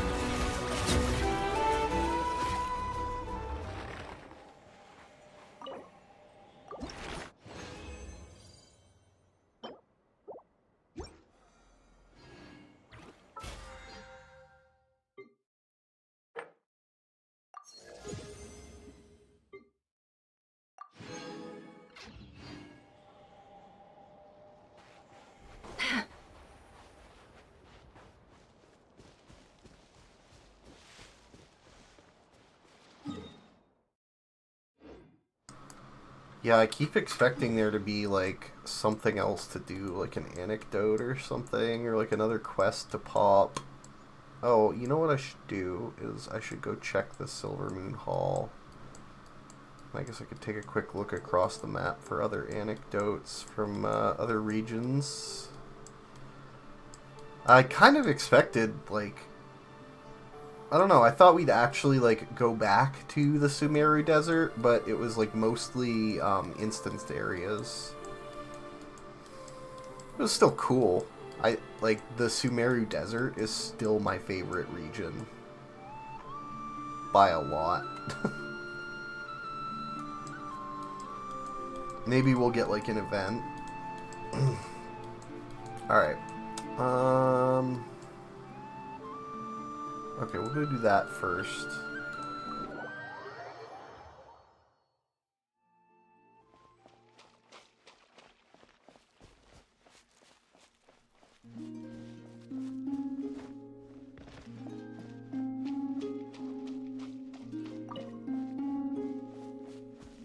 A little to the left.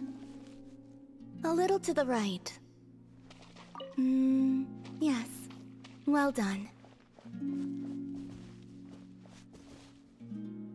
A little to the left. A little to the right. Yes. The atmosphere is a little unusual today. Are you decorating this flower field, Columbina? That wasn't me. It was them. You mean the Kuhenki? Yes. These stones emit a faint light upon absorbing Kuvaki. The Kuhenki are quite fond of them. So they just put them on the ground and play with them? Not exactly. Come over here and look. Huh?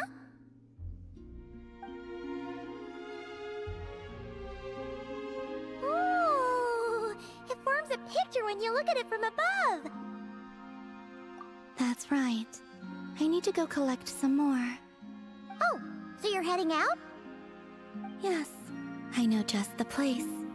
It's graced by the moon, so these kinds of stones are abundant. Sure. Alright, then let's get collecting!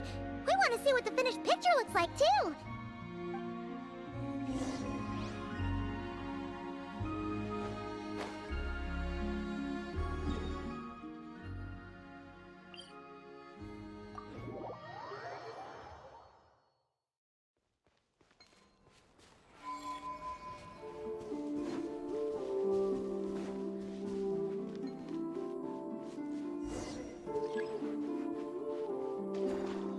Can't hide the truth.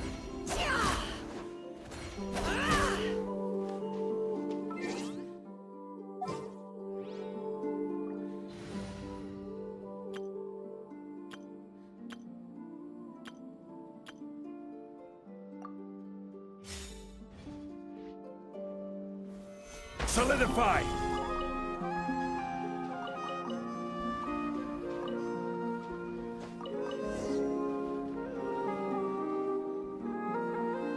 This should be enough, right? Feels like we grabbed a whole bunch. Come on, let's head back. Can't leave that artwork incomplete forever, right?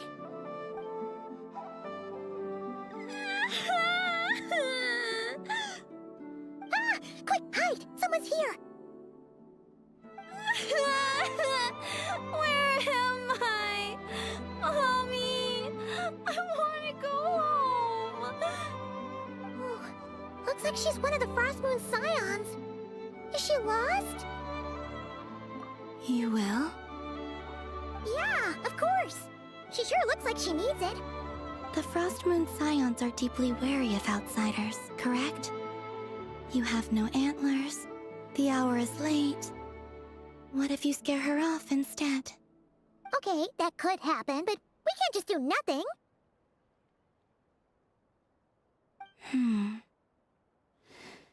Come with me, then. Huh?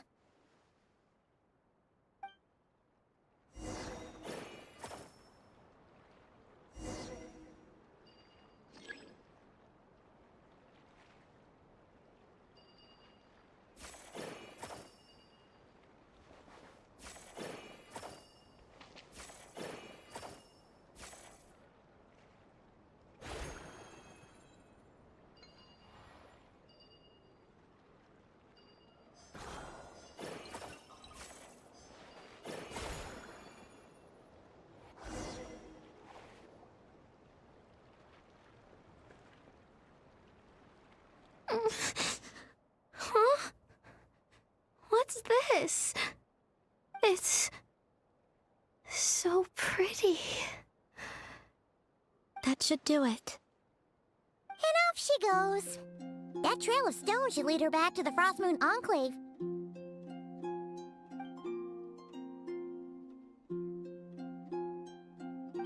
Wait, what about the painting? It's all right. We can finish it some other time. I like watching people find their way back home, to the place where they belong.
They're asleep.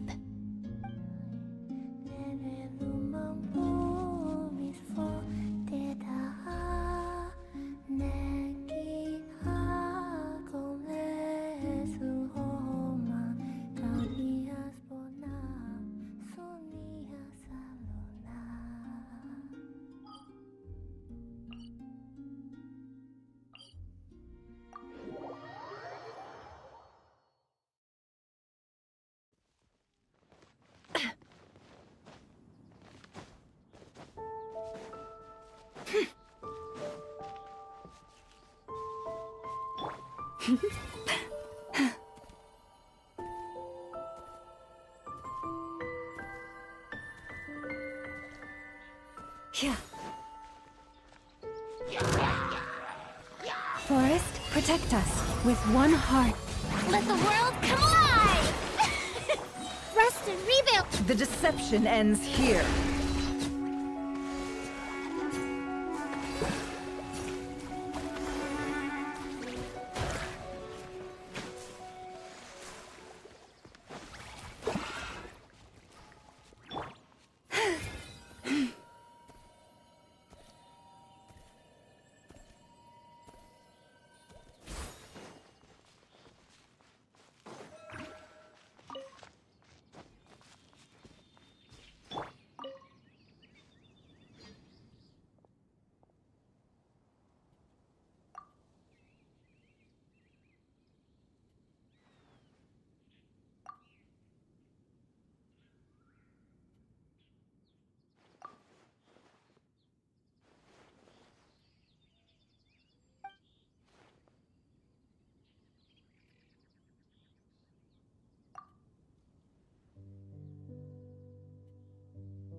8 minutes, huh? And then I can do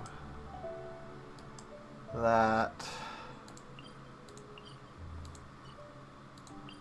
I feel like there's gotta be... Oh, right, the Nefer things. The, like, Nefer Curatorium secrets. Alright, let's check it out. It all adds up.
Taking to not cry like a fish to water. Definitely worth keeping an eye on. A Liyue merchant this far from home who's taking to not cry like a fish to water. Definitely worth keeping an eye. I love the, like, Watch Dogs style breakdown of the character.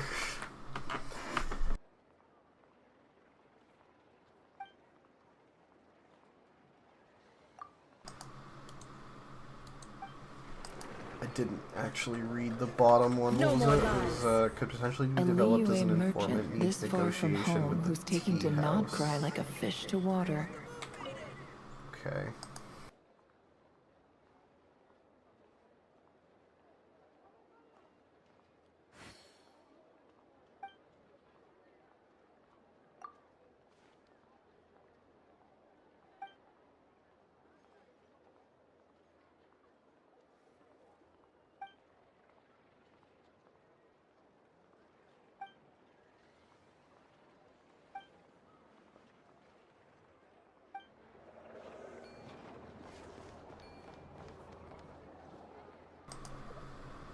One of the Merusi or Melazines. Okay. It all adds up. Looks like this little agent from the Marachose Phantom is having another fruitless Currently day. hunting Theanges. No more lies. As unyielding Looks like as this little steel, agent worthy of from the admiration. Marachose Phantom is having another fruitless day.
I know there's like a weekly limit or something to the number of stories you can collect.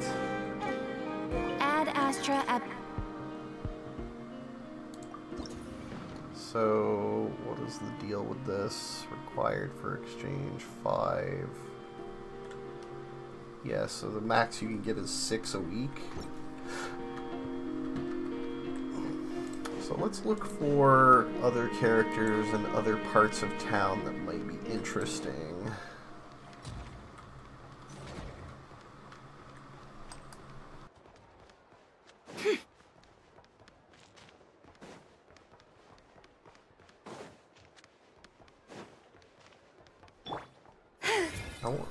I wonder if any of the characters at the workshop or maybe the Frost Moon Scions would have curatorium secrets. Right, I probably have to be on Nefer to see it. I can't. I guess that means I need to go back to the gate.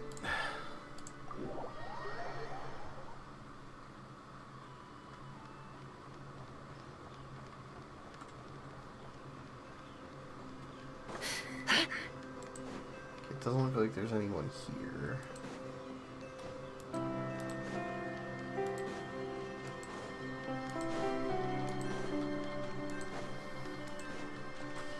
wonder about the market exchange by the docks.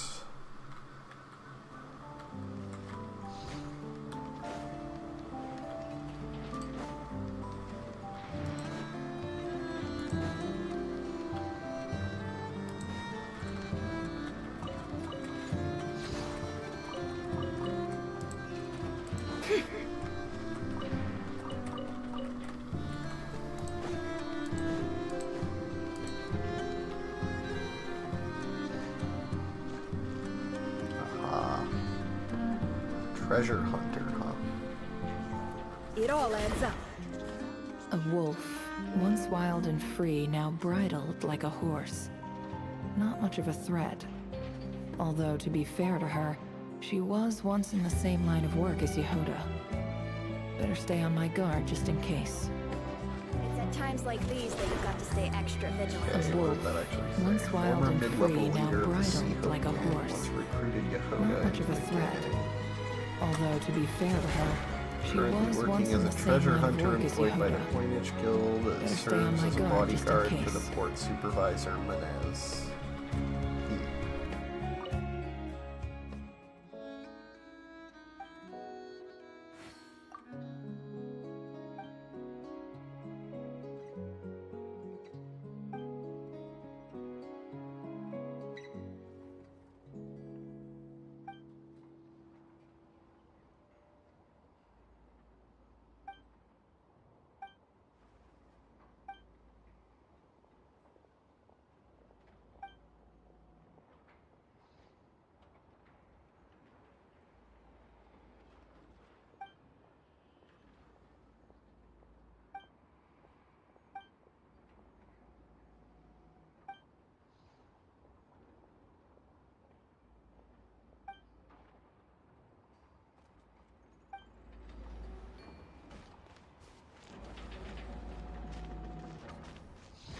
It's at times like these that you've got to stay extra vigilant.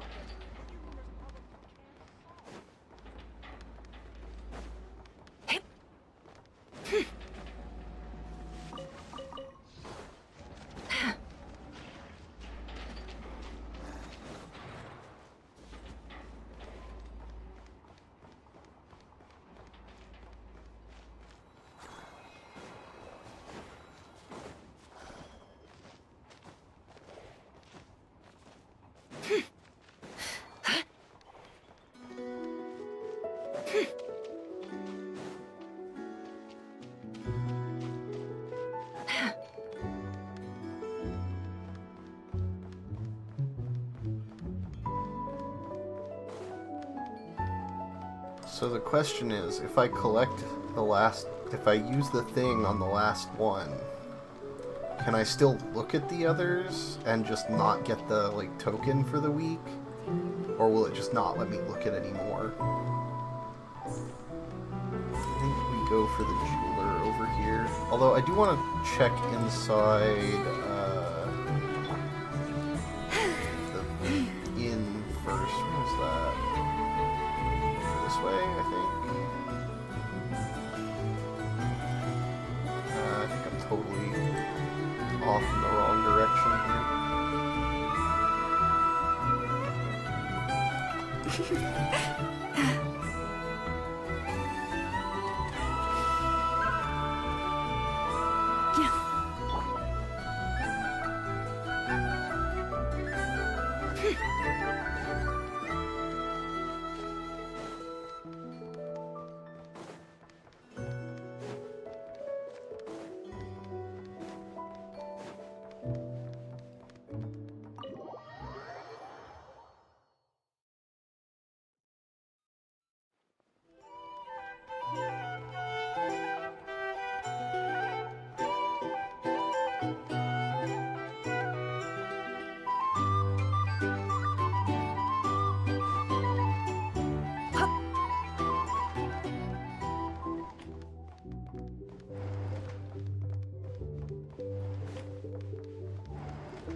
Okay, well, it doesn't look like there's anything in particular in here.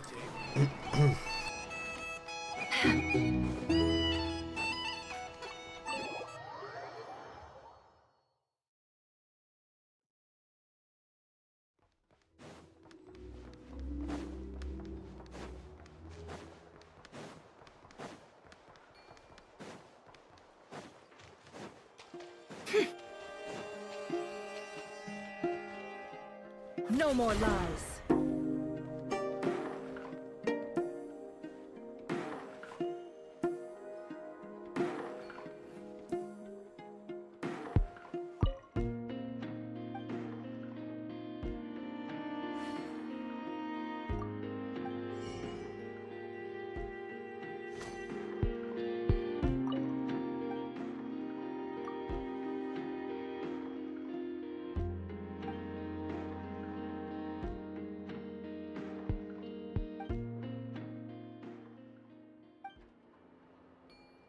Oh, that's right. I remember we stumbled across during the first half of the Archon quest.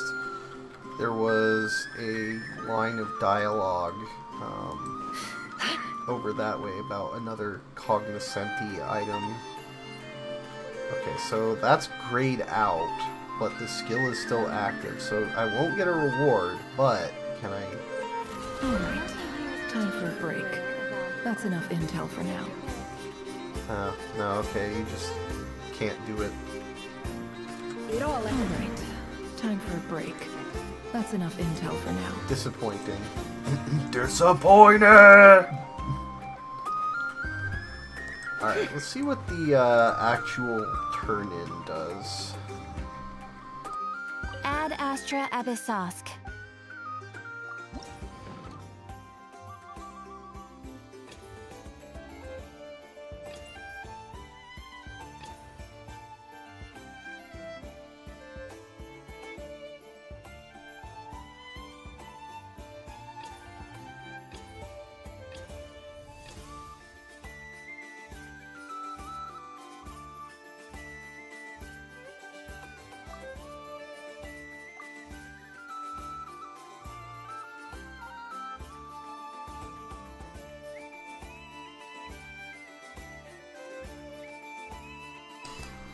Oh, it's like every 3 days, so it's not...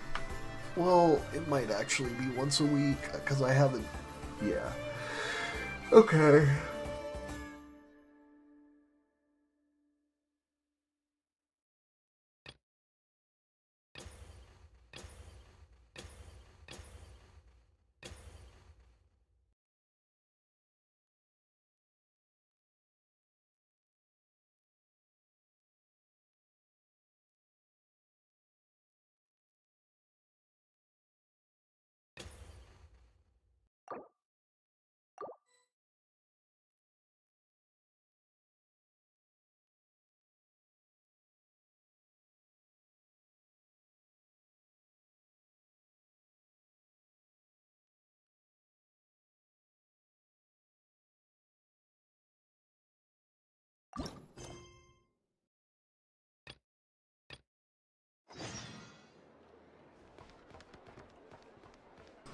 I don't think I'm gonna do that right now, though. Right, let's go get a clear of this and get one more set of antlers for Ascension.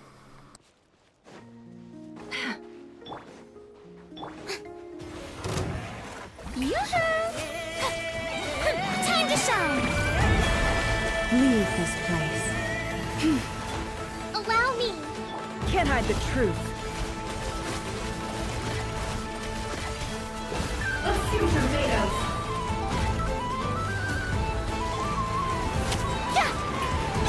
Someone help me! Let mine in! You poor lost lamb, for the everlasting. Hold the line! Torrent, bring refuge! Uphill battle! Seek within. Let's see what you're made of. No more lies. Let's see what you're made of. Time to shine! Forest, protect us. By the frost. Allow me! Can't hide the truth. Let's see what you're made of.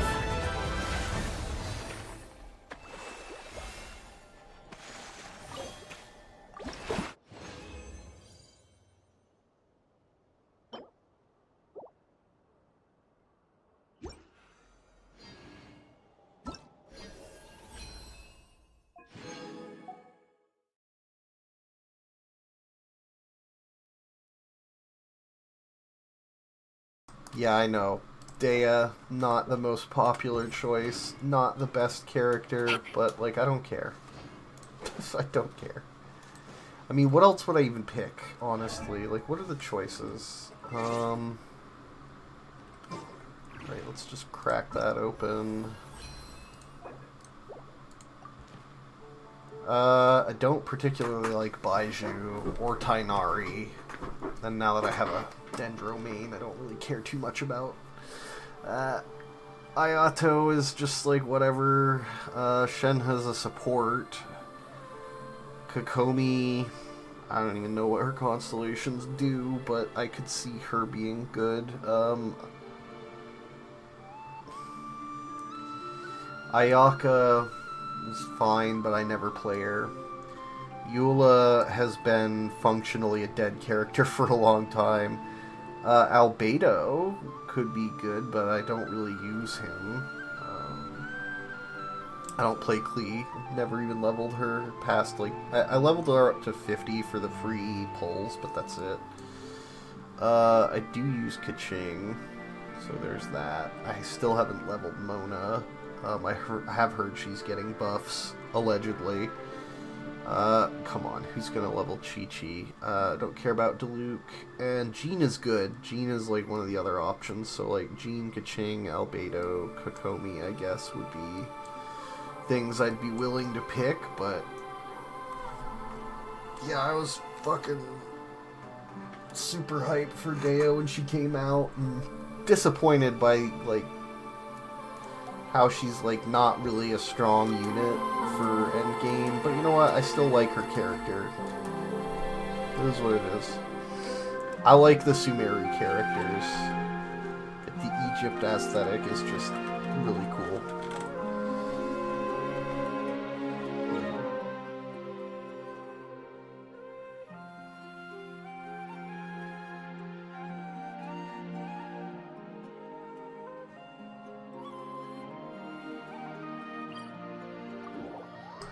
I think I will go pick up the start of that other Cognoscenti quest. Should be over this way. If I remember right.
Kochka. Oh, that was that kid in Fontaine, I think.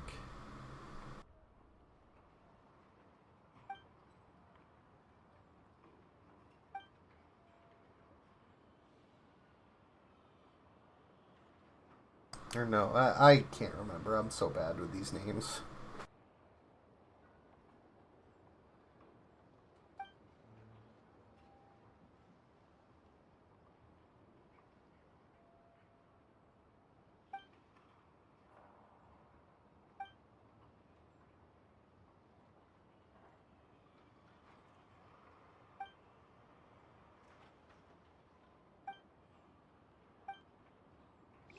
Care for a dance? Shower me with praise! How dare you! Let my name echo in song! You poor lost lamb. Hold the line! Billowing surge! Dance with me! The mystery unravels. Time to come clean. We're here to watch.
Oh, okay, this is for that bounty in the flagship. Alright, I was wondering where that was.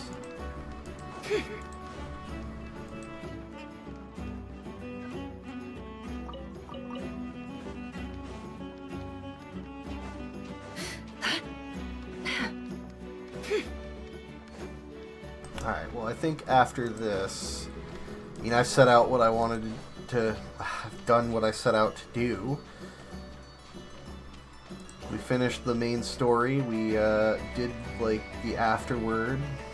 We did a little bit of side stuff. Seriously, where the fuck? Right, it's this way. Yeah. I'm gonna turn this in and then hop off.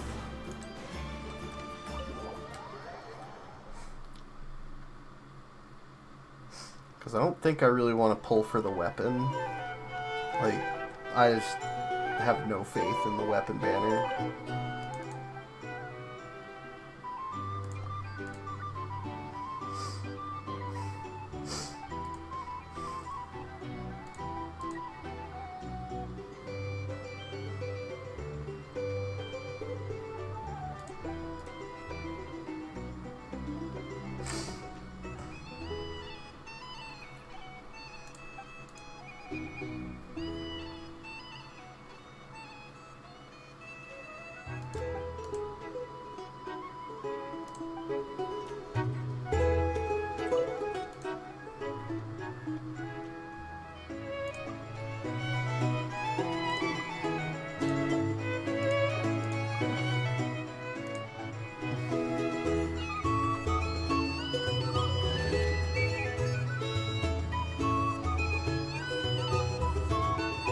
Should be all the bounties, but there were 4 on here.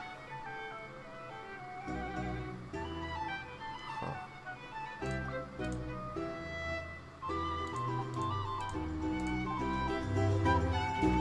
I only remember there being 2 other chests. What was that achievement? Does that say, did I get all 4? No, okay. Well, alright. That was a long one. I'd say it was pretty good. It's nice to see them finally